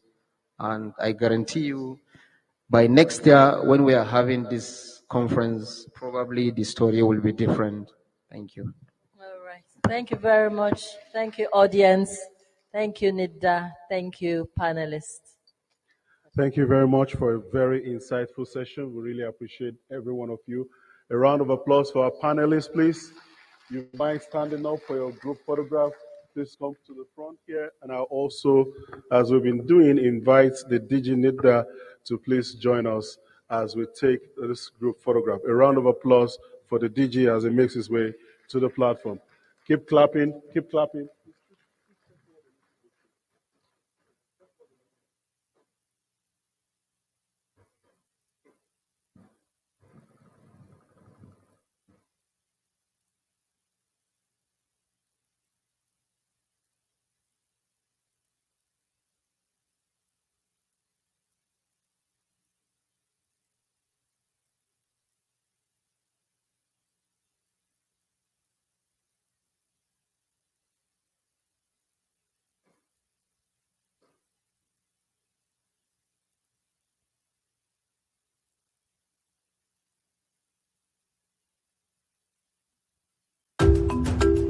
Don't get stuck in the past. Get all the latest news and happenings on blockchain and cryptocurrency only on Crypto TV Plus.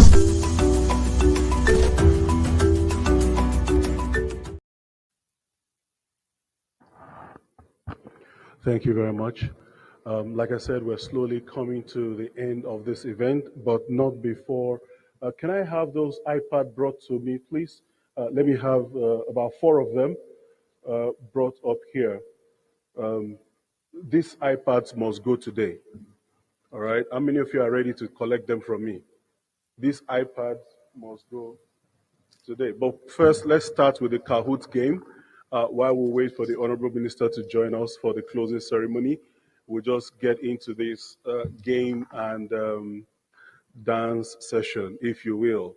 I have the permission of the Director General of NIDDA to engage all of us in a protection board. He joined us while the other session was going on. Please put your hands together for Dr. Olatunji Vincent. He joined us in this event. So quickly, we'll get into the games now. And my guy from Paxful is like he's the one carrying our network. He walked away with the network the last time. So the network will work now. And funny enough, we're going to repeat the last questions. So you've seen the questions. Some of you already know the answers. But let's see who will maximize that opportunity and go home with one of these. Hello, everyone. We are at it again. You know how we are doing this. iPad is up for grabs. Everything is up on the screen already. Please go to www.kahoot.it. Use the game pin 4848180. 58 participants. Let's see. Let's get it to 200. We need to be fast about this. The questions are very, very easy. As a matter of fact, I used Merriam-Webster dictionary while I was setting this up. The dictionary will define drive as the act of moving a car. Zoom. So all the questions are very, very easy. Just 3 questions. So you need to be very, very fast. If you are very, very fast, you can go back home today with an iPad. So 300 participants already. Let's just do in 3. Okay, let's count down from 10. Awesome. Can we start? Media, please, let's start. Pay attention. You need to be very, very fast. Please, you need to be very, very fast. Innovation vibes. And the first question is,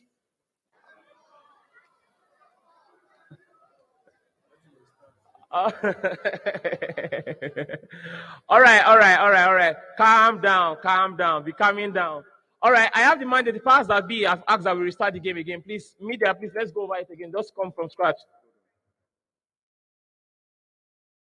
Okay, so while we're working at the network, DJ, can you give us some music? DJ. So I need, number one, volunteers who will judge the dancers, and then I need the dancers themselves. All right? So if you want to volunteer, you are bold enough to dance, please raise your hand. Not too many people are bold enough. This iPad is the latest in town. Maybe I should market it so that you will be bold enough to come forward. I did not ask you to come out yet. So go down. If you want to volunteer to dance, raise your hand. That's the instruction. Raise your hand first. Okay, now you can stand up. If you want to volunteer to dance, you can stand. All right, those of us who are standing, please come up here. Come in front here. Be orderly about it. Just stay in front here.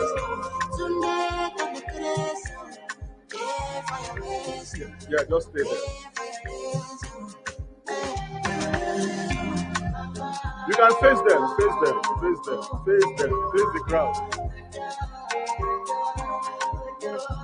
You know, that music you made me to dance to, that's the one you are going to play first. Go. Go.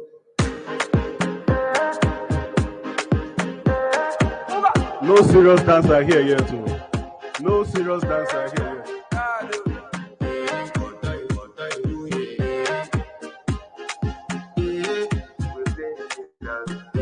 I want to flex. Watch them as they dance. You'll be the one to select. And I want to carry my love away. You'll be the one to select. She loves. I want to impress. And I want to carry my love away to a place she loves.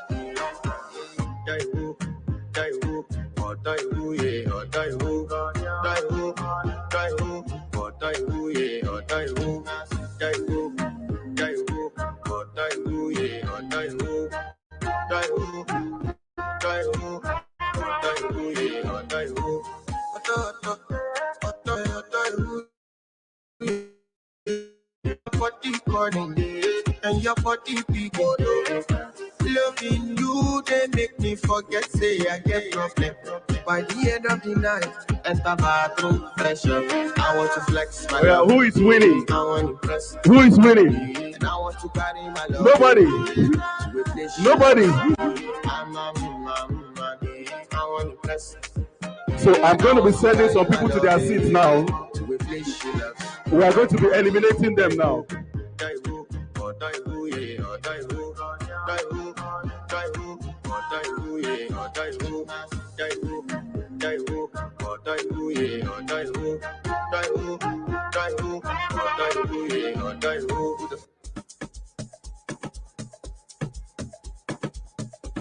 From this point, we'll eliminate you. Once I point to you, just go to your seat until we have two dancers in front. Once I point at you, you go back to your seat.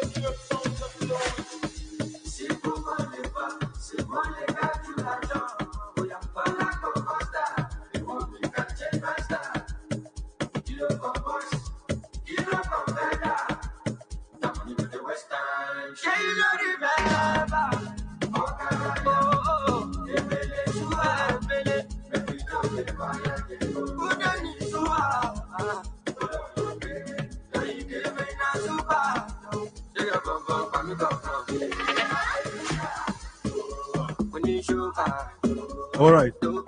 So I'm eliminating them one by one. Okay? We are going to sit down. Thank you for coming. We appreciate you.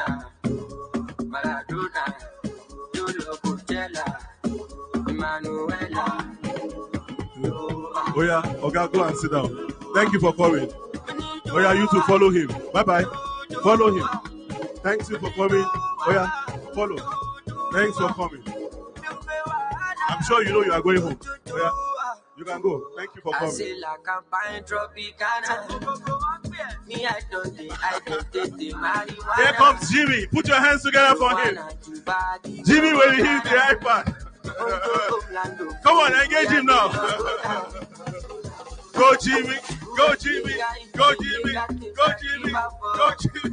Go Jimmy.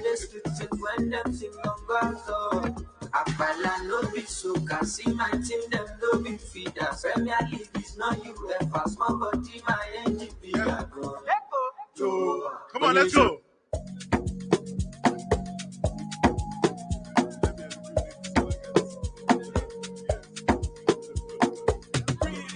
Okay, yeah, let's go. Where you guys can go, let's eliminate them. Let's go. Set? Baby, follow my command, like zombie. Let's go. Don't worry, we'll get some other people. Oh, yeah, let's go. Follow my command, like zombie.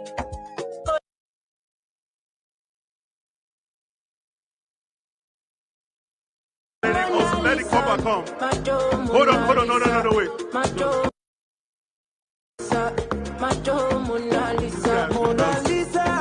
No, the rest can wait. She said, make some time for me. See for this selfie and you tap like hush for key. We walking next there. Please show them your face. Baby, hope you know you like to my day. Girl, you know you're all the Are we ready to vote the winner now? You can't run away. Are we ready to vote the winner? One bag of man, them one cup dry. DJ.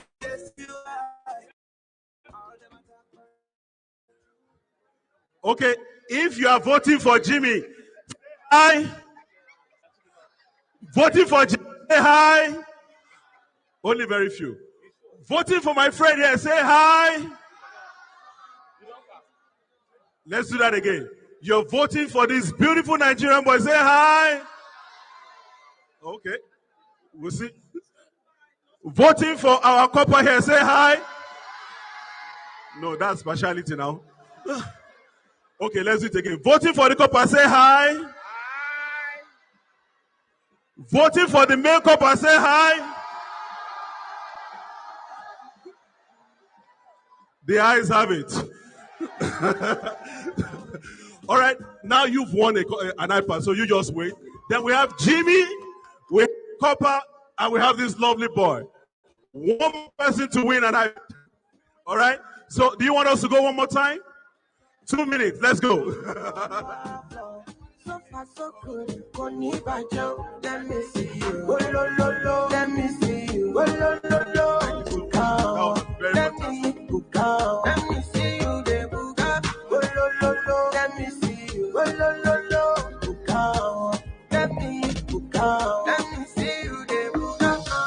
Can we free the space, please? Let's free the space. You can move back. Thank you very much. Wow.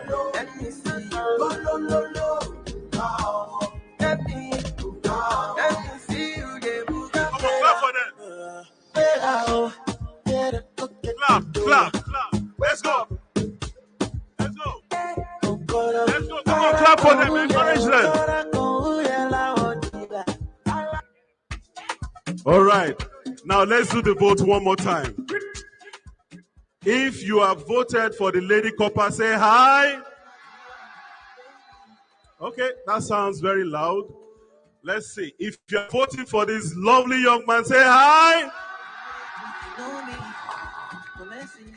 Let's do it again, one more time. You are voting for our copper, say hi. Now, we need to decide. You are voting for this lovely young man here with those fantastic dance moves. Say hi. The eyes have it. Thank you very much. Clap for them. I'm going to invite Jimmy to present the iPad to the two lucky winners. Me, I I just want to be high. Be high. Be high. Me, I just want to be high. Congratulations. Yeah. Please. Be high. Me, I just want to be high. Strike it down close again. Be high. I just want to be high. Be high. All right. Thank you very much. Thank you. Thank you. Thank you. Thank you. Thank you, Jimmy. Thank you so much. If you really enjoyed that session, put your hands together for all the dancers. Put your hands together for them. This is Tech Meeting Entertainment. What a lovely session. We have some ATM cards here that got missing during this event. We have Umar Muhammad. You have your Zenith Bank ATM card here. Please come to the table with a very incontrovertible evidence that you are the one with it.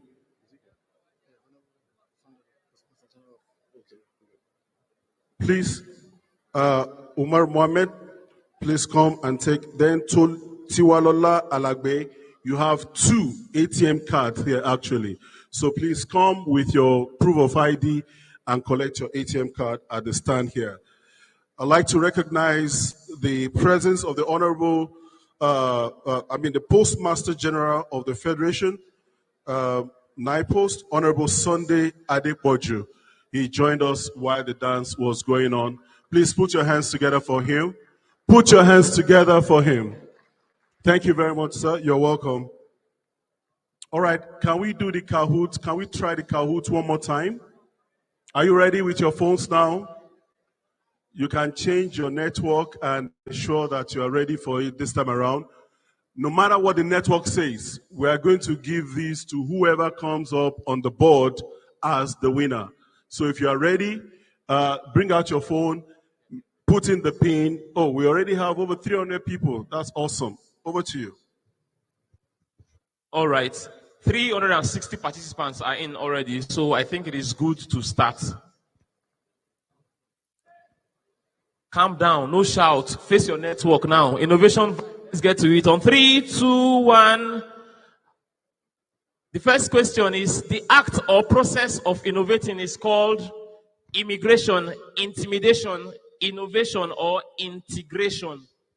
2, 1, okay. Let's see who is stopping the chat. Let's make progress.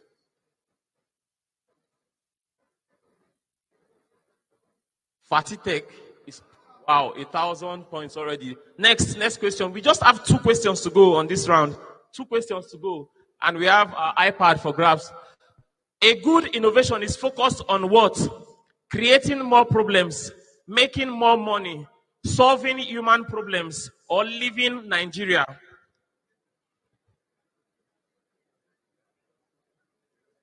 Let's see if Fatitech is still at the top of the table. Oh. Next, and this is the very last question. At this, we'll get to know who the winner is. We have the questions for this session. An innovator is an individual that what? Imitates, innovates, relegates, or educates.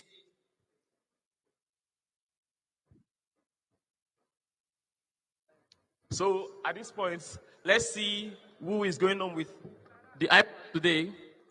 On the 3rd position is Agia.ng. 2nd position, we have D. Can we clap for them? Can we celebrate them, please? And the winner of this session, ladies and gentlemen, is Bad Network. I see. So who is Bad Network? Who is Bad Network? Bad Network, can you be proud of yourself? Bad Network, as long, oh, Caleb. Oh. This man has been here since yesterday. He called all of his village people to come to this time. Congratulations, brother. The best, number one and nothing less. Lead me to my destiny. I have waited patiently. I have vision, though I believe. I know I can count on me. So stand up for the champions, for the champions. Stand up, stand up, stand up. For the champions, stand up. You are the one in charge of our network, and you are named Bad Network. Should we give him the iPad? He's the one in charge of our network. Anyway, clap for him. He deserves it. Put your hands together. Congratulations. Awesome. Good one. We still have one more. In fact, I think I will add another iPad. Do you want me to add another one? Please let me acknowledge the presence of the Nigeria Economic the president of the Nigeria Economic Summit Group, Mr. Lawi Jayola. Mr. Lawi Jayola just joined us while this was going on. Please, a round of applause for him. A round of applause for him, please. You're welcome, sir. Thank you very much for joining us. Now, we'd like to do another interactive section where we'll still have this singular one that want to go out. But we made a promise that whoever wins the social media challenge, the highest number of retweets, and of course the highest number of likes will win. And I learned that when we announced earlier on, the guy that won was not in the house, but he saw the tweet and he made his way to the hall. Do you want to put his name on the screen and the total number of tweets and retweets that he got? And if he's in the house, we'd like him to come forward and claim his own iPad. Please put up, yes, there he is. The winner for the Twitter contest, the number of retweets, 257, and the number of likes, 256. That was the total engagement he got. SM Bello, are you now in the house? SM Bello, put your hands together for him. If you're in the house, please come to the front. Let's have the music interlude while we sort that out. Music, please.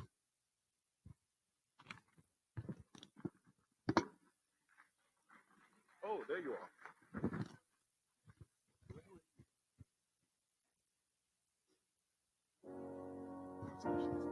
All right, so here is the winner of our, come over here, of our Twitter challenge. He got the highest number of engagements outside of the Honorable Minister, of course. The Honorable Minister had over 700 just yesterday alone, but he came distant second. Congratulations. You're most welcome. Congratulations. Oh, when he comes. Congratulations. All right, hold on. Awesome, awesome.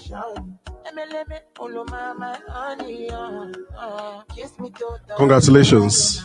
Ladies and gentlemen, please, in honor of the Minister of the Federal Republic of Nigeria, could you please stand up on your feet as we welcome the Honorable Minister right into our midst. Okay, very humble of himself. He said you should please sit down. Please sit down, have your seat. But I think a round of applause will be in order. Put your hands together for him. Put your hands together for him. You're welcome, sir.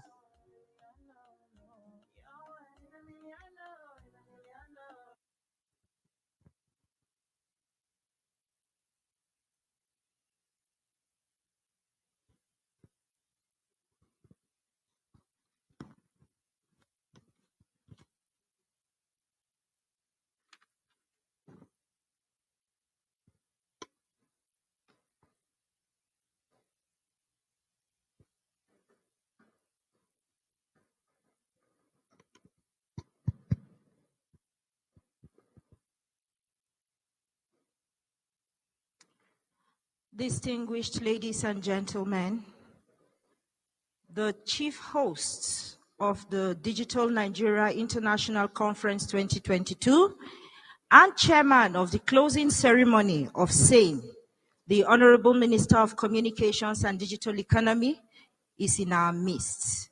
So,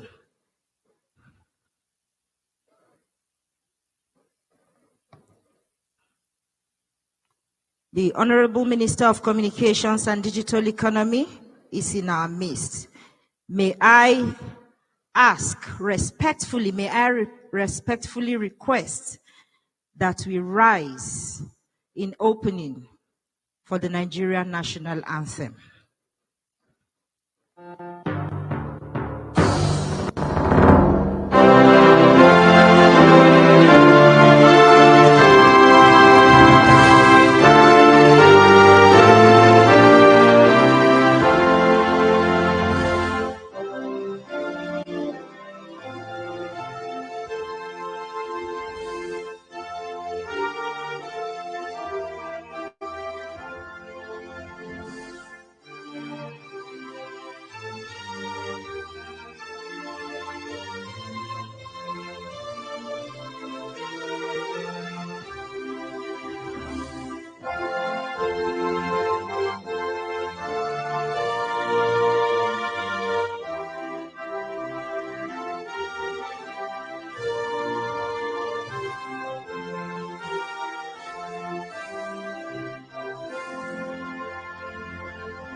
Thank you very much. May I respectfully request that we resume our seats.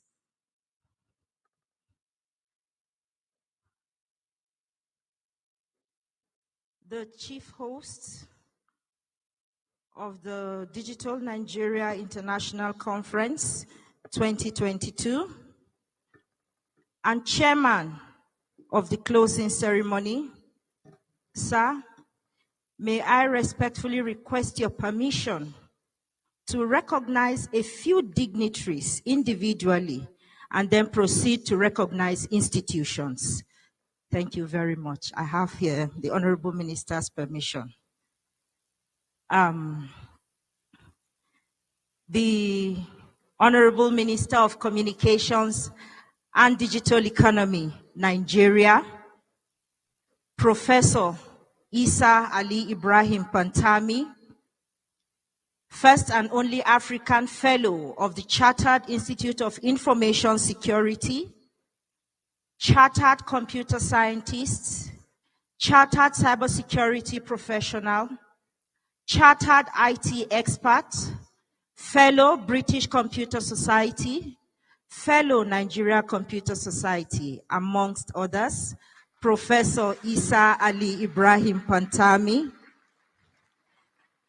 our visiting minister, His Excellency, Mr. Osman A. Ba, the Honorable Minister of Communications and Digital Economy, Gambia,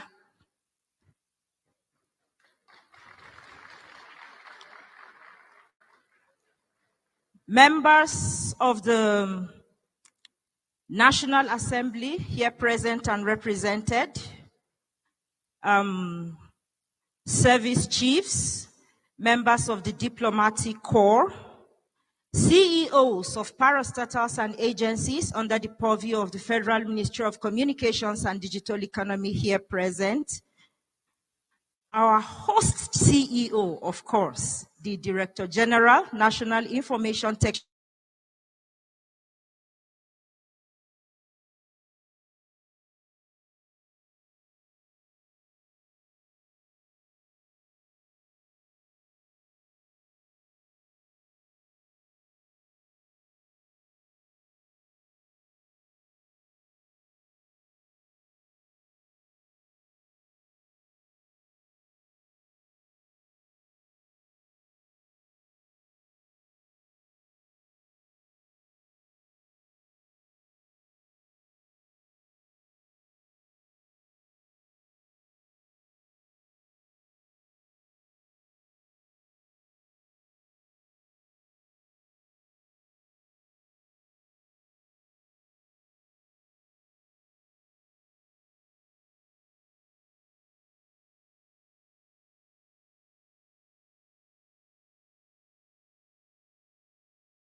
Just according to PwC research, they said Nigeria can export brands and become the world superpower.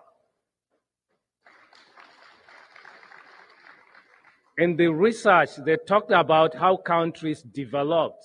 Like most of the Asian countries, they started with low-end manufacturing, then high-end manufacturing, then they developed.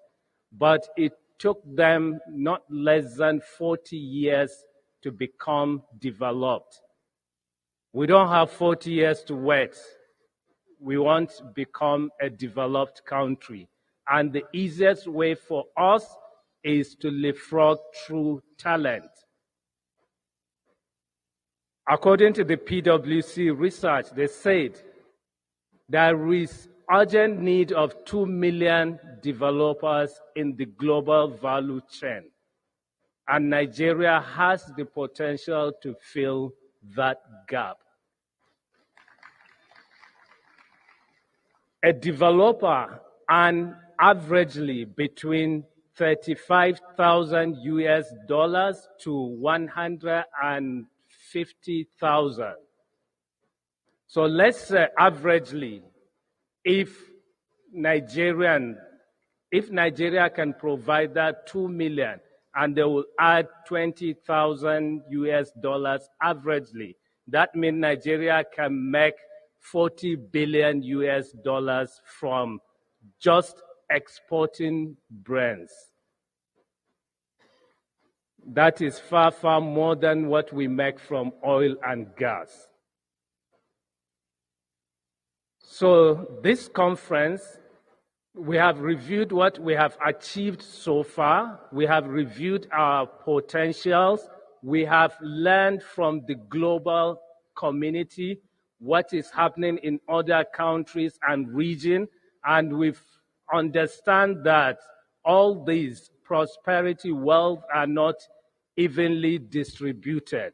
And we have understand what it takes to make wealth is through innovation, because innovation is the only way you can lift a nation out of poverty.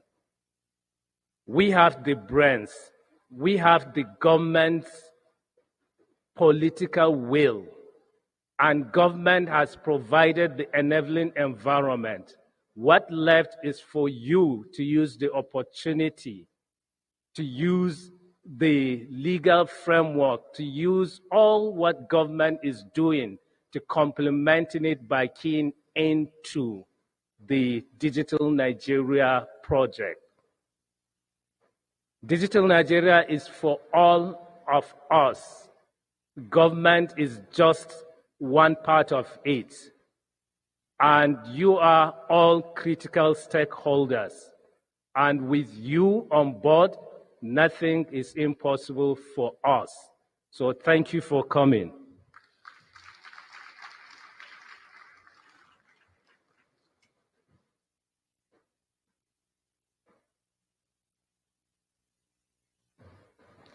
Distinguished guests, Malam Kashif Inua Abdullahi CIE is our host CEO for this event. Please may we give him a better round of applause. Thank you very much, sir. At this juncture, may I respectfully invite the chairman, NIDDA Governing Board, Dr. Saidu Abubakar, to give us brief remarks.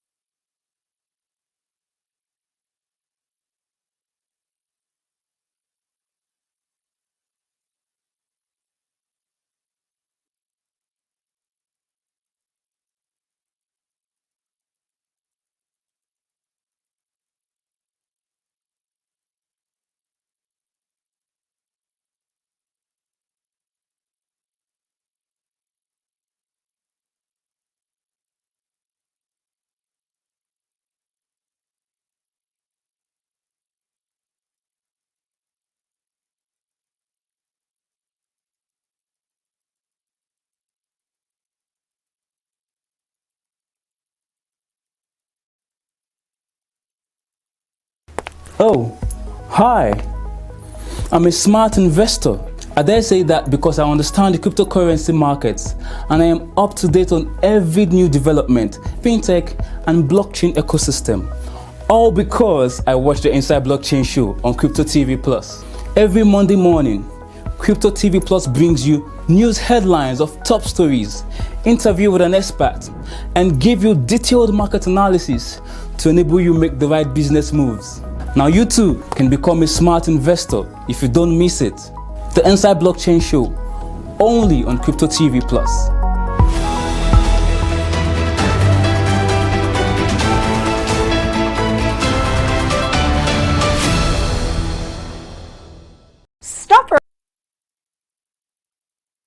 Stop for a second and think of a platform that offers gamers the opportunity to play all kinds of games, from board games to video games and competition streaming. Offers gamers a pension plan, a mortgage plan, an NFT marketplace, a gamer wallet, and an immersive 3D world. If you can find one, let me know. Oh wait, I have one and I'm so ready to talk about it in this video. Hey guys, welcome into the metaverse on Crypto TV Plus.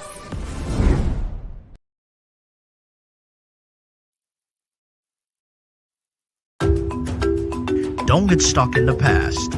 Get all the latest news and happenings on blockchain and cryptocurrency, only on Crypto TV Plus.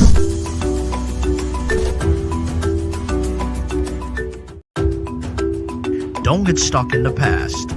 Get all the latest news and happenings on blockchain and cryptocurrency, only on Crypto TV Plus.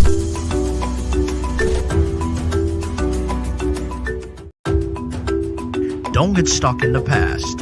Get all the latest news and happenings on blockchain and cryptocurrency, only on Crypto TV Plus.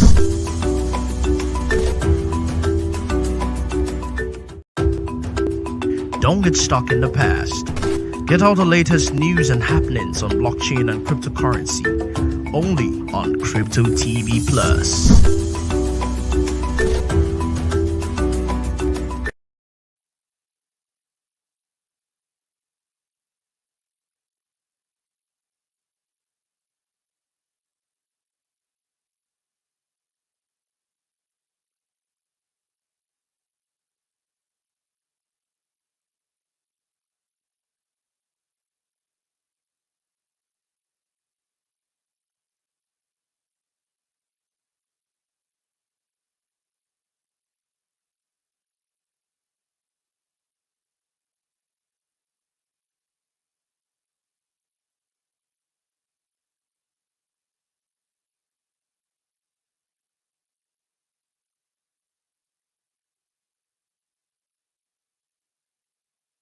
Galaxy Backbone, Professor M.B. Abubakar.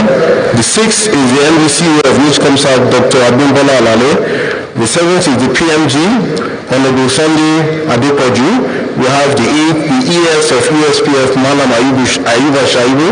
And the last but not the least from the public sector is the National Commissioner of the NDPP, Dr. Vincent Olatunji.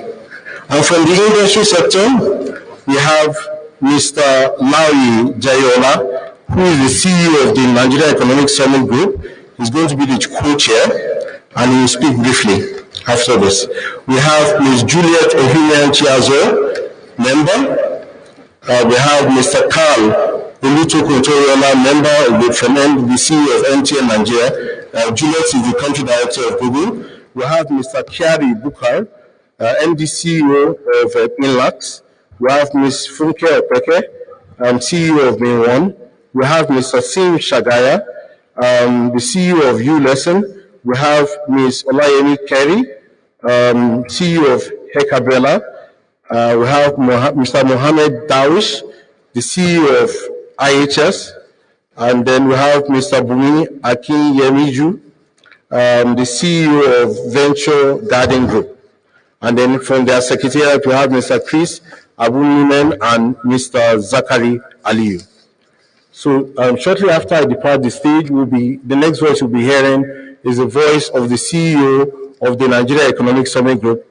After that, we'll have the Honorable Minister who will speak and then inaugurate the Industry Working Group. Over to Mr. Jayola from the... Okay, thank you. Thank you very much. Thank you very much, Femi. Honorable Minister and distinguished ladies and gentlemen, permit me to stand on the already established protocol. Again, I want to thank the Honorable Minister for his commitment towards public-private partnership. I mean, recognizing the fact that whilst the government enables the environment for doing business and sets policies, a lot of the money that needs to be galvanized into taking us to where exactly we want to be depends on how much we work along with the private sector. And I know that the commitment and the resolve to ensure that we both work together towards delivering the much needed objectives is commendable. It is very clear to us that if Nigeria must meet the challenges and the potentials that we have for year 2050, it is very, very important that we leapfrog using the digital economy to accentuate all the good things that everybody talked about today. Which is why on our part, from the private sector, we are very, very committed to ensuring that this partnership works. We are very, very committed to ensure that we take care not only of the current generation of Nigerians, but the 2 million people that are emerging, 2 million people that have all the potentials to meet the needs of the emerging generations. So I want to thank the minister and again reiterate our commitment to see that this partnership works. So again, I want to thank you most sincerely for agreeing to the setting up of this steering committee. And I do know that beyond the steering committee, there is a number of other subcommittees, the technical committee, that will work towards the delivery of the mandate of these public-private working group. I thank you most sincerely, sir, and I look forward to making it work. I want to apologize that I cannot be with you in person in Abuja, but no doubt, I know that in many ways will stop the work that we both have committed to do. Thank you, Mr. Senator.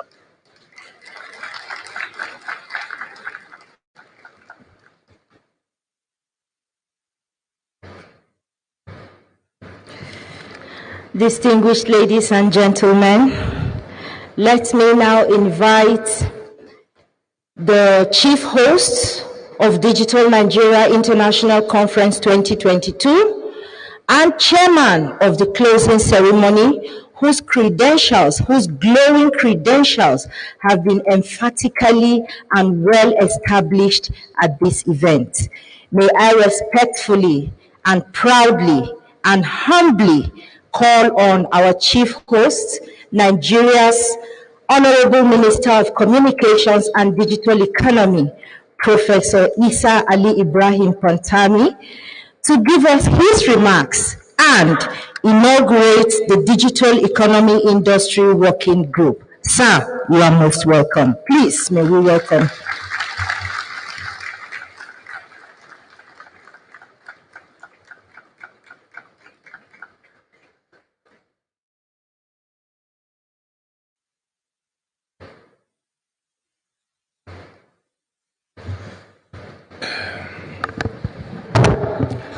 My friend and brother, the Minister of Communications and Digital Economy from the Gambia, Chairman of NITDA Governing Board, Dr. Abubakar Said, our host, the Director General of the National Information Technology Development Agency, Kashifu Inua Abdullahi CCIE, and the Chairman of the National Identity Management Commission Governing Board, Professor Usman Aliyu El Nafati, the Chief Executive Officers of Galaxy Backbone Limited, National Identity Management Commission, Nigeria Data Protection Bureau, Postmaster General of the Federation, both members here present with us, industry players,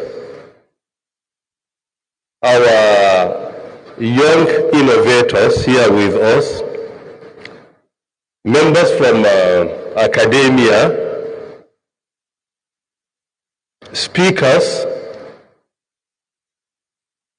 my colleagues from the ministry and also the parastatals, ladies and gentlemen of the press, all other protocols duly and respectfully observed. Good afternoon to all of you, and may peace, mercy, and blessings be upon you. I am highly excited that we converge here today for the closing ceremony of our Digital Nigeria International Conference, taking place here at the International Conference Center, Abuja. And this is the maiden edition of our Digital Nigeria Conference. The reason why we call it the maiden edition, previously we used to conduct e-Nigeria Conference. But because of crafting the new policy of our National Digital Economy Policy and Strategy for a digital Nigeria, then the mantra of our digital economy sector is Digital Nigeria. It is because of this to ensure there is alignment with the National Digital Economy Policy and Strategy, which is the most important policy, and all the remaining policies have been developed in order to simplify its implementation. And also His Excellency President Muhammadu Buhari has approved the 24th October of each and every month to be a Digital Nigeria Day.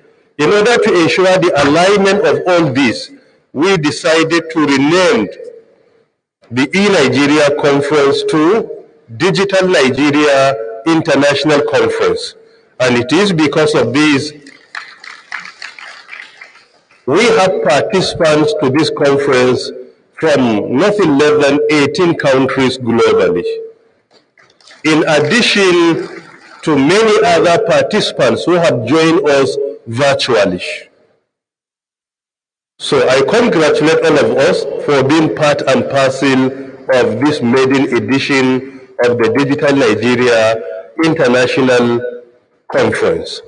Furthermore, during the opening ceremony, we outlined some of our major gains and achievements within the digital economy sector, particularly the 8 priority areas given to us by our principal, President Muhammadu Buhari, in which with all sense of humility and responsibility, we have delivered all of them with A++ as assessed by the international and independent organizations, and the report has been presented to His Excellency President Muhammadu Buhari, in which he commended our humble effort. We have so many initiatives as well in the pipeline. As we all know that on the 19th of October 2022, Mr. President has assented to our National Nigeria Startup Act 2022. It was an executive arm of government initiative in which, in collaboration with the presidency, the Office of the Minister of Communications and Digital Economy crafted the bill, and we presented it at the Federal Executive Council on the 15th of December 2021.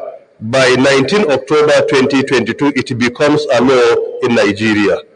This is one of the major legacies that this administration of our boss, President Muhammadu Buhari, will leave behind. Because today, it is not about natural-based economy, but rather about knowledge-based economy. The talent, how we can harness the talent is what is driving the world. We hardly speak today about Mobil or Chevron or Shell, the giants in the oil and gas sector.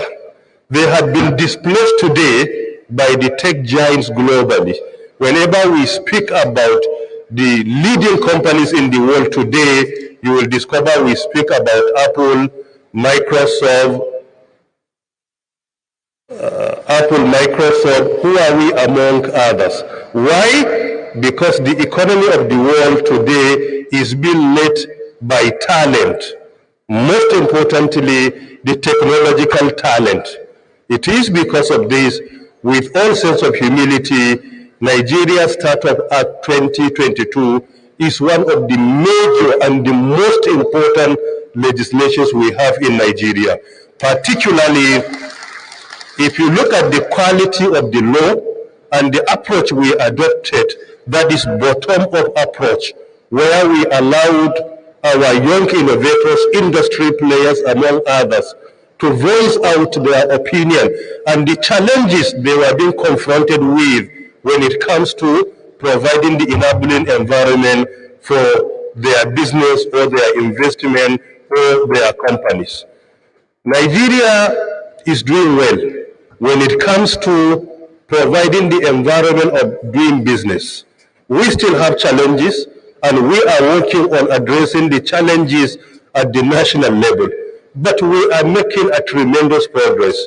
When this administration came on board, if you look at the World Bank global rank on the ease of doing business, Nigeria was ranked 170.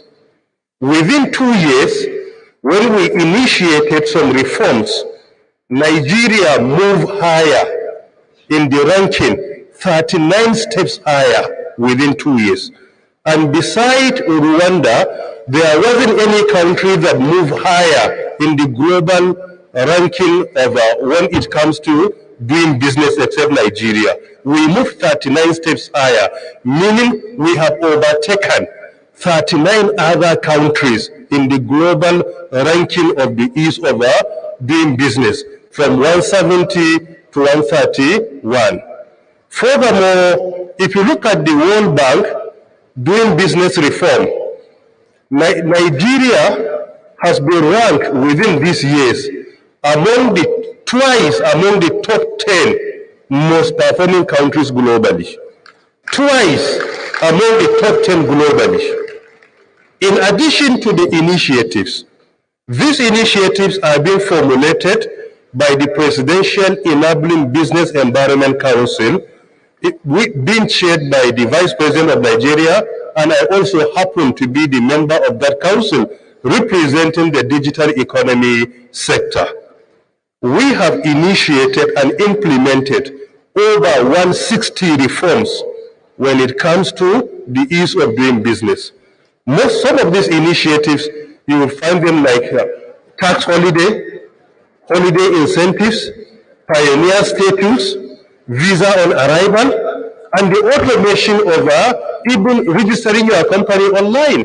In Nigeria, there was a time before your company get registered in Corporate Affairs Commission, it could take you a year or more. Today, you can do it within 48 hours. And most of the activities are automated. This is what brought about. Only last year, Brad Smith was in my office. He came to visit the president of the Microsoft Corporation. When he came, he landed in Nigeria in Abuja Airport. My team was there to receive him. From the time he landed and the time he processed, his visa on arrival was within 20 minutes. When he came to my office, his first statement was, look at how easy it was in Nigeria. I just landed with 20 minutes, I obtained my visa on arrival, and I stepped into Abuja.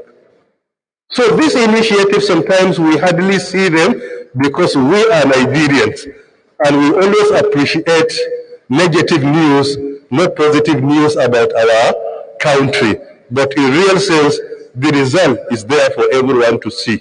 We are still the largest and the biggest economy in Africa, with all the challenges we are being encountered with. The economy of Nigeria is not doing that. Still, there is room for improvement, and we must continue to improve. As they say, the reward of hard work is more work. So we must continue to work harder and harder and ensure that our country is no more only the giant of Africa, but to be among the giants globally.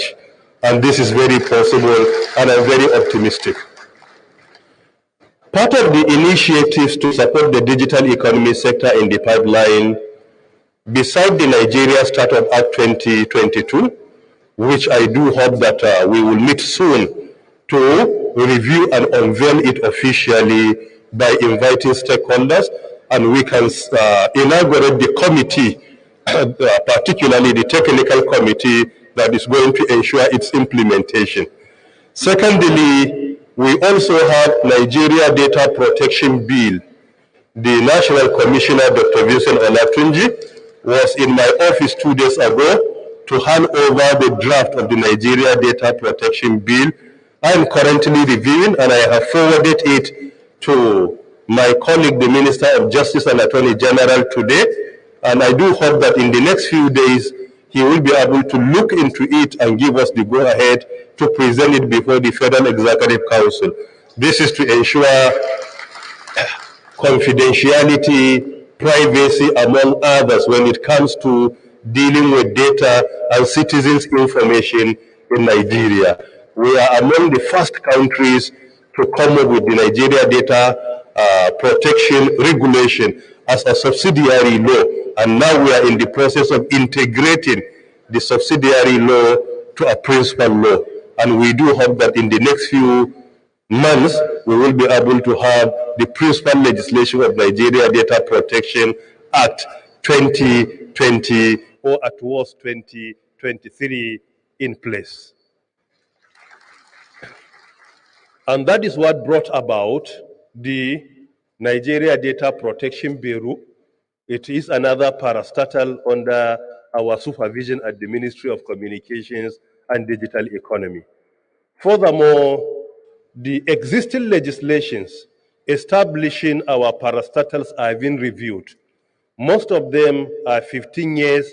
That of NCC is 19 years. You will discover even the terminologies are obsolete there. And when it comes to legislation in the digital economy sector, there is need for constant integration and review of the existing legislation. In line with that, I have presented a memo to the Federal Executive Council just last 2 months, and it was approved, giving us the go-ahead to implement the process in collaboration with the National Assembly. And you will all recall that we have a number of policies that are being implemented. At least 19 policies have been developed within 3 years, and 17 of them are being implemented. And I do hope that stakeholders will always look into these policies and see the progress we are making, and also criticize us constructively where there is need for more improvement. Nigeria National Digital Economy Policy and Strategy for a Digital Nigeria, a roadmap for the implementation of National Digital Economy Policy. We also have National Digital Innovation and Entrepreneurship Policy, which has been replaced now by the Nigeria Startup Act 2022. Also, we have National Policy for the Virtual Engagements in the Federal Public Institution, a policy which has institutionalized our virtual communications. And we also have National Policy for Digital ID for IDPs. We also have National Policy on NIN and SIM registration. We have revised National Policy for NIN and SIM registration. We have National Policy on Device Management System. We have National Policy on visa installation for Nigerians. We have National Policy for the promotion of indigenous content in the telecommunications sector. We have National Policy for the regulation of the Nigerian postal services, among many other policies. We have National DIC-1 policy that will provide fiber optics in the country. So we have a number of policies, and all these policies are being implemented. And they are not armchair policies. They are policies that we develop in collaboration with all the stakeholders to ensure easy implementation, and all of them have been implemented. And that is what makes the digital economy sector to be the fastest growing sector of our economy. At certain years, like in 2020, it was the only sector that was growing by double digits, and it was performing more than the entire remaining 6 sectors of the economy combined. And when it comes to revenue generation, I already presented to you that we increase revenue generation of government quarterly, not in 3 years. Many papers got it wrongly. Quarterly means 3 months. We increase revenue generation from 2019, 51 billion naira to 408 billion naira. More than 8 times. And this is in addition, and still don't forget, when we came on board, the average price of 1 gigabyte of data in Nigeria was 1,200. Today, the average price of 1 gigabyte of data is 350 naira. The reduction is by more than 70%. And this is the only sector that the price of broadband or making call is not increasing. Recently, there was a provisional approval for 5% increase. After engagement with the board of the Nigerian Communications Commission, that has also been cancelled. So there is no any increment.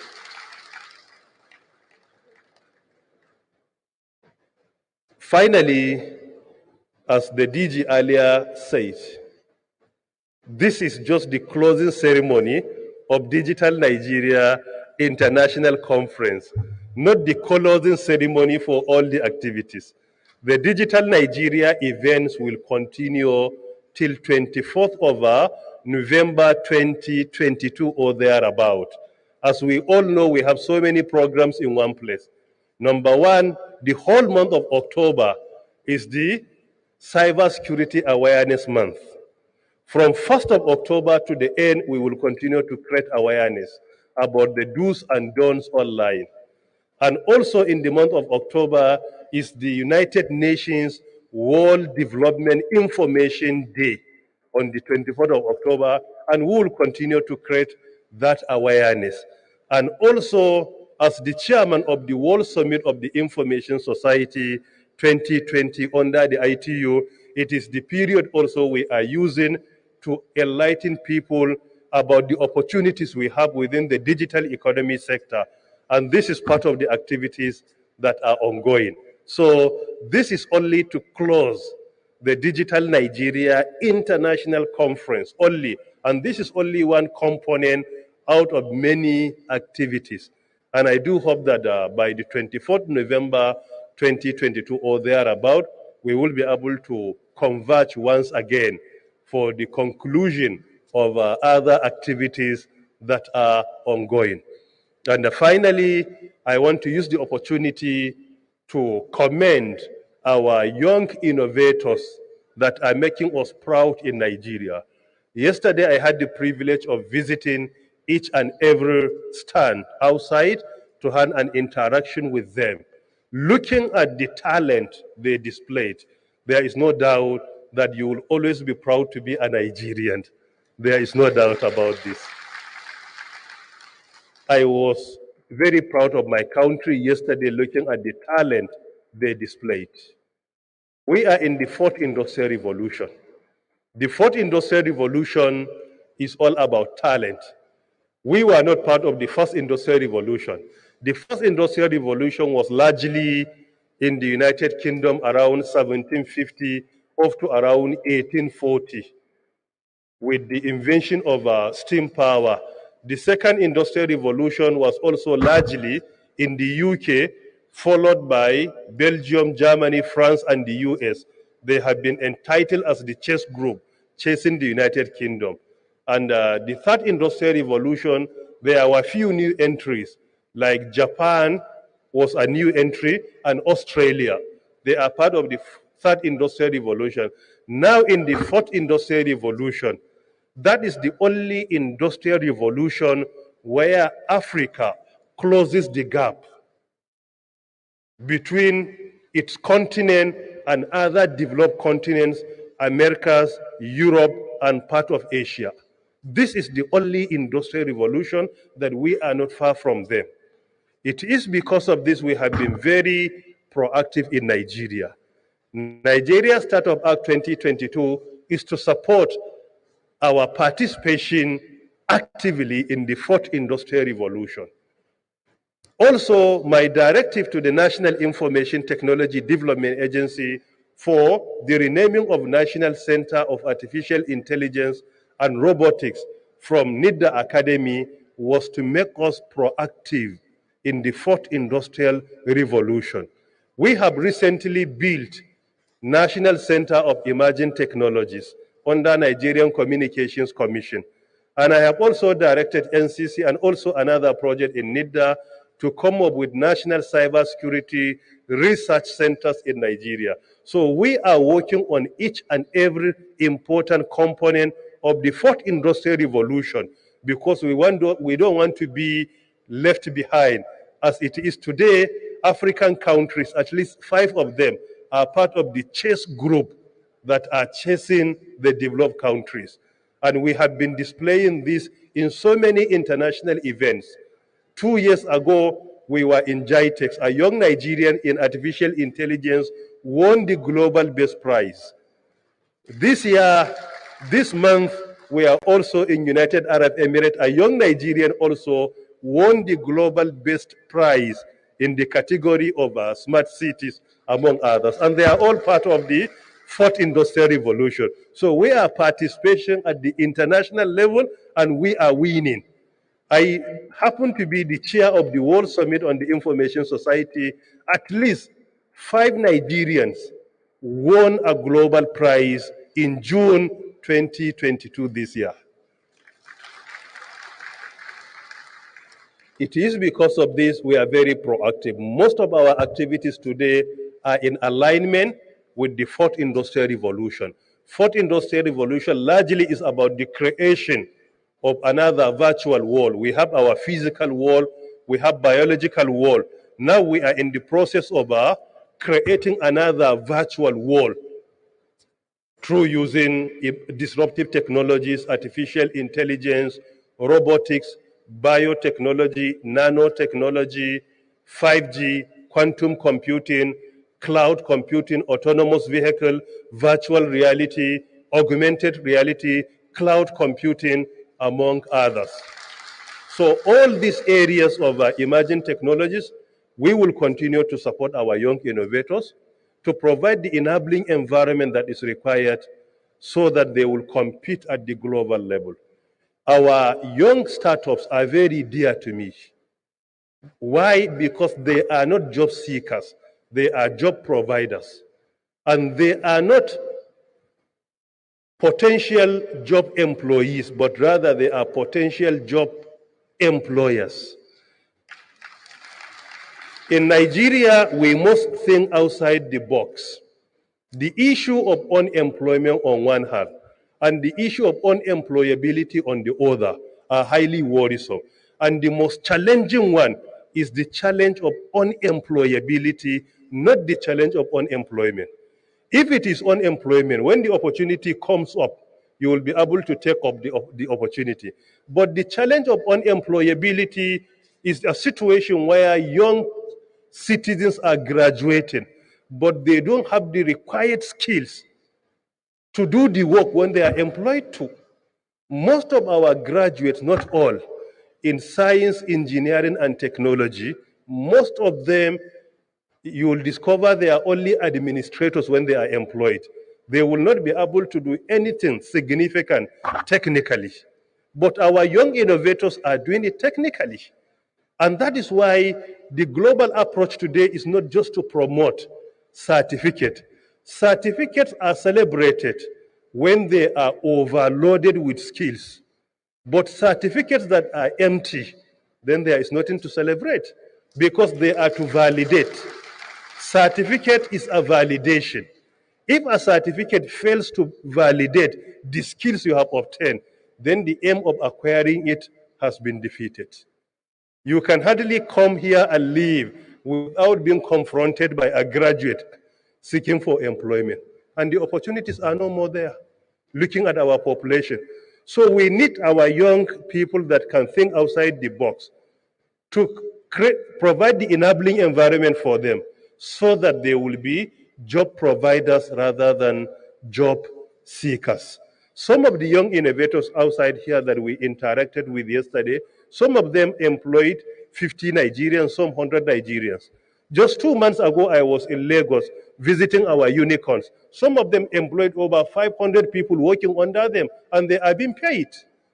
So it is because of these. The startup community is very dear to us. And we want to sacrifice whatever we have at our disposal to help them to be very successful because they are potential job providers, they are potential employers rather than potential job seekers and employees. And they are very dear to us. And I have announced it officially to all the CEOs under our supervision. Any young innovator that comes up with any brilliant idea, let us go to any extent to support him, providing the enabling environment, seed funding, providing loan, whatever they need, we must provide for them so that Nigeria can not only take care of itself, but we will be able to dominate the African market, which has around 54 countries. Now our priority is to support our startup ecosystem, to support our potential job providers, and to support our potential employers, not only employees.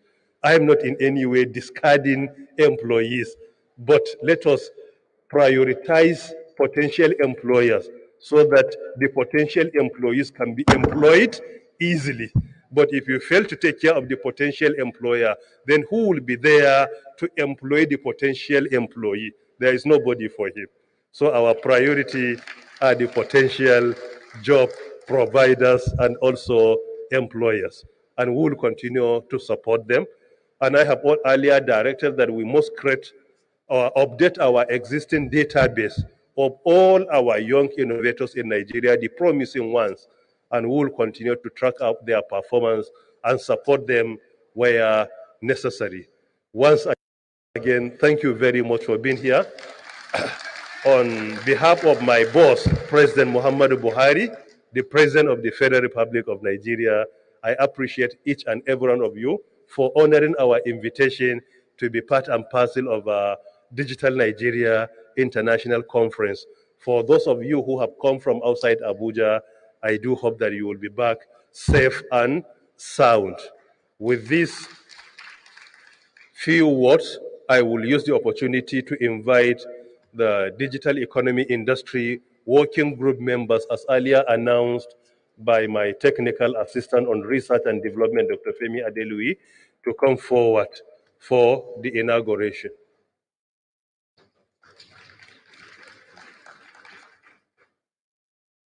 No problem.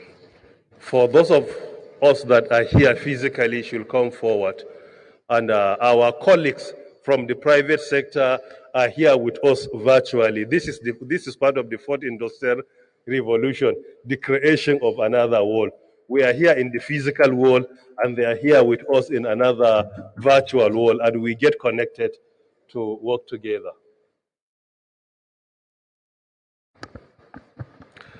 On behalf of my principal, President Muhammadu Buhari, GCFR, I therefore inaugurate the digital economy industry working group. The members that are here with me physically and those that are with us virtually, and I pray to the Almighty to make the work very successful and make it easier for all of us. Please, I wish you all the best. Do you want me to join you? For what?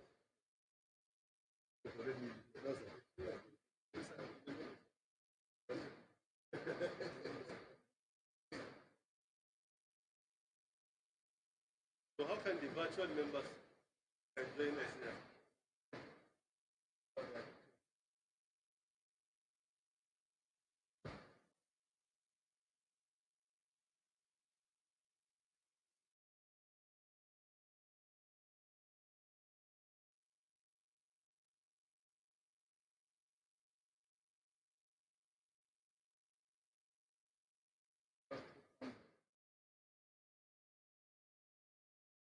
They have their images.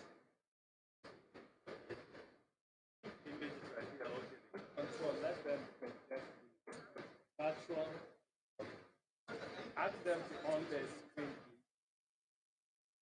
please. Ask them to on their video. Because videos are not on.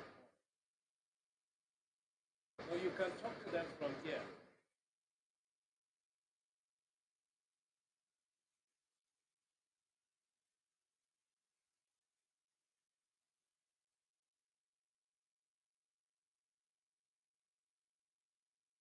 Please, can all members join in virtually on the videos? I think Zachary Aliyu, please can you on your video?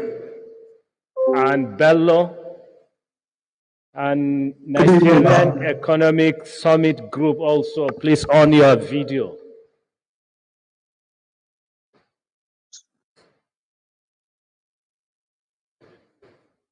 Please, who is Nigerian Economic Summit Group? It's the only one.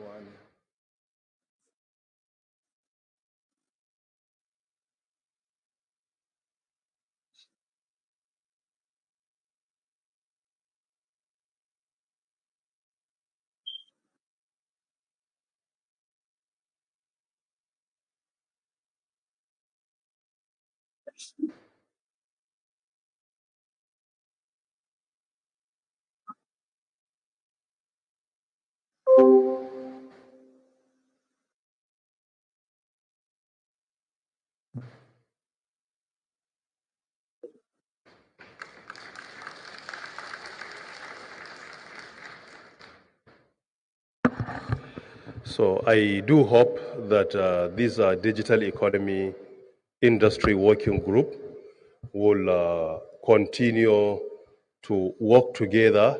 And this is one of the models we have been implementing. In the last 3 years, we don't formulate policy alone. We ensure that we bring together all stakeholders to work with us as part of our implementation of triple helix model. And this is what brought about even this initiative. We try to interact with other people from other sectors. This is from industry. We represent government and academia, and we work together. And this is what we have been promoting in all the policies when it comes to formulation or policy implementation. So I wish this working group a very successful assignment. And we also have a Presidential Council on Digital Economy and e-government, which is being chaired by my humble self on behalf of His Excellency President Muhammadu Buhari. Even in that council, there are 6 governors, 4 industry players, and 2 vice chancellors representing the academia. So even that committee is that council is in place, working on behalf of His Excellency President Muhammadu Buhari. And finally, I want to use the opportunity to commend the board, management, and staff of the National Information Technology Development Agency, particularly the Director General Kashifu Ino Abdullahi, for a very successful coordination of Digital Nigeria International Conference on behalf of the federal government of Nigeria. Your effort is commendable. As they say, the reward of hard work is more work. So do expect more work in the next few days. I wish you all the best.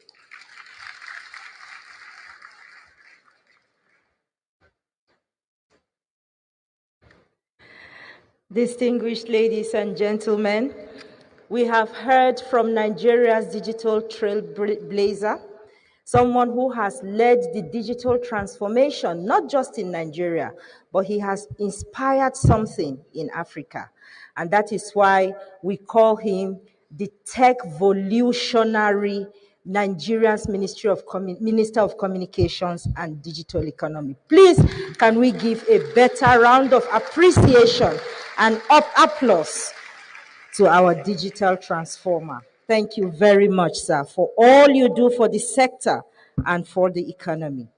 At this juncture, may I respectfully call on the National Commissioner, Nigeria Data Protection Bureau, Dr. Vincent Olatunji, for the vote of thanks. Please, may we welcome Dr. Olatunji.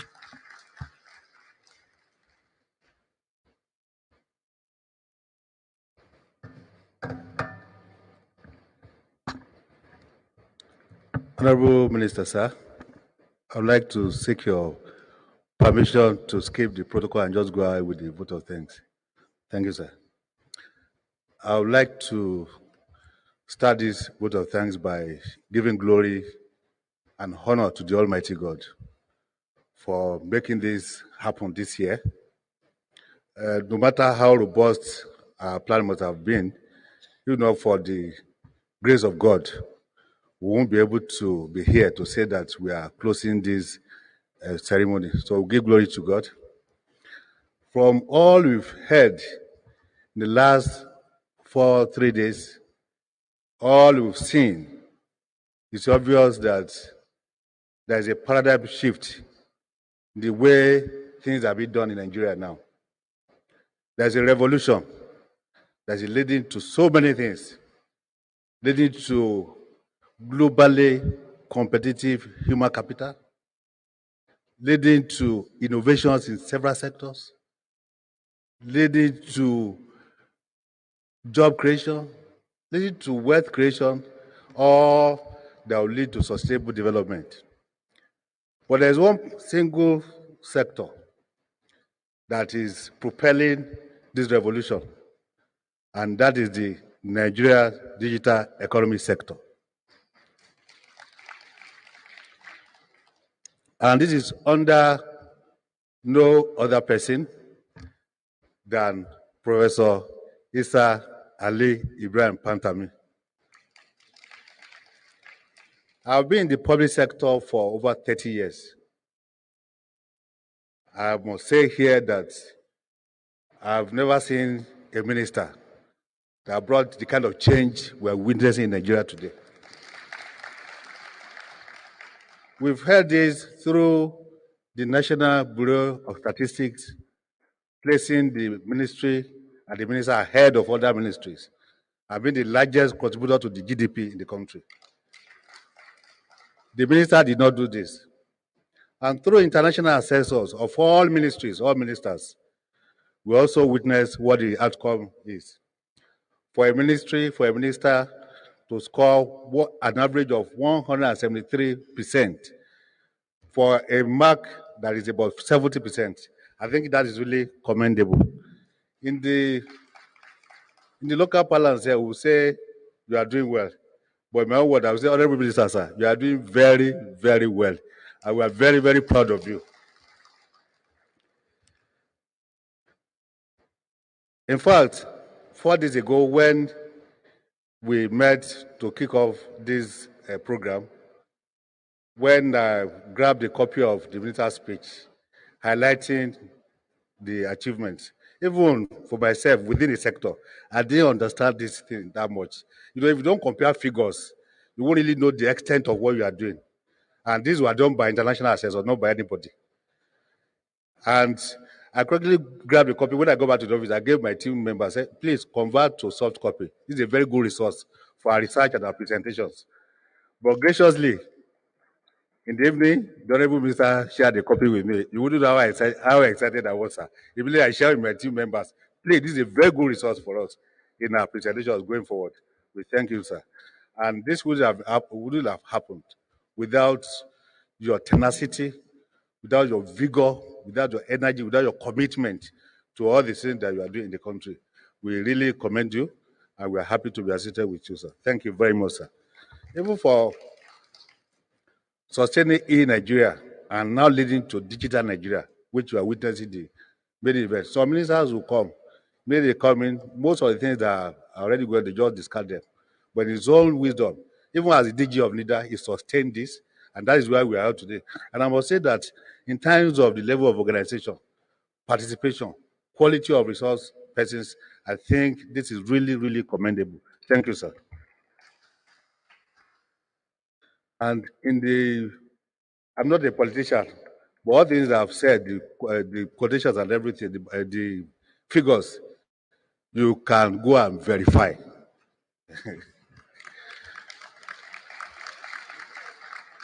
I would like to really sincerely thank the visiting minister from the Gambia.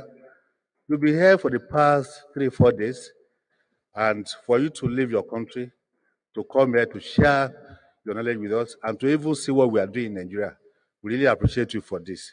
Thank you very much, sir. And even the Secretary General of Digital Cooperation Organization, we also, although she has left, but for leaving our country on a busy schedule to be here with us, we really appreciate it. This shows the international dimension that is in this digital Nigeria. Thank you very much, madam. Now, a lot of people have contributed to make this happen.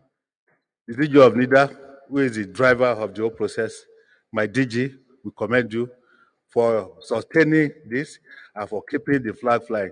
It was not a mistake that Professor Isa Ali Ibrahim put you there to step into the shoes. Thank you very much. The chairman of the board of NIDA, very fine, quiet gentleman. He's been with us here since we started. And there was a time I walked into this hall that I didn't see you around. That shows the commitment and the passion that you have for what we do. We really thank you, sir. The chairman of the board of Deputy 2 that is here, we really appreciate you, sir. Then all the CEOs that have contributed in one way or the other to the success of this program. We are not doing it for ourselves alone. We are doing it to support our boss, and we are doing it for Nigeria. We really commend you, all your support, and all the various things you've done to ensure that we have a successful conference. How about the resource persons that came from far and near? You can't have a successful conference without quality resource persons. From the discussions that we've had, from the inputs, from the conversations, it's always that people are really eager to make things happen in Nigeria, and a lot of things is happening within the ecosystem to stimulate growth, to stimulate development in this country. Really appreciate you, because to even present a paper, to prepare a paper, you need to take time, do your research and everything. And for the quality that we're seeing here, we really appreciate you for all your efforts. Then the exhibitors that have come here to show us what we are doing in Nigeria, what we have in this country, we appreciate you too. In addition to that, we have the professional bodies. I can say the president of CPN, the president of NCS was here, and all the professionals, the startup community in the country that participated in one way or the other. We really appreciate you. And to all the youth here, the core members, the students, all those who have come from far and near to be part of this process this year, we appreciate you. And we believe that when the communique is ready and their follow-up activities, all of us will work together, because in this ecosystem, collaboration is really key. Government is just here to give the policy direction, to create the enabling environment. Private sector organizations will come in, civil society will come in, even the media will come in, women, young people will come in, for us to be able to make this thing work. And we believe by the time we call you next year, we'll see you again to even participate more actively and make more input that will really propel Nigeria to that global position that we want. Thank you very much. We wish all of you safe journey back to your various institutions. Thank you very much, and God bless.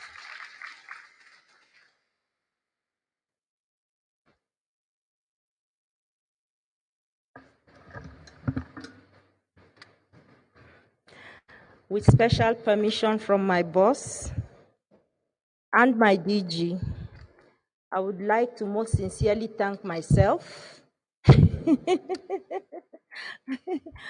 Ladies and gentlemen, thank you very much for being with us up to the end of this program this year. As the DG has said, the event has not ended. It is just a program that has ended. Thank you so much. On behalf of my boss, my mentor, my leader, my teacher, I would like to respectfully ask that we rise for the Nigerian national anthem in closing. Thank you.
I am directed to announce that lunch for our VIP dignitaries will be served at the hall behind the stage. And then general participants will be taken care of as soon as they step out of the main hall. Thank you very much.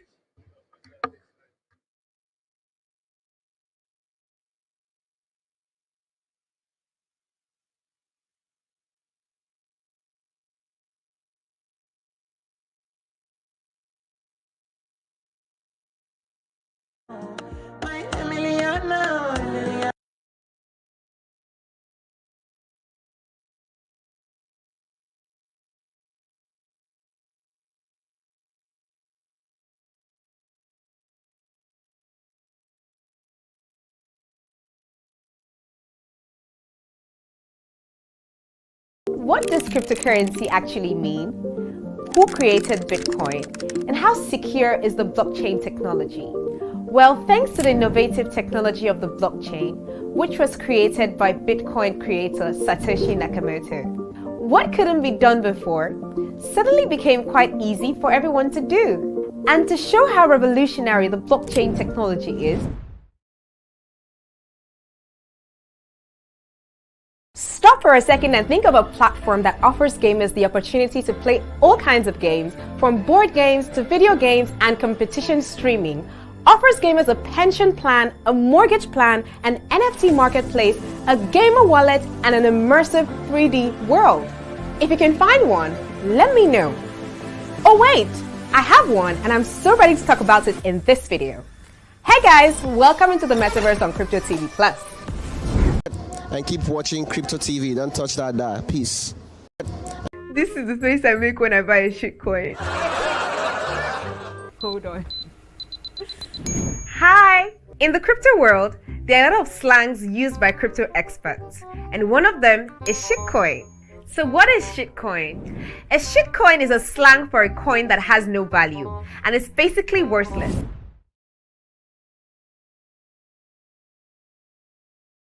This is the face I make when I buy a shitcoin. Hold on. Hi! In the crypto world, there are a lot of slangs used by crypto experts, and one of them